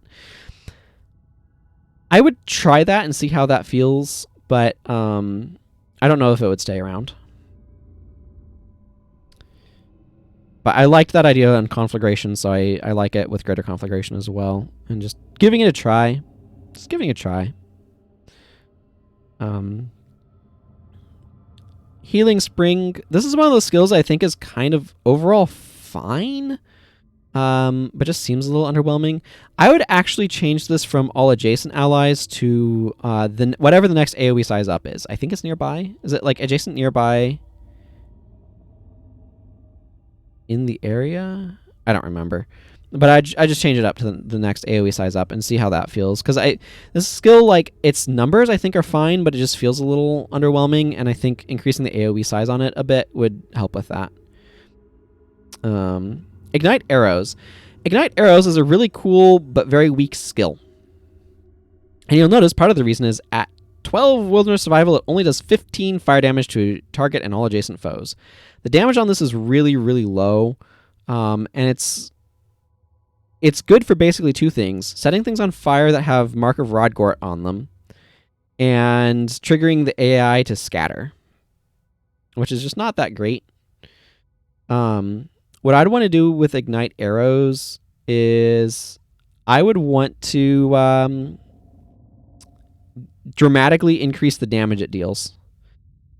How much exactly, I don't know. I would start by doubling it to, I mean, at 12 wilderness survival to 30. Does that feel like enough damage? And just play with it, right? I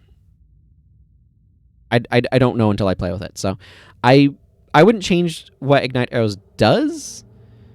I would increase how much damage it deals to the point where it felt like it was actually worth using. That's what I would do with Ignite Arrows. But where that point is, I'm not entirely sure. So I would have to play around with it some, with just different numbers. Incendiary Arrows, I'm overall happy with the skill where it's at. I mean, I would like it maybe at 4 seconds instead of 5, but the broader AoE range than Barrage or Volley is really interesting, and the fact that it works with preparations is interesting. If I'm making Volley able to work with preparations, I probably want to boost Incendiary Arrows a little bit. Maybe increase the number of targets it can hit to 3 as well, and drop the cooldown closer to 3 seconds. But this would all be a matter of like having to test stuff out a little bit. Like I said, Incendiary Arrows is a bigger AoE. It hits near your target, not adjacent. So it is a size or 2 up, which is very notable. Kindle Arrows, the additional fire damage is actually really uninteresting. I like these dealing fire damage, but what I actually think I'd want to do with Kindle Arrows is I'd want to try changing it from hit for an additional 20 fire damage to set their foe on fire for a few seconds. Probably at 3 seconds at 12 wilderness survival, 4 at... So the basic breakpoints would be like 0 at 0 wilderness survival, 1 at like 4 or 5 wilderness survival, probably about 1 second of burning at about 3 or 4 wilderness survival. How about starting at 4? 2 seconds at like 8 or 9 wilderness survival. I think 8 wilderness survival. And then at about 11 or 12, probably 12. Actually, I like 11. 11 is breakpoint for 3, and then 15 is a breakpoint for 4 seconds of burning. But I like the idea of having it set things on fire rather than doing additional fire damage. So I'd try that with Kindle Arrows. Melander's Arrows. So these always inflict bleeding, and if they hit an enchanted foe, they do a bunch of plus damage.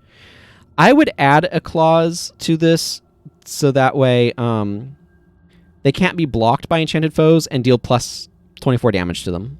I would just add an unblockable clause against enchanted foes, kind of like the Mage Hunter stuff that Warrior has. That would make these a lot more interesting to me, especially in areas where I knew I was going to be facing Aegis or Guardian. So I like that idea of adding an unblockable clause against enchanted foes as well.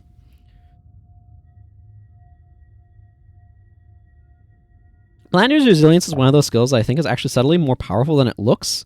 But the problem with it is when you read it, or at least I know when I read it, I'm like, but cleansing is going to make this not do anything. Turns out cleansing is not necessarily that prevalent. This is one of those skills that I think is fine and probably actually maybe good in some circumstances, but is just a little like... Most of the time you want to spend your elite on something more offensively focused. If I really wanted to boost this skill, I would change it from +1 energy regeneration for each condition hex you're suffering to +2. I might try that just to see how that feels, but I don't know. This is one of those skills that like I feel like is really borderline to actually being a very solid skill in the right circumstances. So, I don't know. I don't have... I feel like I want to play around with its numbers a little bit.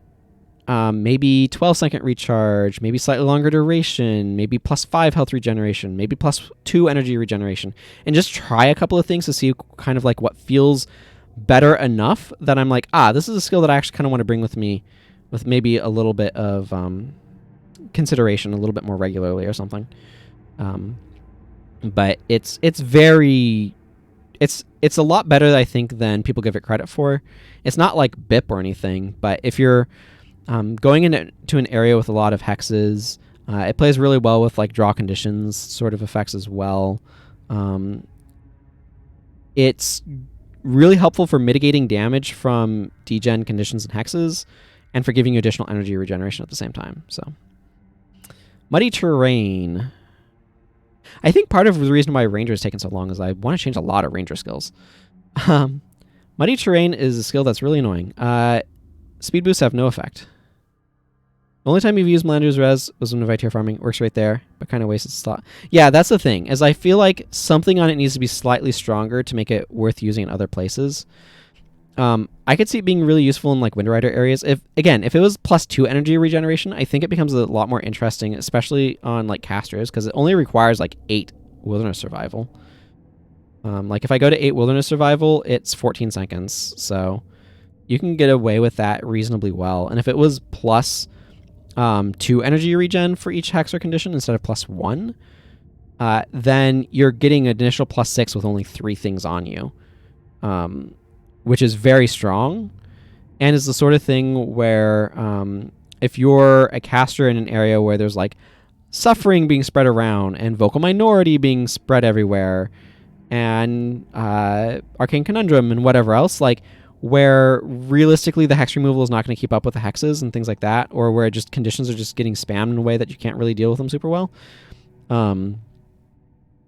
then Melander's Resilience suddenly like giving you maxed out energy regen could be really strong. So like that's why the first thing I'd try with this is going to +2 energy regen, and I feel like that would kind of make it like much closer to an actually usable skill, if that makes sense. Because like I feel like it's borderline. It's like almost good enough to use in quite a few places, but just not quite. So if it was bumped up to +2 energy regen, I feel like that would kind of change the calculus on it a bunch. Muddy Terrain. So obviously 1 second activation time. Non-spirit creatures within its range move 10% slower, and speed boosts have no effect. This is a really weird skill. What I think I would consider doing to this actually is instead of and speed boosts have no effect, I mean you could keep that, but I would actually remove the speed boosts have no effect clause. Like keep the slow if you want. Like keep the slow, that's fine. But have this make it so that way shadow steps don't work. Like non-spirit creatures within its range move 10% slower and can't shadow step. Is what I think I would change my terrain's effect to. And of course, like I said, 1 second activation time. I think it's a good idea to have some sort of anti-shadow step skill. The fact that there isn't one is a little bit weird, quite frankly, and Muddy Terrain is a great candidate for that. Natural Stride, I think this is fine as is, so I wouldn't really change this. It is unreliable, but I think it's good to have it not be just escape, but not elite.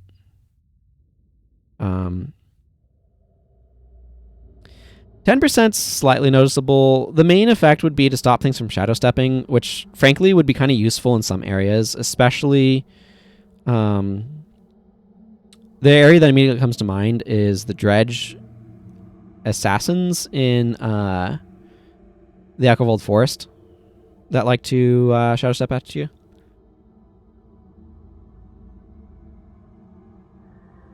There's probably some other areas too where enemies shadow step and it's like, okay, would you please stop? Winds of Change, and I think maybe Warren Cry to have some shadow stepping enemies that maybe you want to stop them from being able to shadow step. Nature's Renewal, what does he even do? For 126 seconds, because that's how long this lasts. Enchantments and hexes cast by non-spirit creatures take twice as long to cast, and it costs twice as much energy to maintain enchantments. Obviously, I dropped this to 1 second cast time, 30 second recharge. That's sort of my blanket. Let's try to make nature rituals more playable move. The main thing that this does is this actually slows down the rate at which things are applied and makes for larger interrupt windows.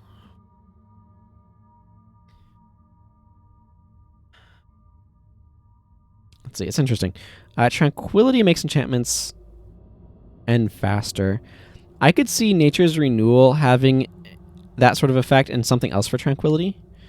So I could see it being like enchantments and hexes cast by non-spirit creatures take twice as long to cast and end twice as quickly. and it costs twice as much energy to maintain enchantments. I don't mind stacking a bunch of that stuff on Nature's Renewal, and I would consider that for this. Pestilence. So if Pestilence was 1 second cast time, 30-second recharge, I'd actually consider using this on fragility builds.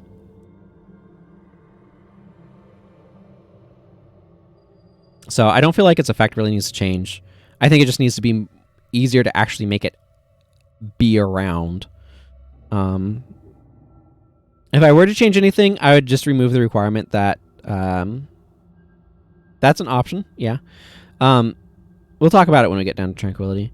But if I were to do anything to Pestilence, it would be to remove the requirement that... anything other than this sort of like standard 1 second, 30-second recharge change, it would be to reduce the...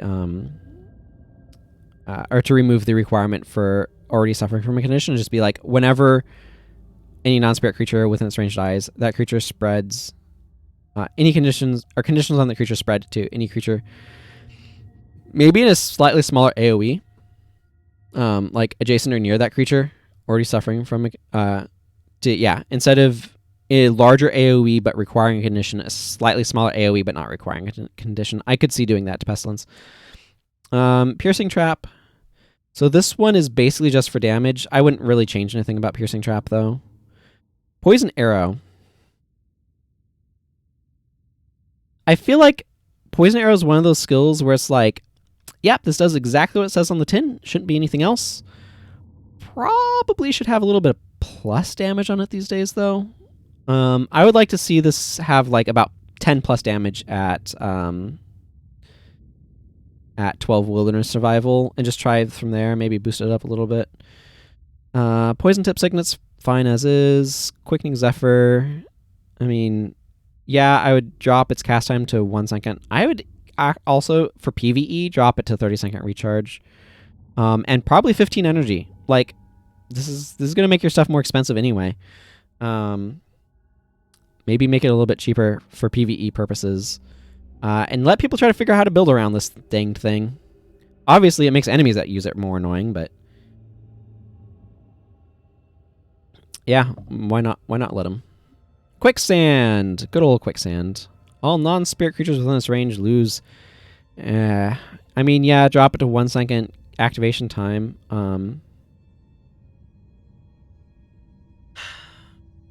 I don't know. Like, I don't really know how to respond to Quicksand.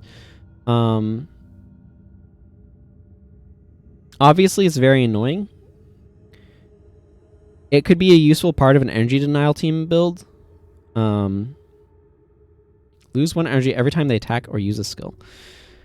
I could see adjusting this to be a slightly greater amount of energy lost, but only while moving. So, like, all non-spirit creatures within this range lose, say, 3 energy each second that they're moving.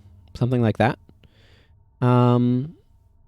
Could be an interesting alternative direction to take Quicksand that would be less annoying in some regards and more annoying in others. And feels a bit more like Quicksand to me, quite frankly.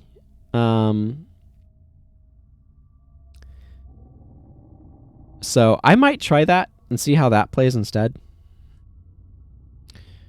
Roaring Winds. So aside from dropping the casting time and recharge, I'm not sure if there's much else that I necessarily want to do to this. This is obviously an anti-shout enchant skill. And I think that's fine. I could see if the energy value was like doubled at this point, so if it's like plus 8 energy at 12 Wilderness Survival, this would be a bit better. It certainly would help shut down enemies, though. Man, it's awkward. We're coming up towards, like, the stream is scheduled to go for another 40 minutes. We'll probably finish before then. But I've been drinking a lot of water, and I'm really starting to notice that. So I'm kind of wanting to take a short break. But it feels awkward at this. Whatever. We'll keep going for the moment.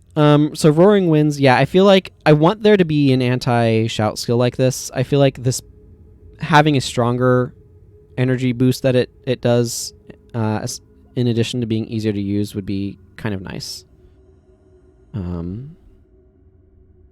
Yeah. An alternative thing that could be really interesting with Roaring Winds is if it made shouts and chants effect half, like have half area of effect. And that would be a really interesting alternative effect for Roaring Winds, or like an additional effect. So like 10 energy, 1 second activation time, 30-second recharge, nature ritual, create a level 8 spirit, chants and shouts cost 4 more energy and have half range. The spirit dies after 54 seconds. That could be a really interesting alternative that I actually kind of like. Scavenger's Focus. So there's 2 different ways you could go with this skill. You could kind of build off of where it is now. And what I would do in that case is I would change it to offer just a raw, like 3 energy. So if you strike a foe who is suffering from a condition, you gain 3 energy. And then have the duration scale with Wilderness Survival, such that at 12 Wilderness Survival, like 10 Wilderness Survival, you get 20-second duration out of it. So that's one direction.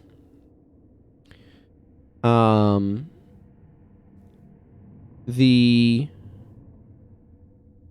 other way that you could take this is you could revert it back to its original effect, which was a preparation that increased your damage against foes with conditions on them, which is the direction that I'd actually want to go. Does the wiki actually have it on it? It was really good with assassins because it worked with all weapons. Maybe if I could spell scavenger correctly. Yeah, skill history. So the original effect was 10 energy, 2-second cast time, 12-second recharge, elite preparation. For 24 seconds, your attacks deal plus 5, 13, 15 damage against foes suffering from a condition. I would try reverting it back to, that because I prefer that functionality more. It's cool to be able to do that with Assassin. It's cool to be able to do that with like a Sword Warrior with your bleeding, and those sorts of things. I think it was changed for PvP. I would change it back for PvE. The Scavenger's Focus effect that we have now is cool, but I prefer the additional damage against conditioned foe effect. So I do need to take a short break, so I will be back in just a couple of minutes to continue things here, but I need to... it was always in Wilderness Survival, but I could see it in Beast Mastery as well. Putting it in Beast Mastery with that effect could also be very interesting. But yeah, it was always in Wilderness Survival. Okay, like I said, I'll be back in just a couple minutes of BRB.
Hello, I have returned. Where were we? Serpent's Quickness is a fine skill as is. Has plenty of uses. Smoke Trap. Okay, so I have really mixed feelings about elite traps. That I can't use them with Trapper's Focus, so the easily interrupted is kind of a problem. If dodge was changed the way that I was mentioning changing it, or suggesting changing it, suddenly both Smoke Trap and Spike Trap become a lot more appealing to me as skills to potentially make use of. Smoke Trap is especially interesting because it is useful both defensively and offensively. I mean, it's a purely defensive skill in that blind and dazed are kind of more defensive conditions. But you can either use it in the enemy backline to try to daze them, or you can use it in your backline to protect you from melee attackers by blinding them. In that regard, Smoke Trap is quite versatile. The thing that makes it difficult to use is, of course, the easily interrupted claws. So if I could use dodge to protect myself to drop a Smoke Trap, that would actually be quite handy. So all that to say, I wouldn't change anything about Smoke Trap until I'd figured out how well it works with dodge, with the change to dodge that I suggested, or proposed, or whatever word we want to use here. Because I feel like the core effect of what Smoke Trap does is useful enough that it might be fine if it was more reliable to get down. That's kind of where I sit on it. Basically, if this lost the while activating the skill you were easily interrupted clause, I would consider using Smoke Trap a lot more. That is a trap clause. And so having dodge able to protect you from stuff to allow you to be able to get this off is something that would mean that I would actually consider using Smoke Trap some. Does that make sense? Hopefully that makes sense. That's kind of where I sit on Smoke Trap. If I did feel something need to be changed with it, what would I change? I would probably...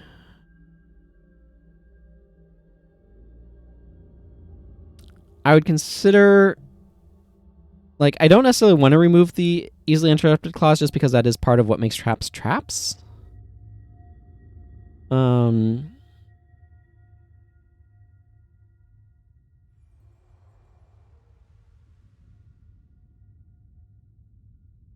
But I would potentially consider when you activate the skill, nearby foes are, or adjacent foes are blinded for 2 seconds.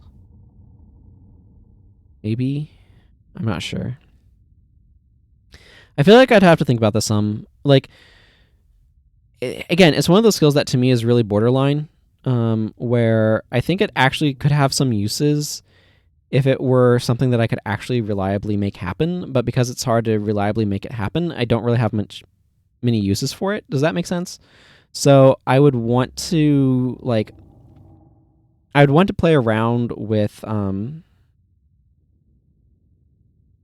like, if I had a skill that made it a lot more reliable to place this, is this a skill that I actually want to use?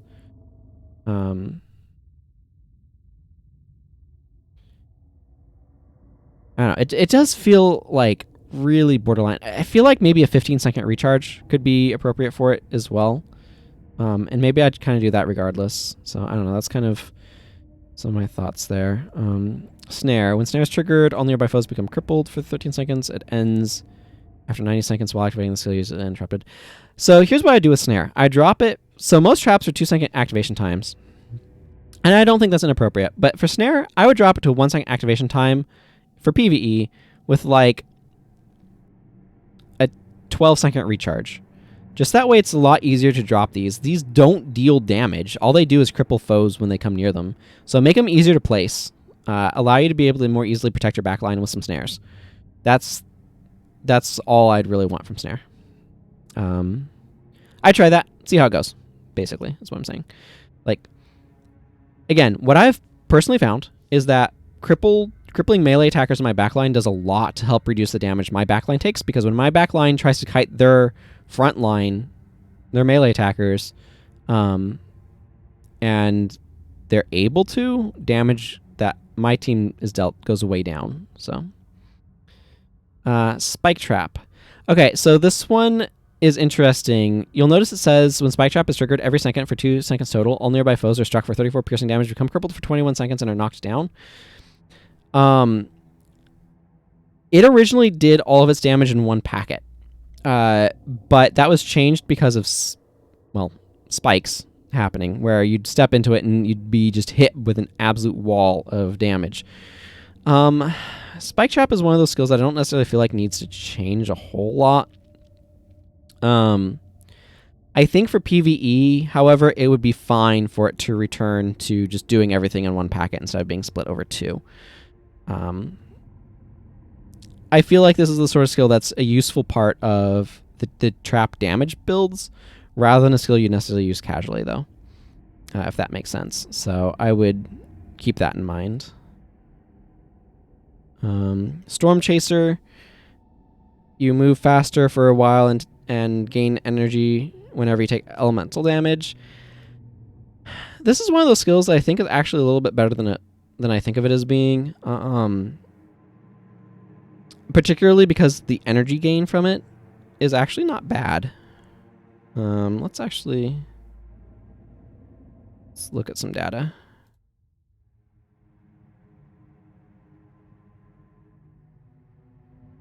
"10 wilderness survival for 4 energy." Where's the breakpoint? So 6 gets you 3. What is it? Is it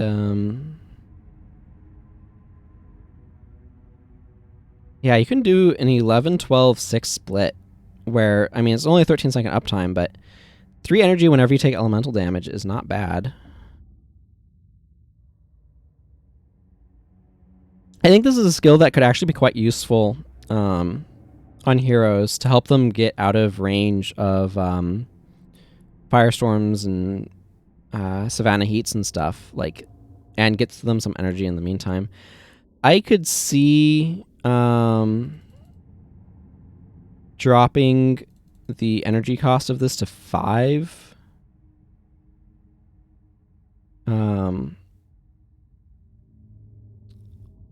But I think the skill is actually decent where it is. This brings us to Tranquility, which was mentioned earlier. So let's see. Korngar suggested maybe shouts ending quicker. Other potential options, obviously, 5-second cast time going down to 1 and dropping the recharge to 30 seconds, again, for availability. Other things that cross my mind are slower skill activations times, slower attack speeds, things like that.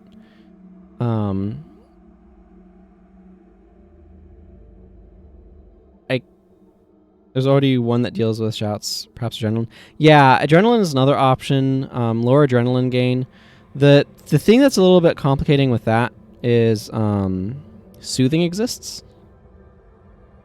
So where is it? Is it restoration?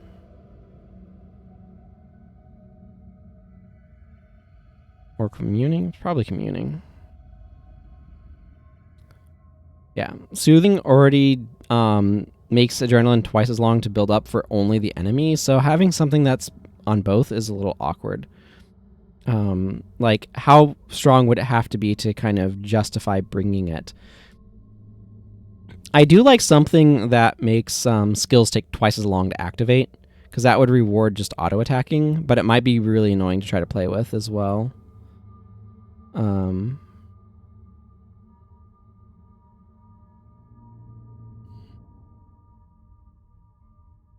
But I do like the idea of skills take twice as long to activate in its range.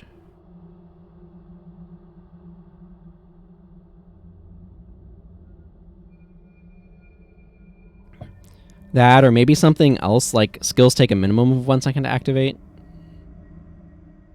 That would be a little wonky with some stuff, though. Or like skills with activation times take at least 1 second to activate. I don't know. I like skills take twice as long to activate, and then it incentivizes you to kind of build around that a little bit. So I think that's probably the first direction that I would try. But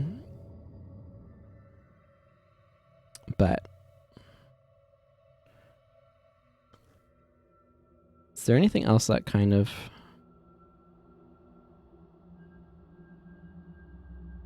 I mean, tranquility makes me think of like peacefulness and things like that. I don't know what it has to do with making enchantments expire faster.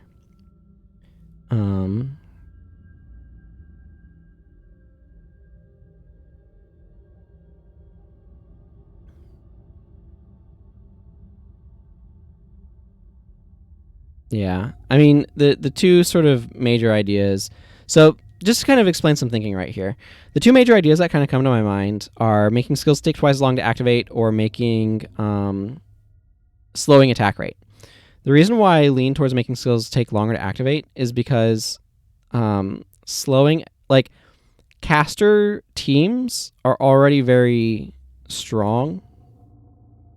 And so giving another thing that allows them to mitigate the attack rates of like rangers and warriors and stuff in this sort of way seems to me to be very, very powerful. And another tool that an already strong composition doesn't need.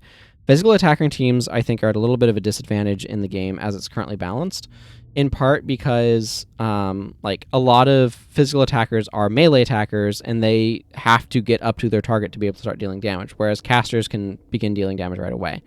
And then rangers are a little bit slower at attacking,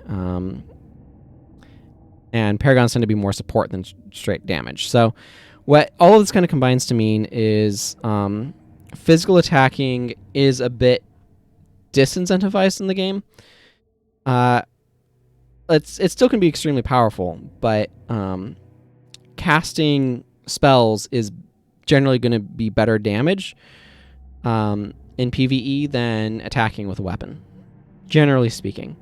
So that's why I wouldn't lean, like, I feel like flavor-wise, in terms of the name and everything, it makes more sense for Tranquility to slow attack speed.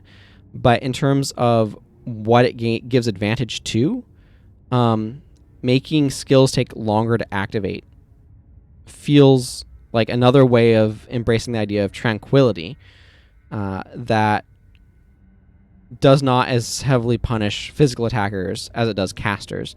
And so that's the direction that I'd go with it for that reason. So that's why that's something that I would test, and kind of the first thing that I'd test. There are other potential interpretations for Tranquility as well. As was mentioned, stuff that affects adrenaline. I could see it being something where like adrenaline empties more quickly.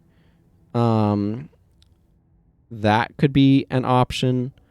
I could see things where whenever a creature in earshot uses a skill that costs adrenaline, that creature loses all adrenaline. That could be another idea. Even another potential idea is creatures that aren't moving or using a skill have +1 or 2 energy regeneration. That's another potential idea. The idea of you're being still and not doing anything, giving you some energy. So there's a couple of different possible things that could be tried. I actually kind of like that energy regen while not moving or using a skill. One. Or just like, yeah, like a waste not, want not's trigger condition. Like, let's grab a Mesmer here so I can read. So waste not, want not, if target foe is not casting a spell or attacking. So something like creatures in range that are not casting spells, attacking, or moving have like plus some amount of energy regeneration. That could be a really interesting direction to take Tranquility as well. To be like, hey, if you just stand there, you gain energy more quickly. I actually quite like that idea, and that's something that I might try. Now that I'm thinking about it, I think that idea is one that I'd jump towards now. Let's just try that. Let's just see how this is. Let's see if it's any good. I like that idea. Tripwire. So when Tripwire is triggered, all nearby foes are struck for a little bit of piercing damage. Any crippled foes are knocked down. Tripwire ends after 90 seconds. While activating the skill, you're easily interrupted. So what I would do to Tripwire is I would just change it. I think it's okay as it is, but it's just not quite there. I like the design decently well, but I think the power is a bit low. So what I would do is I would just make the knockdown unconditional, potentially remove the damage though. So when Tripwire is triggered, all nearby foes are knocked down. I would try that. How does it feel with unconditional knockdown? And see from there if it needs anything different or not. Because this is not a skill that I think is good enough to use right now. Like, the damage is just too low to be worth it. So you have to be making sure that you're getting foes crippled so that way they get knocked down. If this was reliably causing a knockdown, I could see potentially using it. And even then, I'm like a little unexcited by it. If it was something like when Tripwire is triggered, all nearby foes are knocked down and crippled for a short period, that would be a bit more appealing. Basically, kind of like, I don't know. I want it to more reliably inflict the knockdown, I guess, is really what it comes down to make this actually have any sort of appeal to me. And I also might consider dropping it to 20-second recharge as well. There's a couple of numbers that I'd need to play with and tweak, but I would like the knockdown to be unconditional. Troll Unguent. I don't know that I'd necessarily do anything to this skill. I feel like this is a classic like self-heal skill, and I think it's fine as is. I could see maybe bumping up the regen a little bit. So that way at like 12 wilderness survival, it's actually plus 11. Just to be able to counteract some degen effects a little bit better. But I feel like Troll Unguent is fine as is. It's not an amazing skill. It's not a skill I use a whole lot. But I also feel like it's fine. I don't know. It's kind of weird to say that, but like there's a lot of ways you can make this skill stronger. You could make it 1 second activation time and 11 second duration.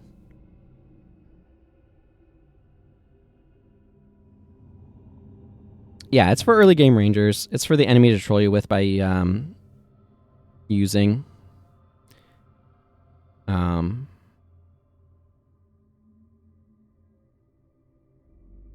If you wanted to do something interesting with it, you could have it be kind of like longer lasting, but only bring you up to like 75 or 50% HP as a potential alternative idea. But like in general, I feel like the skill is kind of like fine as is. Rangers, in terms of like self-heal,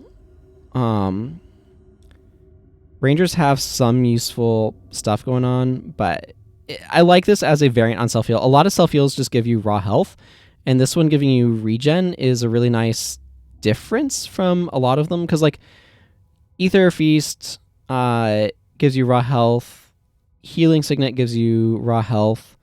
I mean, Dervish has a lot of self-heal options, but Paragons, like, sort of all of those are plus health, obviously. There's a number of stuff and motivations that heals, but Leader's Comfort is just straight giving you health. So having one that's health regeneration, I think, is a nice difference as well. I could see maybe dropping it to 12-second duration with 2-second activation time, though. But in bumping up the regen values a bit so that way it can kind of overcome health degeneration a bit better. But otherwise, I don't know. I don't really feel like it needs anything different. Winter, I'll add. Drop it to 3/4 second cast time, 30-second recharge. Call it good. This effect is useful to build around. Winnowing, which I just skipped over, but I'm coming back to. Go down to 1 second cast time, 30-second recharge. Non-spirit creatures within range take 4 additional damage whenever they take physical damage. It's a very weird effect. I already talked about Lacerate, adding kind of a additional damage effect on it. Winnowing, this is a really weird effect for winnowing. Winnowing is sort of the process of like tossing grain up in the air, so that way the chaff gets blown away because it's light, and then the seed that you want is heavy, so it falls and doesn't get blown away. So it's a process of filtering and sorting things. I don't know what this has to do with winnowing, or like why winnowing is just making things take a little bit of additional physical damage. And so it's always seemed a little bit anemic to me as well.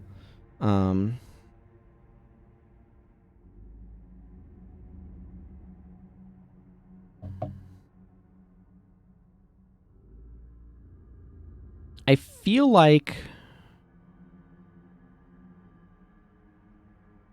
the effect that I want this to be is that it increases the potency of whatever is least represented on your team, but I don't actually know of a good way of doing that that's not, like, weird.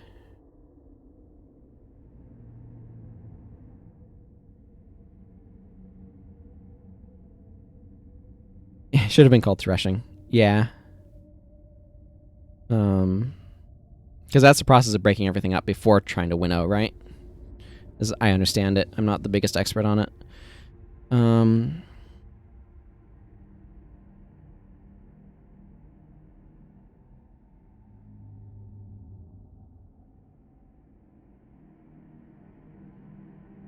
What I'm just trying to do is like think through what sort of effects could I give to something called winnowing. Again, the 4 additional damage is not that useful. It's fairly minor.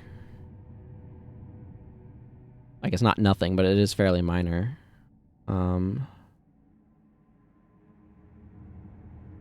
Does play nicely with Barrage. Again, if spirits are easier to place, favorable winds plus winnowing plus Barrage is some solid damage. You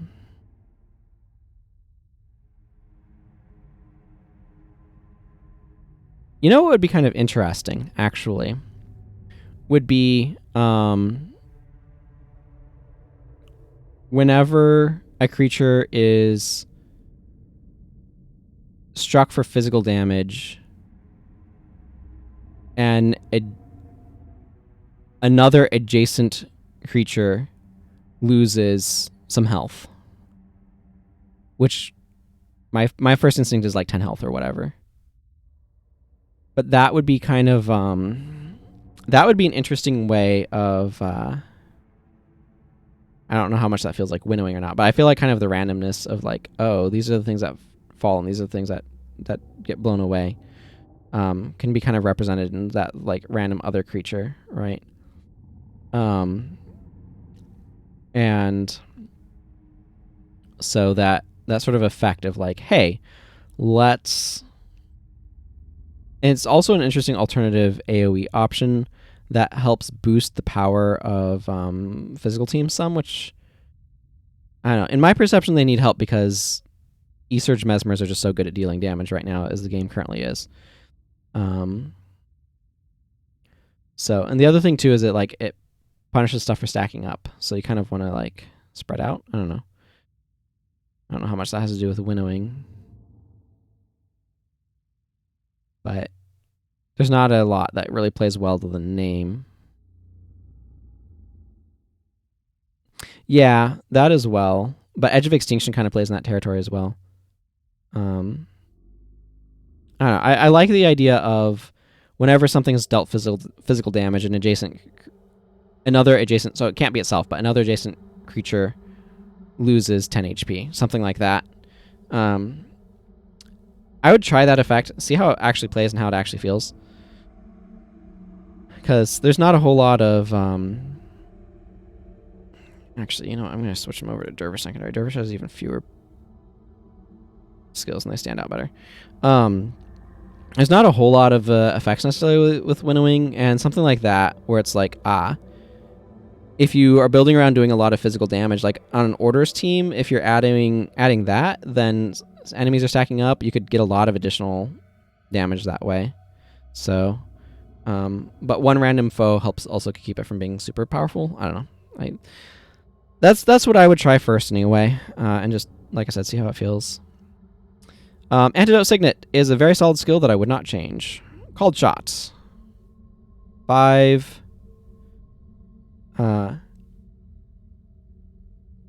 energy, 3-second recharge. Shoots an arrow, moves 3 times faster and cannot be blocked. This skill is actually really sweet with Grenth's Grasp. I think if I were to do something to Called Shot, there's 2 things that I could see doing. The first is making it a ranged attack instead of a bow attack, so it works with wands and spears. That would be interesting. The other thing that I could see doing is giving it an increased critical chance. I could even see moving it out of no attribute to marksmanship explicitly to give it additional crit chance. That would give it more usefulness. As it is, right now it's mostly useful if you are trying to trigger specific effects off of attack skills. Grenth's Grasp is the one that immediately comes to mind. I like Called Shot with Grenth's Grasp. But there's not a whole lot else that I want to do with it, if that makes sense. And so a higher crit rate is the exact sort of thing that would be kind of nice to have on Called Shot. Dual Shot, this also just has this has some specific uses. It's good at those uses. It doesn't really need to be any different for that purpose. Forked Arrow, I feel similarly about.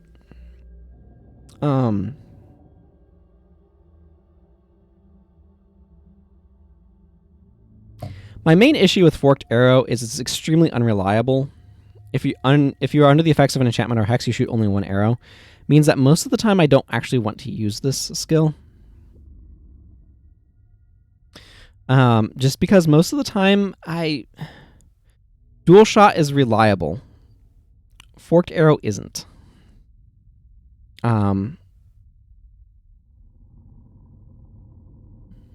Shoot 2 arrows simultaneously at target foe.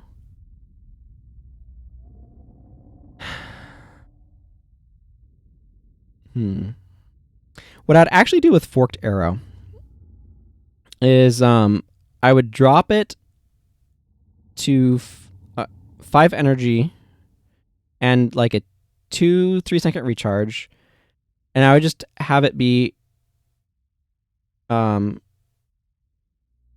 shoot an additional target foe and an adjacent foe. Just that. So instead of hitting the same foe twice, it just hits 2 foes. Maybe actually increase its area of effect. So target foe and 1 other foe in the area. I don't know how's it worded over here.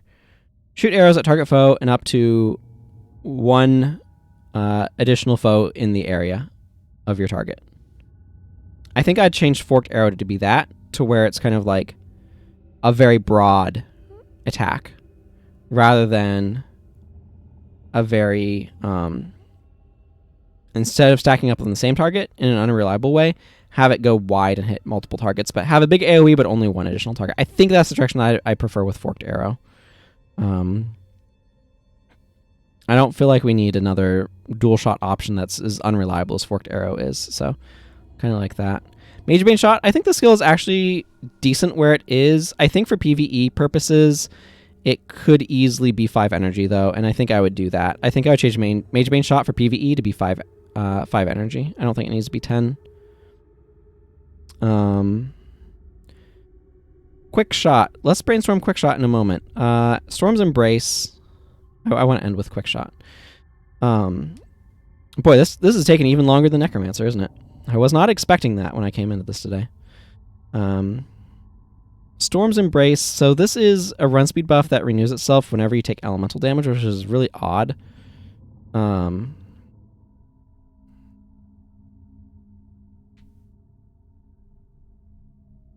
feel like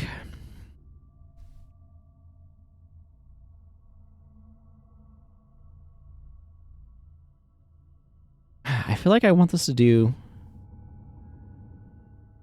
You know what? I kind of like the idea of, instead of this being another run speed buff, which Ranger has a decent amount of, and this feels like just a worse version of Storm Chaser to me, I feel like I want this to be in Wilderness Survival, and leave it at 5 energy, 30-second recharge, 10-second duration. Have it be a stance, but the effect is instead of moving faster and refreshing. It's whenever you are dealt elemental damage, you gain health. I'm not quite sure how much. My gut instinct is like 30. That might be low. I'm not quite sure, but if it's an effect that heals you whenever you take elemental damage, that would be really interesting and really different. I'm not sure where numbers on that would need to be. I'd need to play around with it. So to start, I would have it scale up to like 30 at 12 wilderness survival. But 5 energy, 30-second recharge, stance for 10 seconds. You whenever you're dealt elemental damage, you gain 30 HP at 12 wilderness survival to start. And just play with it, see how that feels, see how the numbers feel, see if it's a skill that I'd want to use, and kind of tweak from there. I could very easily see decreasing the duration and the recharge, and potentially upping the healing number. But something like that feels more like Storm's Embrace to me. It feels more rangery in that regard, and feels like less pointless redundancy as well. So I think I'd go that direction with it. Which brings us to Quick Shot, which is, I mean, you shoot an arrow that moves twice as fast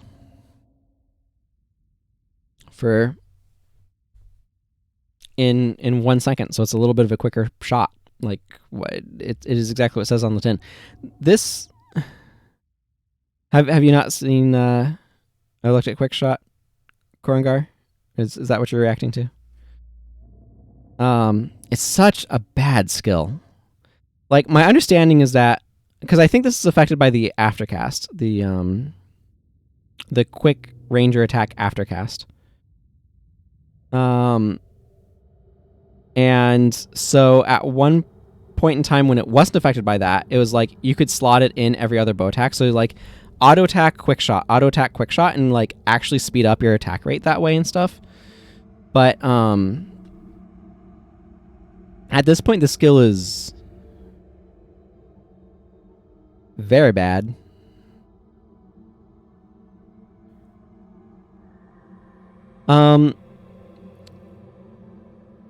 Yeah. No, it, like I said, I think that there was a point in time where you could do some weird gimmicky stuff with it that would make it almost kind of actually work. But nowadays it really, really, really has no reason for existing. You could put this at 1 energy, and I still wouldn't take it because you're asking me to give up my elite slot for a skill that basically doesn't do anything. There are a couple of potential options that I could see of what I would consider doing with this. Let's grab marksmanship back in here. The first idea that kind of pops into my head is to just give this some additional properties.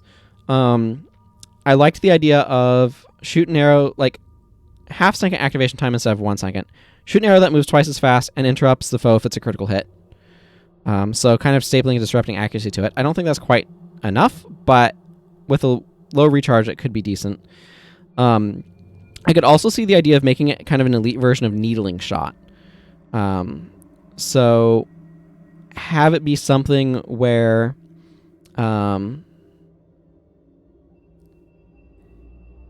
it does a set amount of damage and does not have the 50% below health clause and has no recharge, to where you can just spam it, but maybe keep the, like, your other attack skills are disabled for 2 seconds clause, or like your other attack skills are disabled for 1 second. 3/4 second activation time, no recharge, 5 energy. Quick shot strikes for only 26 damage, I guess. I mean, started at needling shot values, and moves twice as fast.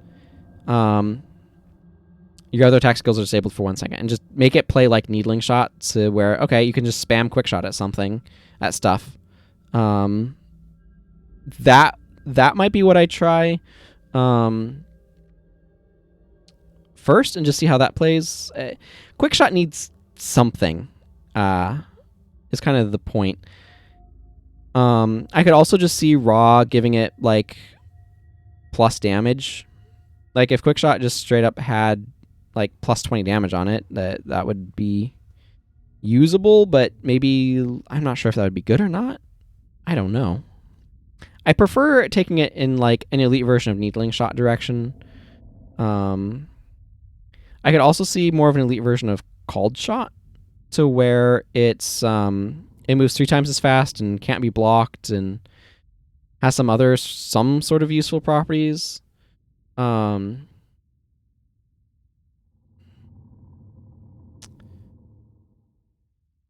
If you wanted to go for a really interesting idea, here's a really interesting idea. Just give it some like raw plus damage, and then if this attack is a critical hit, you interrupt your foe, if you have a preparation, it refreshes itself. Like something that like renews your current preparation. That would be an interesting idea. There's